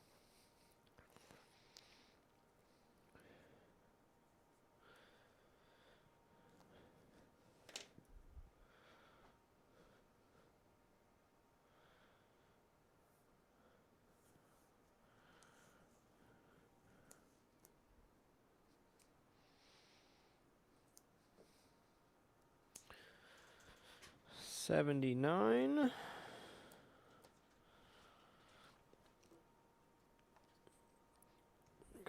God bless America. Hold on.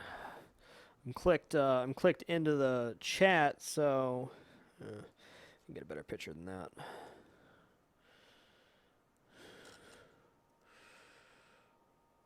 Lighting's not the best right now. Okay, that's a better reference. F10.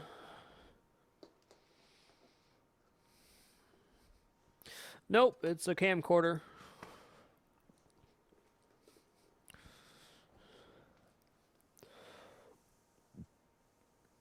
Well, thank you, Wonder Waffle. I appreciate it. Okay, so we're on to 79. Right sling. Try to stand to the side here so you guys can actually see.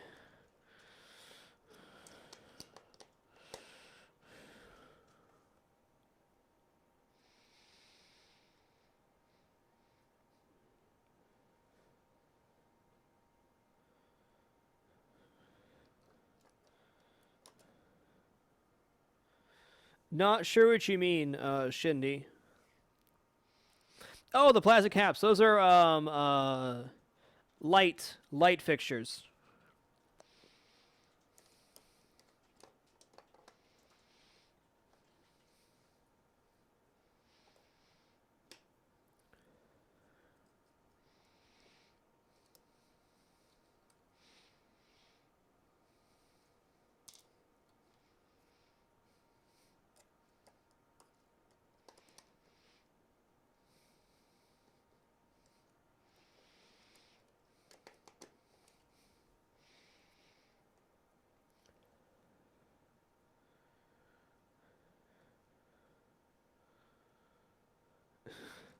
Why would you make every wire the same color? It's madness, man. Madness. Okay.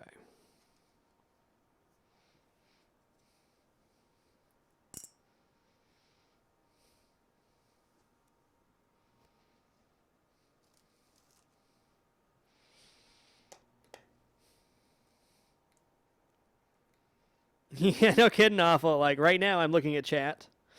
Pretty much every time I am working the screwdriver, I'm looking at chat. POV cam would actually be pretty boring, to be honest. I guess so, Osler.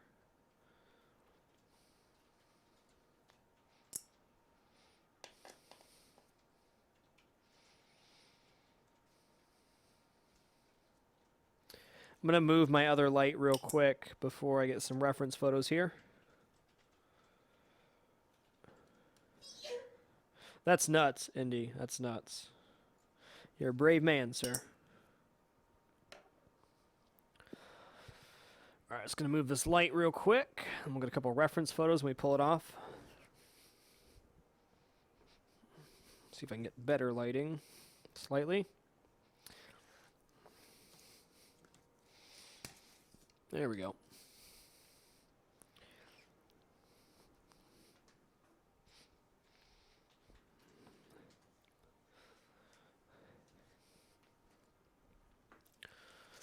All right, 7/9 and 7/9 for the screws.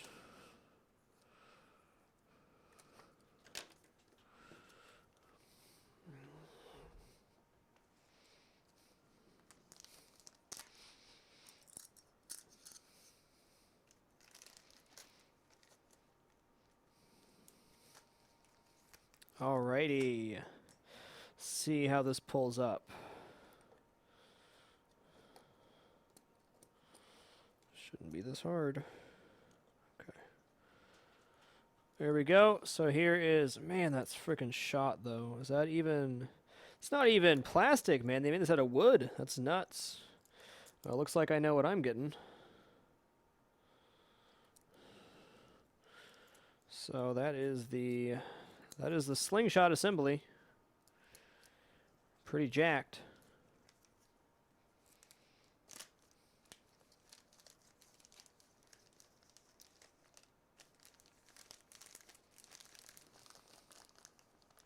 Like the tab that turns the arm is made out of wood. It's not what I expected at all.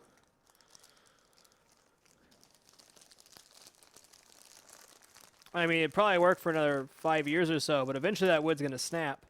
When the wood snaps, you got a problem.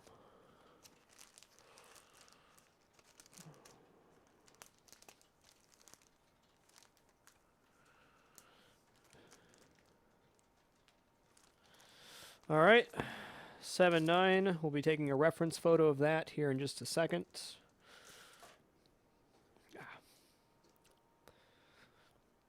Okay, we're clicked out now.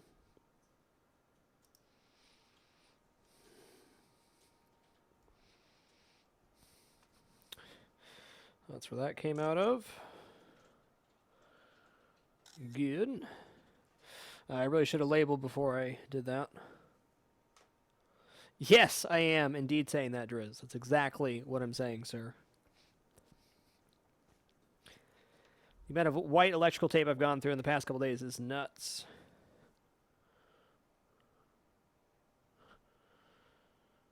No, I have not, Indy.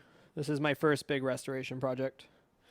All right, so we're on to 80, which will be the right slingshot.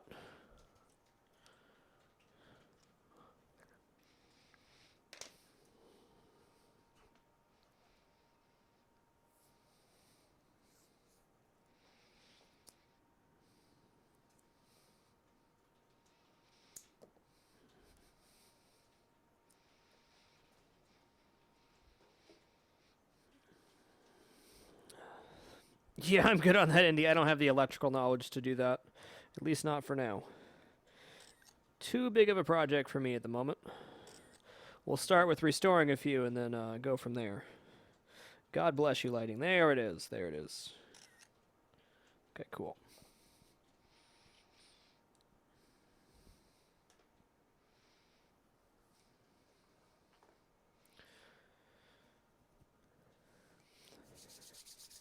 All right, we're going to step to the other side to remove this one.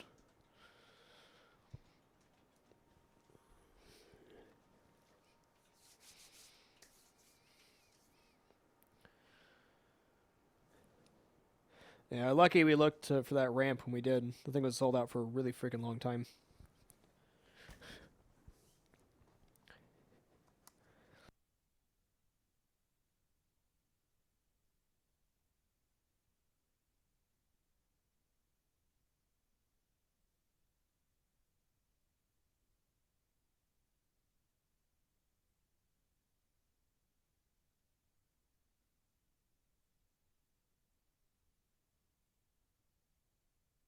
Myself a note before I start doing this.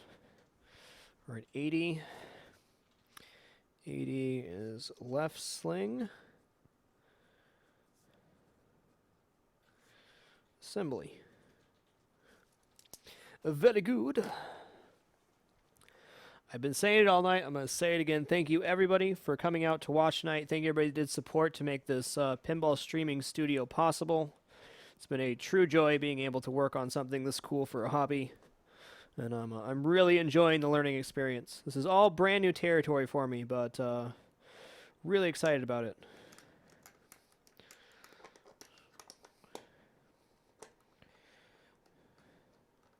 Pinball filled a really major gap in my life where I really needed a hobby. Really needed a hobby.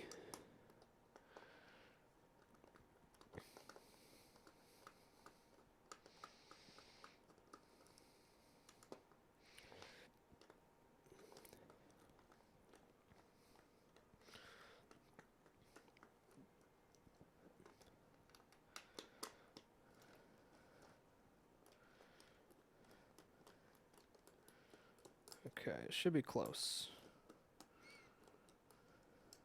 And I'm really excited to get this machine in particular back to tip-top shape. Once I'm done working on this machine, I'll have a really good idea of how to work on any machine, which is a very exciting feeling. Okay, maybe I should have done that the other way around, but that's okay. Actually, hold on here. That'll allow me to pull this out, and we'll put it back together in the bag. Cool. Sorry for punching the mic there.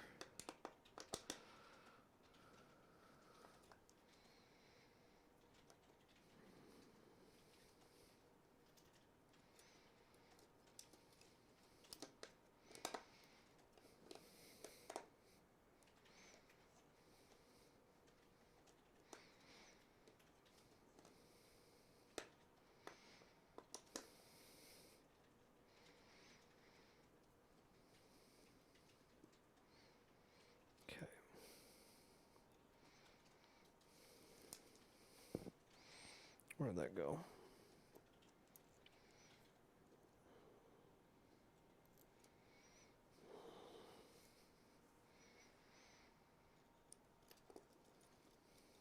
Good.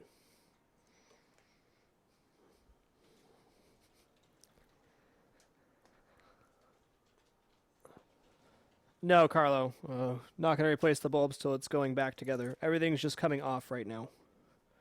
The board has to be completely cleared to clear coat it and work on the paint. So goal number 1 right now is to get everything off the playfield. And then goal number 2 will be get everything back on. All right, 80 for the sling. We'll make a small bag for the screws.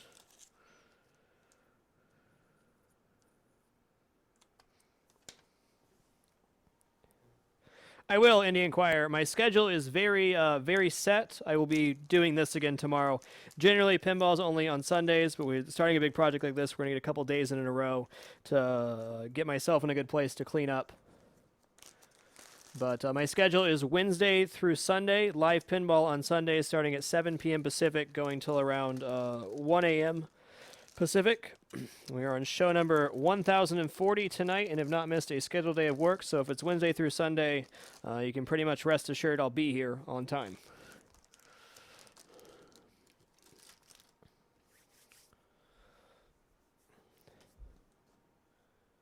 Oops.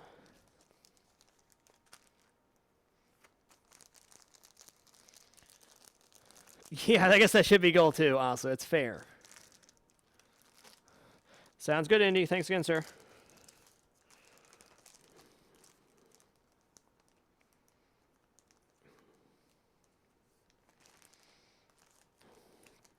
All right, so the slingshot assemblies are off the table.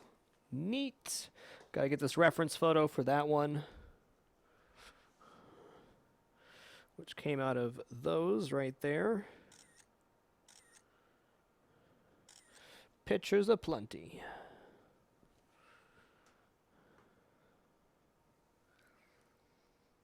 Thank you, Albert. I'm really happy with where we're at right now. Really happy.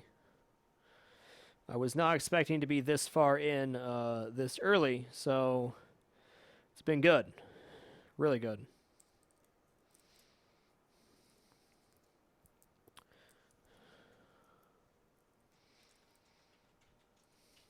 Hey, Warlock. Good to see you, sir.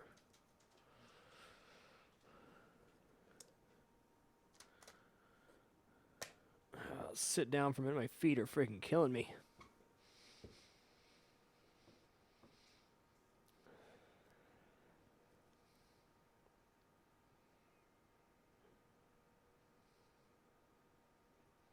Yeah, there's a lot, Peace Dagger. Probably around 400 right now.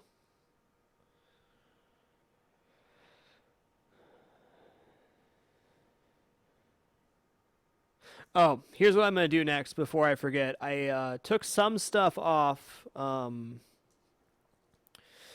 preparation to get this thing mounted on the rotisserie tonight. So, I guess this isn't even the right one, is it? Unless this got jacked, which is possible. Oh yeah, that's right.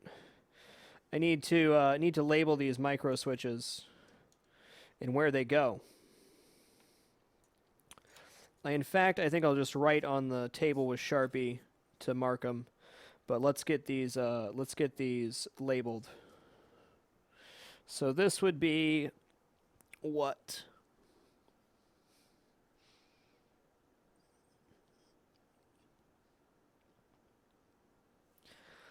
Ball launch micro.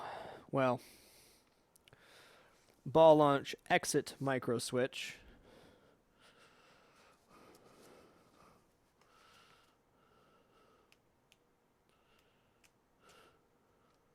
It is pretty daunting, but there is schematics for everything, so it's not like an impossible venture, you know? If you ever forgot something, you could find the answer. It just might take you a minute. Okay, we're on to up here. I gotta move this.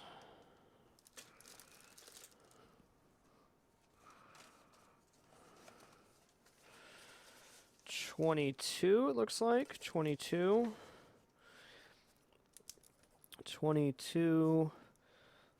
ball launch exit micro.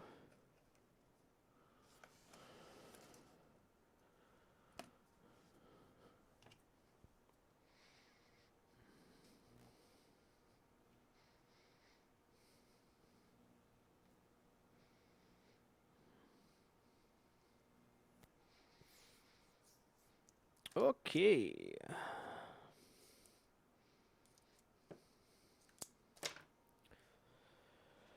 Oh.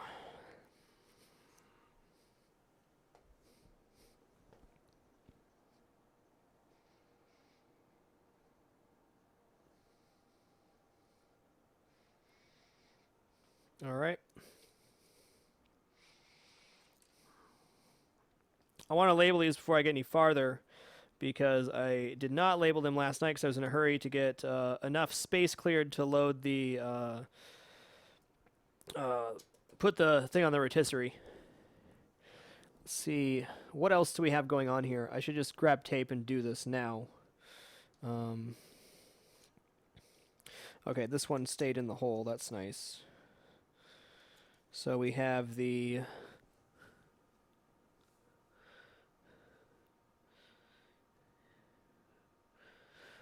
well, let's call this the after ball launch micro, or after ball launch exit micro.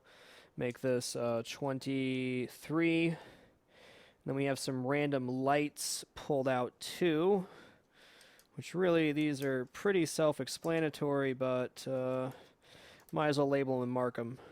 Is there any other lights I pulled off? Is that it? Yeah. Oh, there's one here too. Okay, so I have 3 lights and one more micro switch.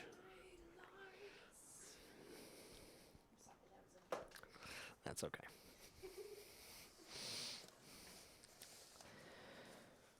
$23 after ball launch exit micro. 24, 25, and 26 lights.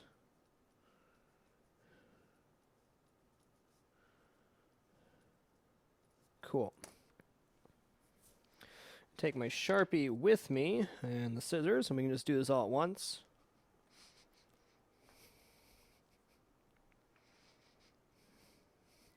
Yeah, we're making great progress. Great progress. So, there's no harm in writing on the wood. So, what we're going to do is we're going to label everything with tape, and then I'm just going to write the number where it goes back in. So, yeah. It'll be a slam dunk putting everything back together, which is the idea. Dunk it.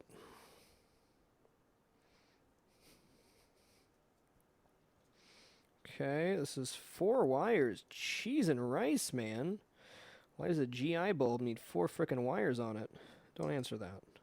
Oh, because it loops into another one. I see.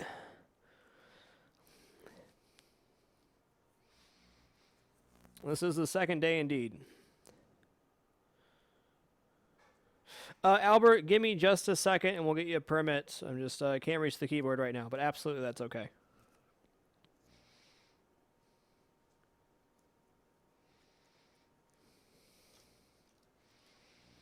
Can you permit Mr. Albert when you sit down? Oh yeah. It's always when I stand up. Yeah, of course.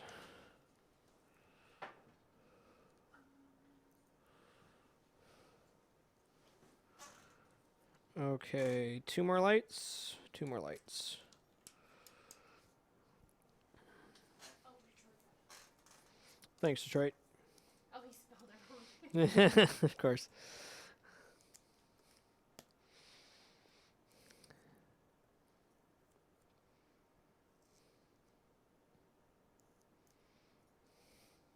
Maybe you didn't.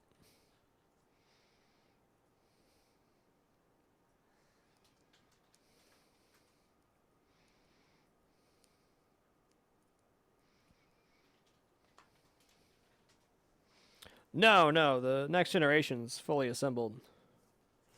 So after you get everything taken off, what's the next step? After we get everything taken off, the next step is to Do the measure the inserts, and start pulling those overlays, get it cleaned up, and kind of assess the situation.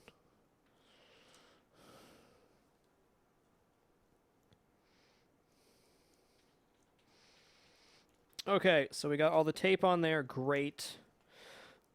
Now we're going to label everything. We got this micro switch is 22 to 2, and I'm just going to put a little 22 on the board here. This micro switch is 23. Put 23 on the board. We got 24, 25. 24, 25. That's different. So 24, 25, and 26. 26. No one will ever see the markings on the board, so it's all gravy to write on the wood. I'm sure Sharpie's not great for wood, but it's a huge slab of multi-layered maple, so not going to hurt anything on the top. Oh, wow. What? Wayne, the guy, the website that I showed you, that's just Yeah. like, he did a full playfield restoration on ADDAMS family. Cool. That guy has some good stuff. We've pulled about half, if not more, of the bottom of the playfield today, and most of the top as well. Making pretty amazing progress, if I don't say so myself.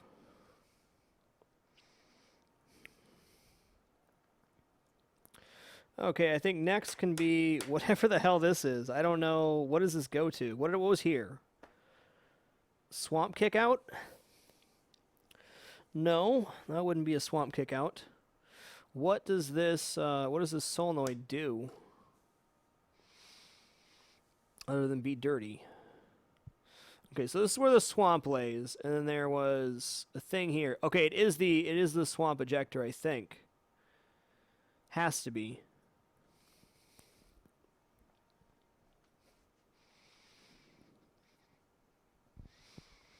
Not too bad, Matt Rock Twitch. I mean, I've been really organized taking it apart, so shouldn't be scared to put it back together. Not going to say I'm not nervous, but no problem.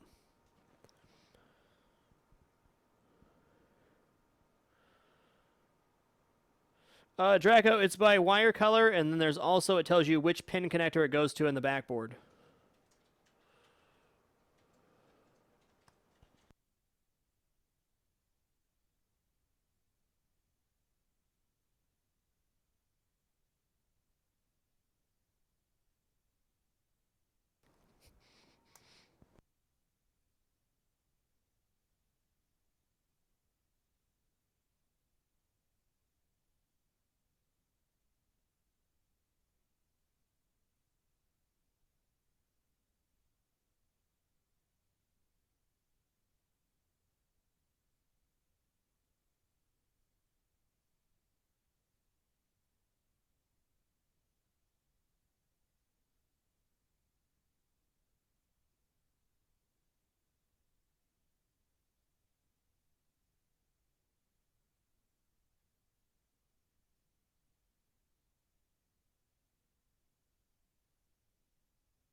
Bubba Chubbs, I'm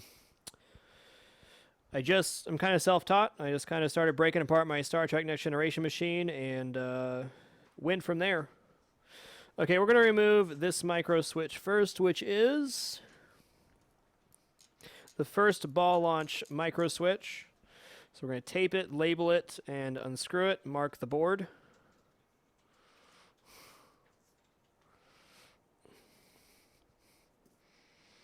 That permit's fine.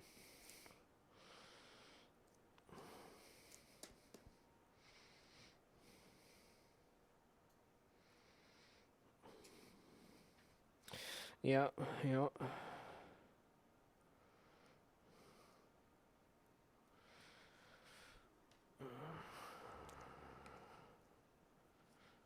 No problem, Bubba Chub. What number are we on here? 27. 27. And then we'll mark this with a 2-7.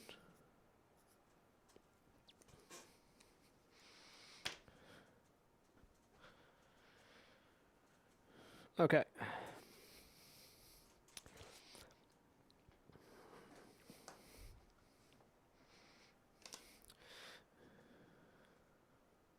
Cultus of Scorpitox, what's happening, sir?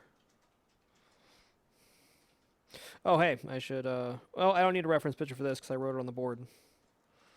And once I lay the wiring cables back in, it should make a lot of sense. I'll definitely label the wiring harness holders and zip tie the wires with letters or something to know where the wire harness itself goes back in.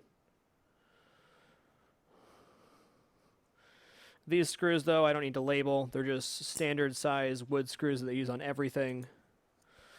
So we're good there. Okay, good. That frees up some room. I'm just going to call this the purple swamp solenoid. And I'm going to have to label this too. Let's see what we got going on here. Double purple wire outside, and we'll definitely get a picture of this. Whoa. Don't pull that out. Okay. So we'll label this 27. No, 27 was that micro switch. 27 was first. No, second ball launch micro.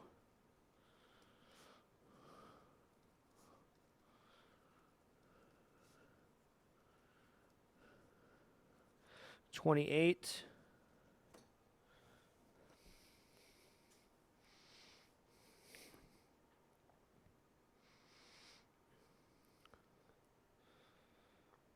No, wait, this is not. This is actually it is. We're good. 28 is. I have to label those wires. That's right. 28 is purple. Swamp solenoid with a note that double purple on the outside.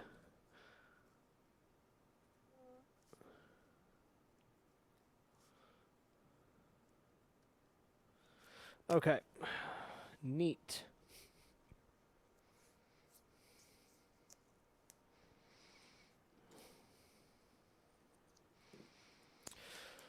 So what we're going to do here is bundle these wires together with a piece of tape, write number 28 on it, and then I have my notes telling me which wire goes to which. If I ever got confused, I could just look up the schematic and know what was what. But ideally, you don't want to be looking through manuals and schematics and stuff. Okay.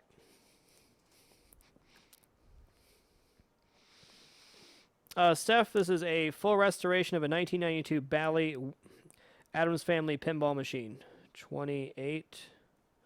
Okay, cool. Let me give this a little snip.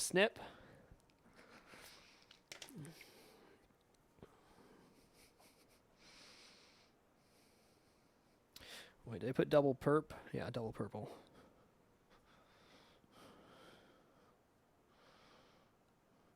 We're doing a ground-up restoration of this machine. The cabinet's really dirty, too, so be a good project. Okay, 28, so we got that labeled and tied off. We're reaching critical mass on this side of the wires. Now we're going to take this and label it differently and take reference photos. This will be the different portion list, which we are now on to number 81. 81, purple swamp solenoid.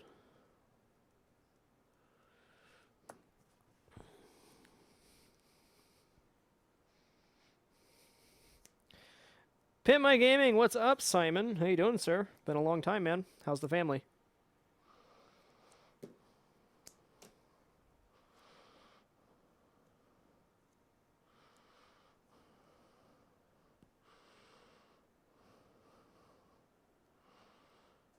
Okay.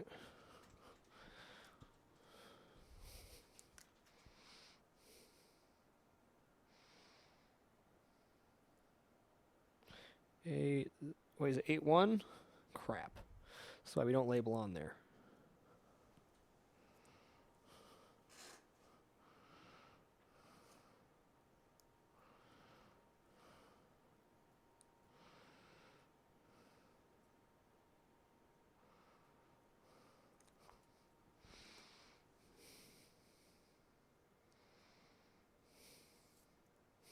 Life be hard? Yeah, it happens, man.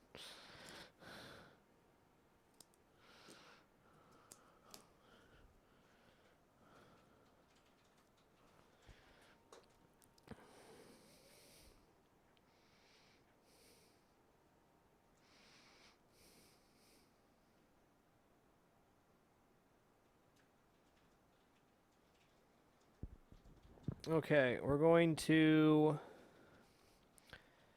take a picture of this housing, 81. The reference point of the swamp on this side looks good.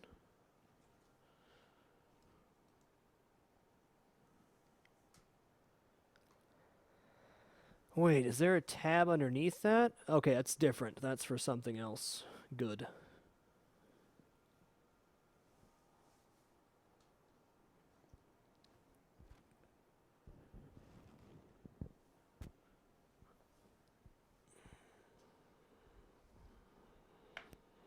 $81.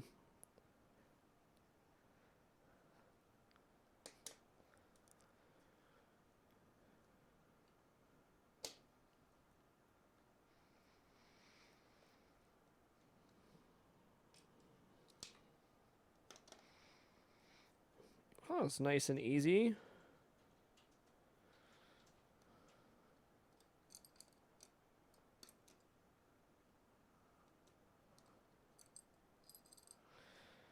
What does this go to? Something. Might not even need to take that off. No, I should be able to leave that on.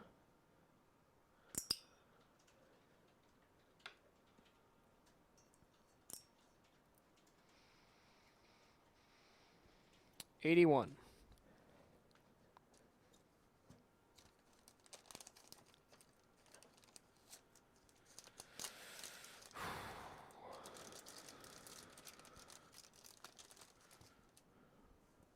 Sharpie beware here.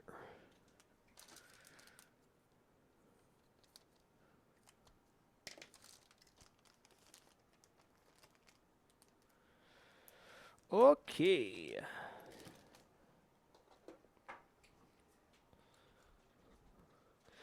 Take a reference photo of where that came off. Good. Definitely going to do a full dump and backload of photos tonight, or back up of photos.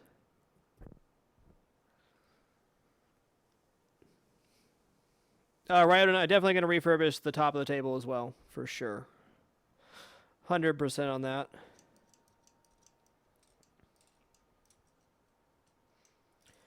Okay, let's get this removed here. I'll leave these, I guess I can probably leave these on, or just flip them out here. I don't need to remove everything from the bottom. The front, I definitely do, though.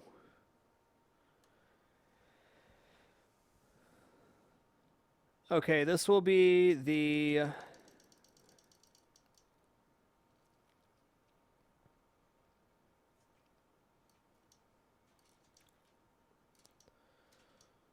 ball launch resting micro. So this will be number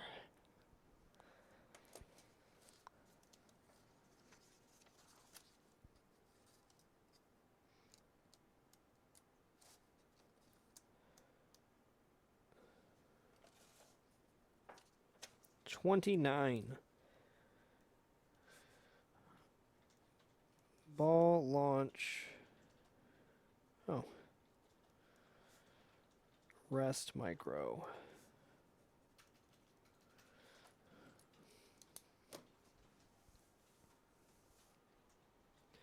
We've made a crazy amount of progress today. I'm really pretty stoked. Hell, after tomorrow's stream, the playfield might be clear. Then we're into a whole new place.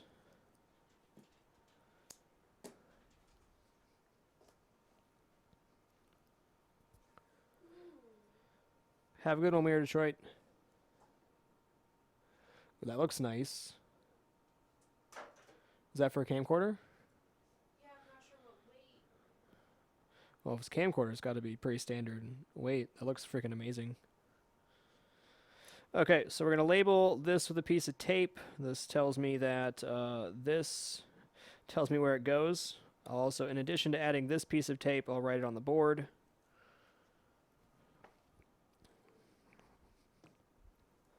Most stuff I shouldn't have to reference, but that's okay. I want to be extra redundant.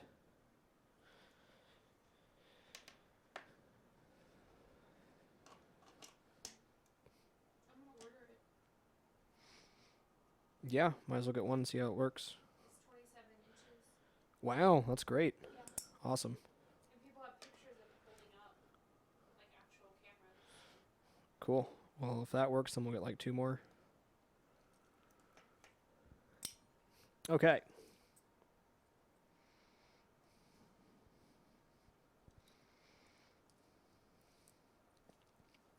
Neat.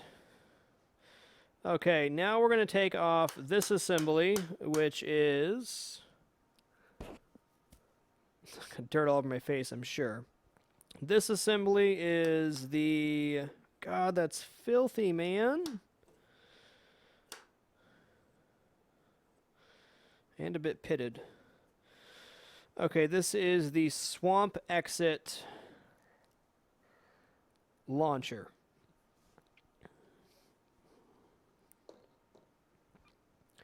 Before we do that, we're going to label the wires, so I'm the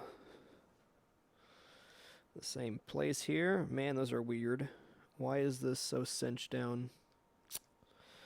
Well, that's an odd choice by them, but okay. I'll deal with it.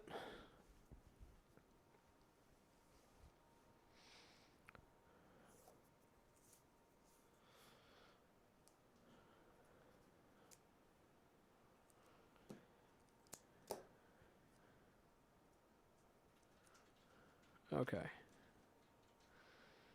Wrap this around here.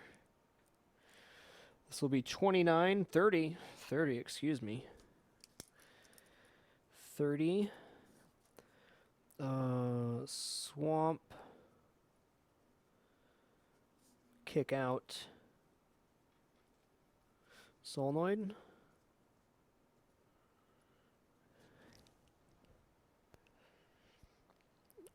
Double wire out. Side.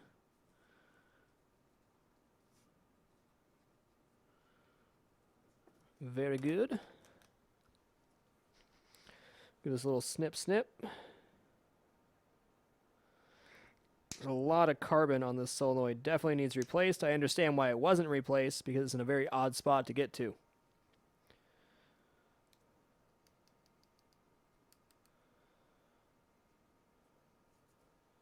That's correct, Ivan J. Completely stripping the back bare and the top. It's going to be just a piece of wood for me to work on shortly. Well, not shortly, but we're getting there. Okay, so we got this solenoid exposed. Now we're going to label it as, what are we on, 85 now? 82, excuse me. 82. Swamp kickout assembly.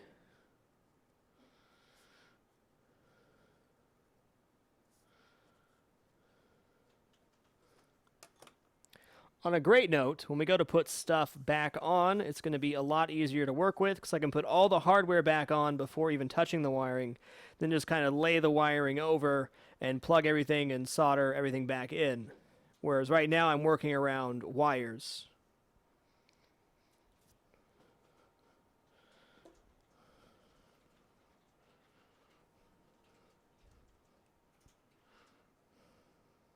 Oh, need tape first.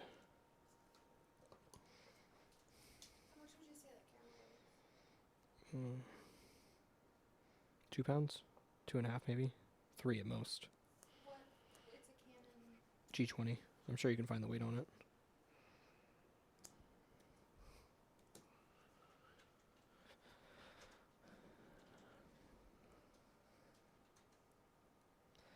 $80. 2. And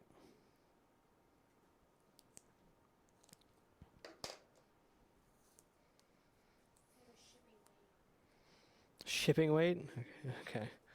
Well, I guess that'd probably be about the weight. I'm not sure how strong enough to hold it. Well, there's only one way to find out. And it's only 35. Whoa. What's the shipping weight on the Canon? 4. You Google it, you can probably find the weight. I'm sure somebody's asked the same question. Okay.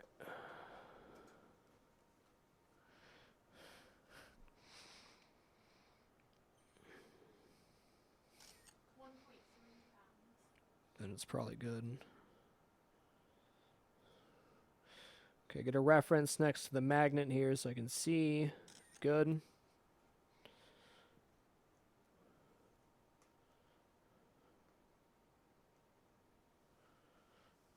Cleaning everything that can be, replacing anything that must be. Good way to put it.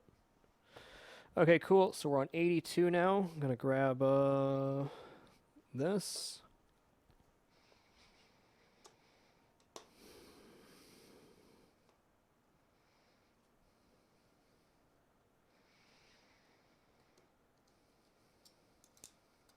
What time is it?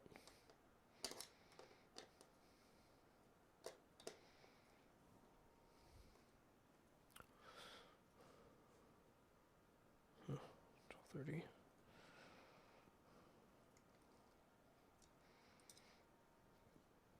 Oh, sorry, 12:36. 82. Reference photo for afterwards.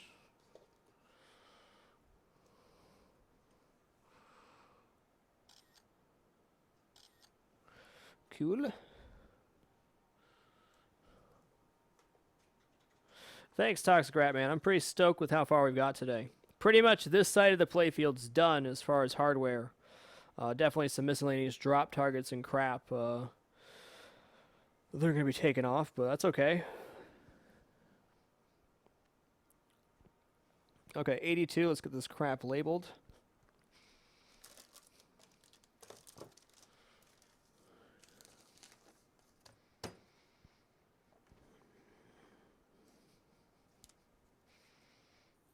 $82. It's going to be quite the cleaning process to get all this stuff cleaned and up to par. We'll get there though.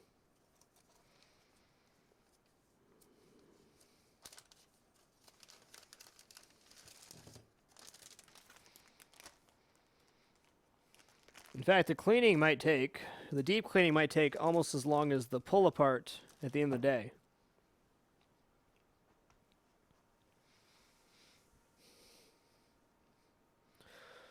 Bushi, Cooking with Frag happens once monthly. If you're looking for Cooking with Frag episodes, you can head over to YouTube. There's been 4 since we rebooted the series.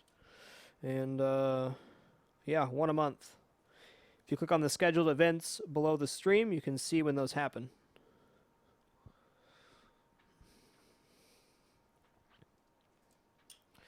So this is pulled out. What is this? Why is this? Why would you do it like that?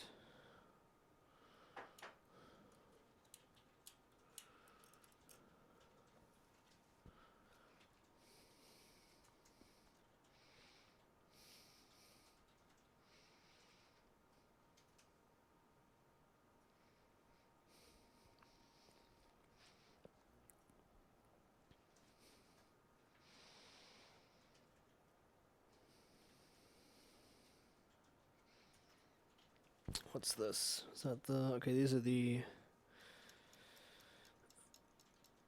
Word.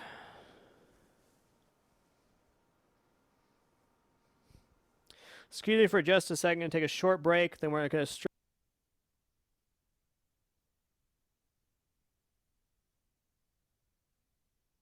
we're going to strip this area of the playfield after I take a break. And then... I think we'll call it good there. We made so much progress today.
Alrighty, guys. Thanks for your patience. Do appreciate it. Let's get this DC'd. Looks like we'll have to do this piece too, which is fine. These are unique screws, so I'm gonna have to be careful on that. Apparently, this was screwed in at some point, but it came undone. Good to know.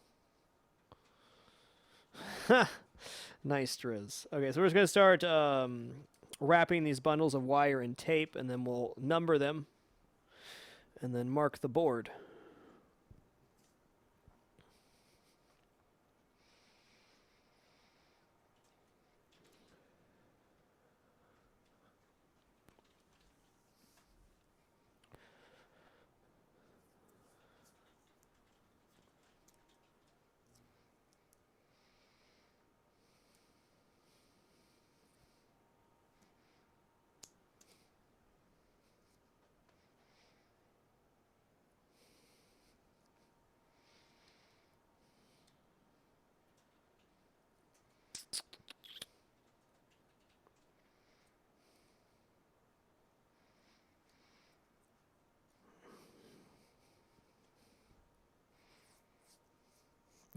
Nice, Amvid.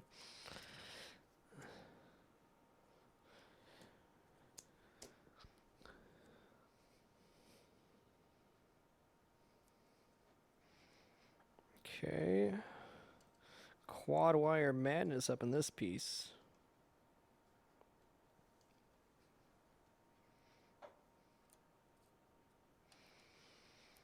Good connection there. These are weird. How do I want to approach this? Probably bundle this as a 4-wire since they all connect there. And bundle... Huh.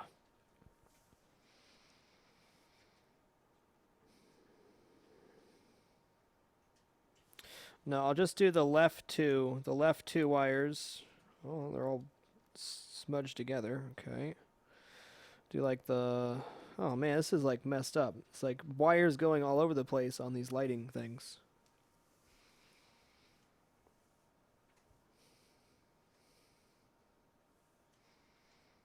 If a micro broke, you just replace the micro. The playfield is solid maple, so to crack the board in half, I'd pretty much have to jump up and body slam it. That might not even break it, to be honest. Okay, well, let's get the ones that we know how they're working. First,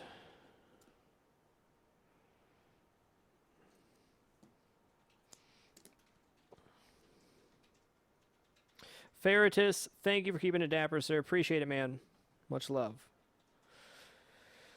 Okay, so this can be its own thingamajig. Double wire. Alright, we're going to be okay. Yeah, these do connect together, but we'll just label them separately. As long as the tape's going to the light housing, we're okay.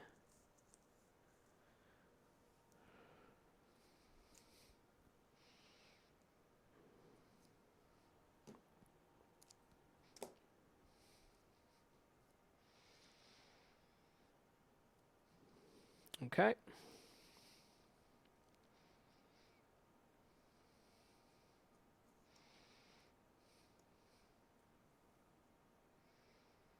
Yes, Driz, I do believe that is possible. It's definitely an idea I've had, but got to be patient on that one. This would be quite the undertaking.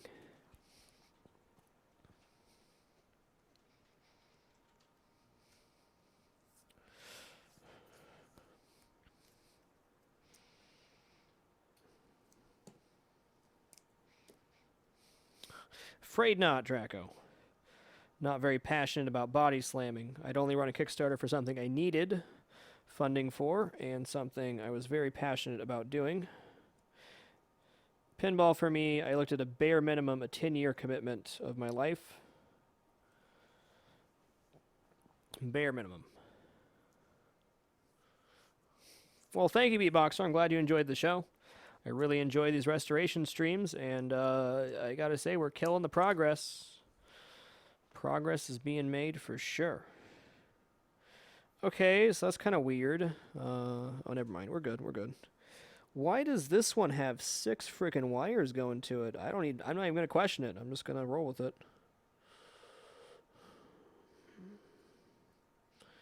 Get a really solid tape on that one. Make sure it's really in there. 6 wires, eh? So we'll do 1 here. I really don't understand what's going on with this one, but okay. I don't need to understand. I just need to be able to put it back together.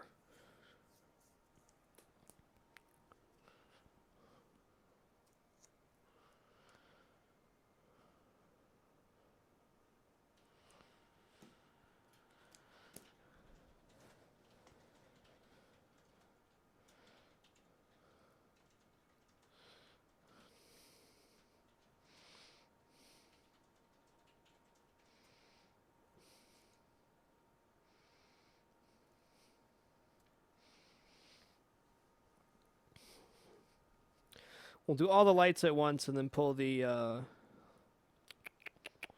this one has an LED in it. Look at that.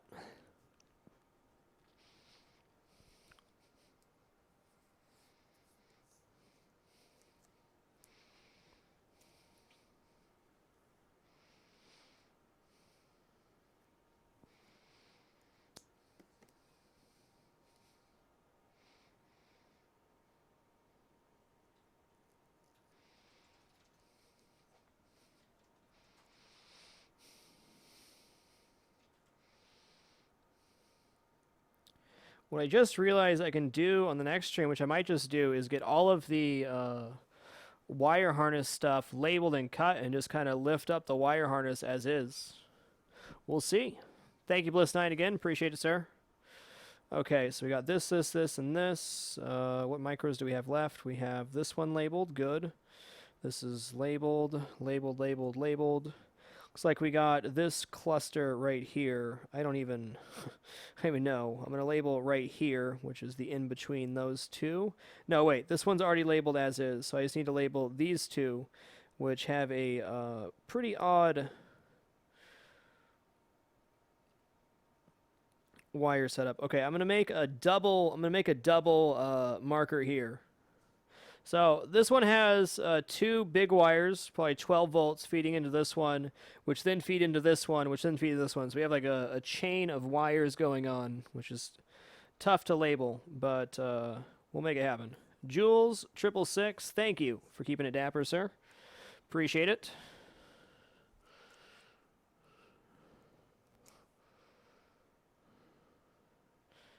So I'll make this a big one with a large tab, and then I'll label it appropriately. Then we'll start pulling off all these light housings and be looking good. So I'll make this a nice large one.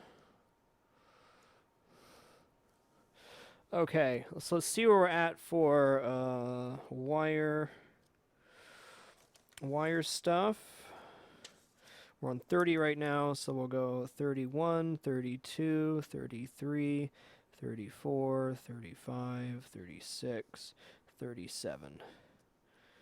We'll label 31 through 35 as lights, and we'll go from there.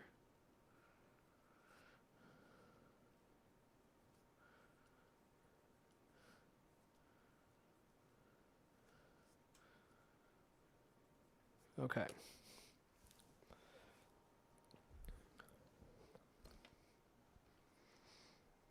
Okay, so we're starting on 31 here. So I'm going to draw a little line up this one like this.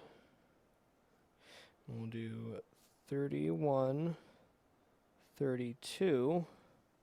That'll work out good. This will be 33. 2 resubs. Apologize. Try to look at the chat as much as I can. Honestly, I'm exhausted right now. Joker and Jules. I got Jules. Joker, thanks for keeping it dapper. Appreciate it, man. Much love, dude. Okay, 34. And do I have another light? Crap, did I over label on that? Okay, so 35 is not going to be a light. Yes, it is. Here it is. 35, and then 36 will be a light as well. We'll remove all the lights at once and then get the rest. 36 is also a light.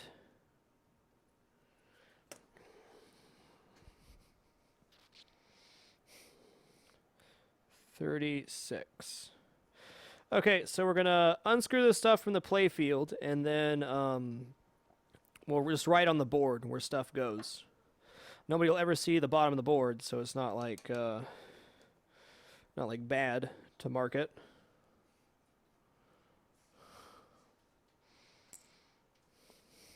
Okay. So this is 33, which we're going to mark just right by this hole, so we know that's where it goes in. 33.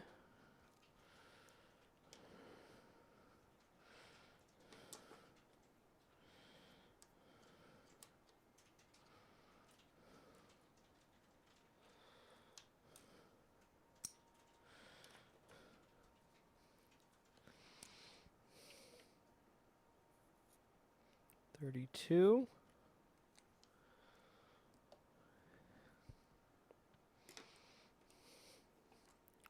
Why is it not going in there? Oh.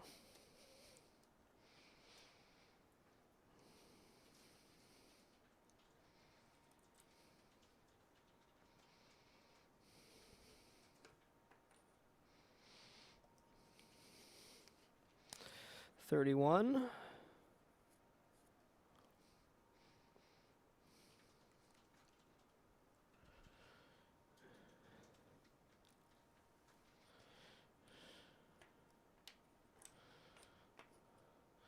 Okay, this is 34.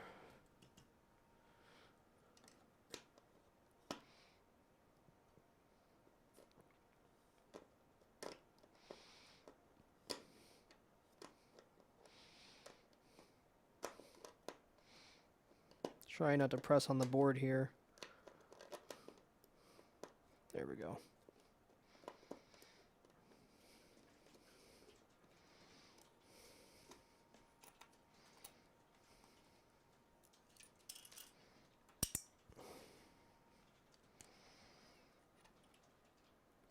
Three, 4.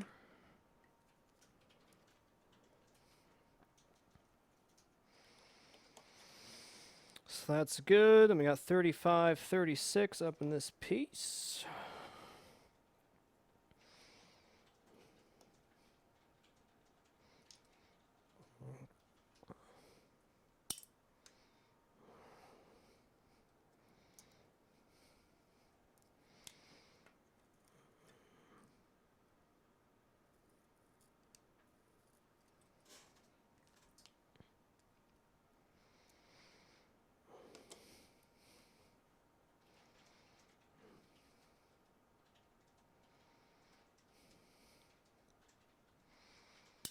McGuire's glass cleaner. That's Oh, yeah, the news one was asking. stuff's freaking fantastic. 35. So I'm writing with Sharpie on the back of the board where all my tapes are for the different pieces. It is McGuire's. It's very. I really like McGuire's glass cleaner. It works solid. Solid as a rock. Okay, I'm going to go ahead and label this one as a light 2, and that'll be the last thing I'm doing here. 30. Wait, I already did 37. What number are we on? 35. I have not labeled these. Okay, I haven't labeled any of these either. So we're going to do... oh, crap. What number was this? I didn't write it down. Good thing we did. Purple swamp solenoid is 28. Almost done goofed and didn't label that one.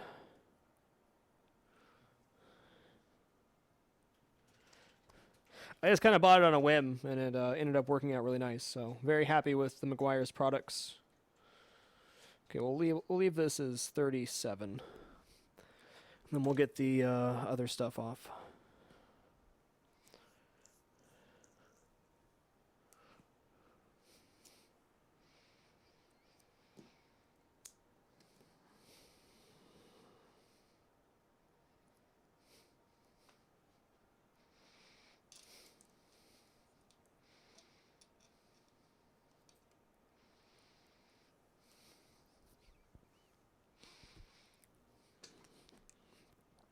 Okay. 37. 37's a light. Light. Granted, I should not have to reference my page, so I'm just labeling it as a light here. What we're doing right now is labeling all the different light fixtures with a number and then writing that number on the table when we disconnect the screw so I know where each one goes back in. Okay, 37's right here.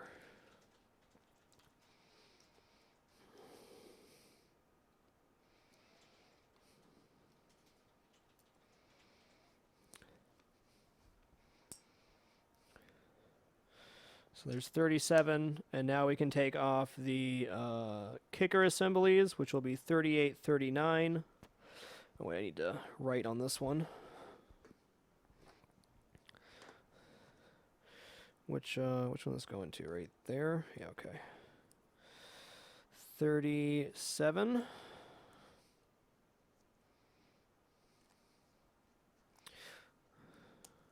Have a great one, Osler.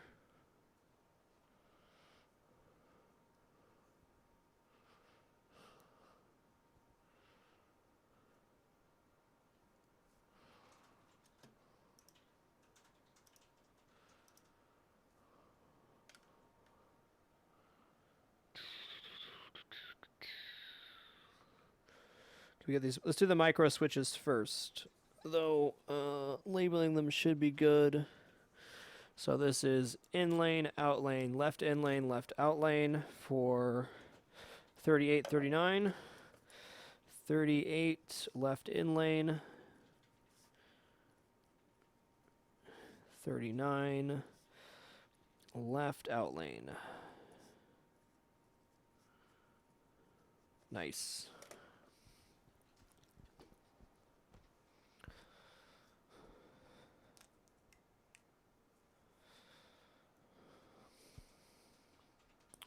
So there you go. Did in lane first, so that's this.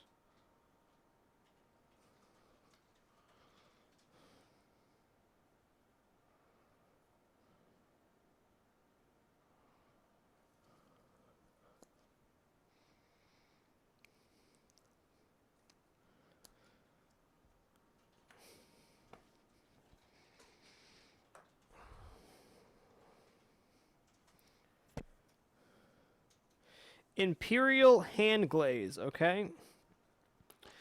What's the composite of it?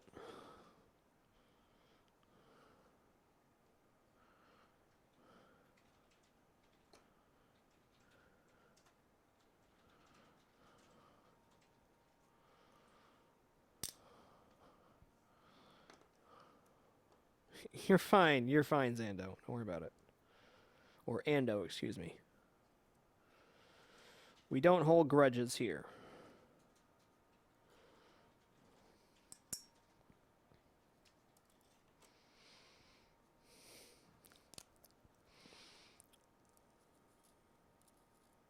$39, good.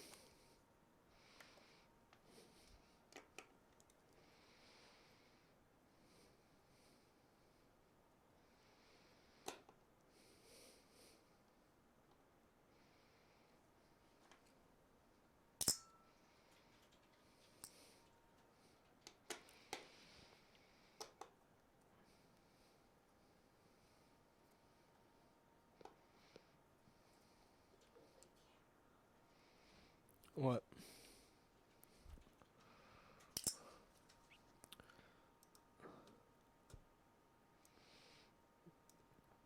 That hand glaze is 32 ounces for $32. Yeah, what's the composite of it, though? Does not contain silicone, okay. That's good.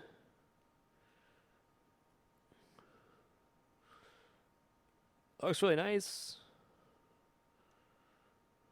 Might give that a shot. Obviously, you're going to have to use Novus to get the big dirt off, but that could be a nice finish. Ando, just practice, man. This is actually my first big restoration project. I did one big shop of my Star Trek Next Generation machine, but to be perfectly honest, I don't exactly know what I'm doing, but I know enough. Okay, cool. So we have the kickers left. So we're going to take the kickers and go 39 was the left out lane. 40, 41. 40, 41. 40 will be the... labeling it bottom top's going to be odd, but we have the numbers. So bottom sling leaf.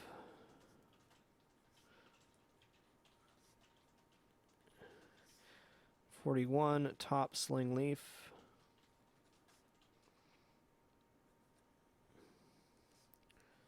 I should definitely clarify which side that's on. That's the left-hand side. Left. Okay.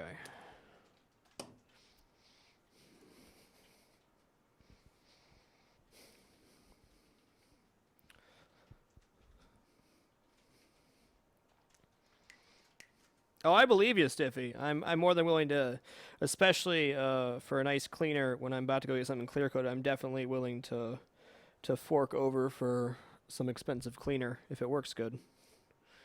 40, 41.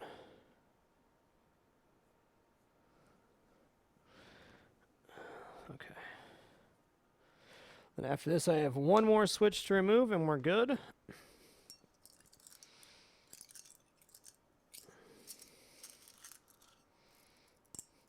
I might just remove this as a whole assembly because I'm going to need these screws to...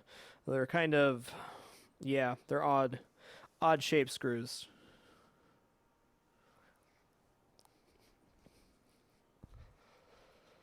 Alright, here we go.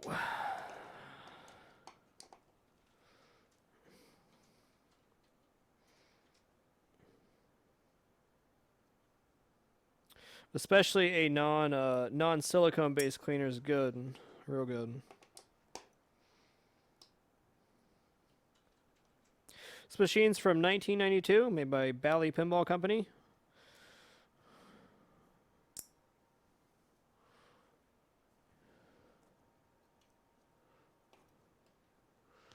Sure, Draco, if you want to link that and get you a permit.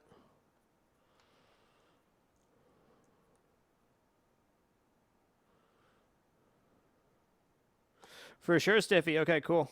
Sounds great, man.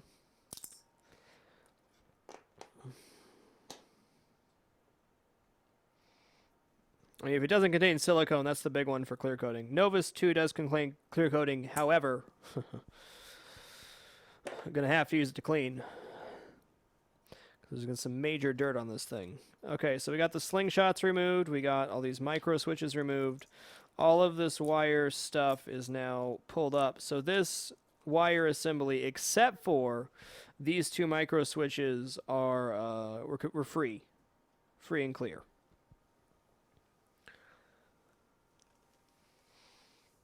Hot diggity, man. What a day.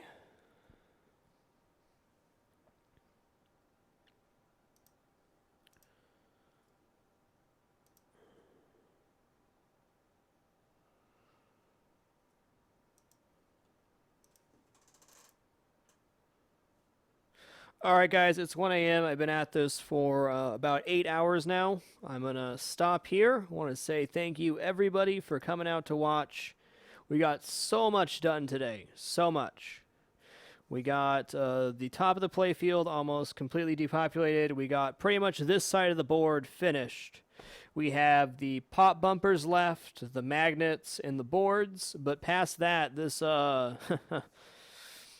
This table's getting real close.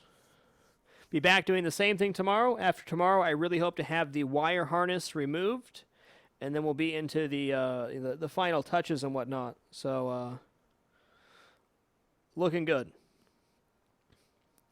But thank you, everybody. It's been a great 8 hours.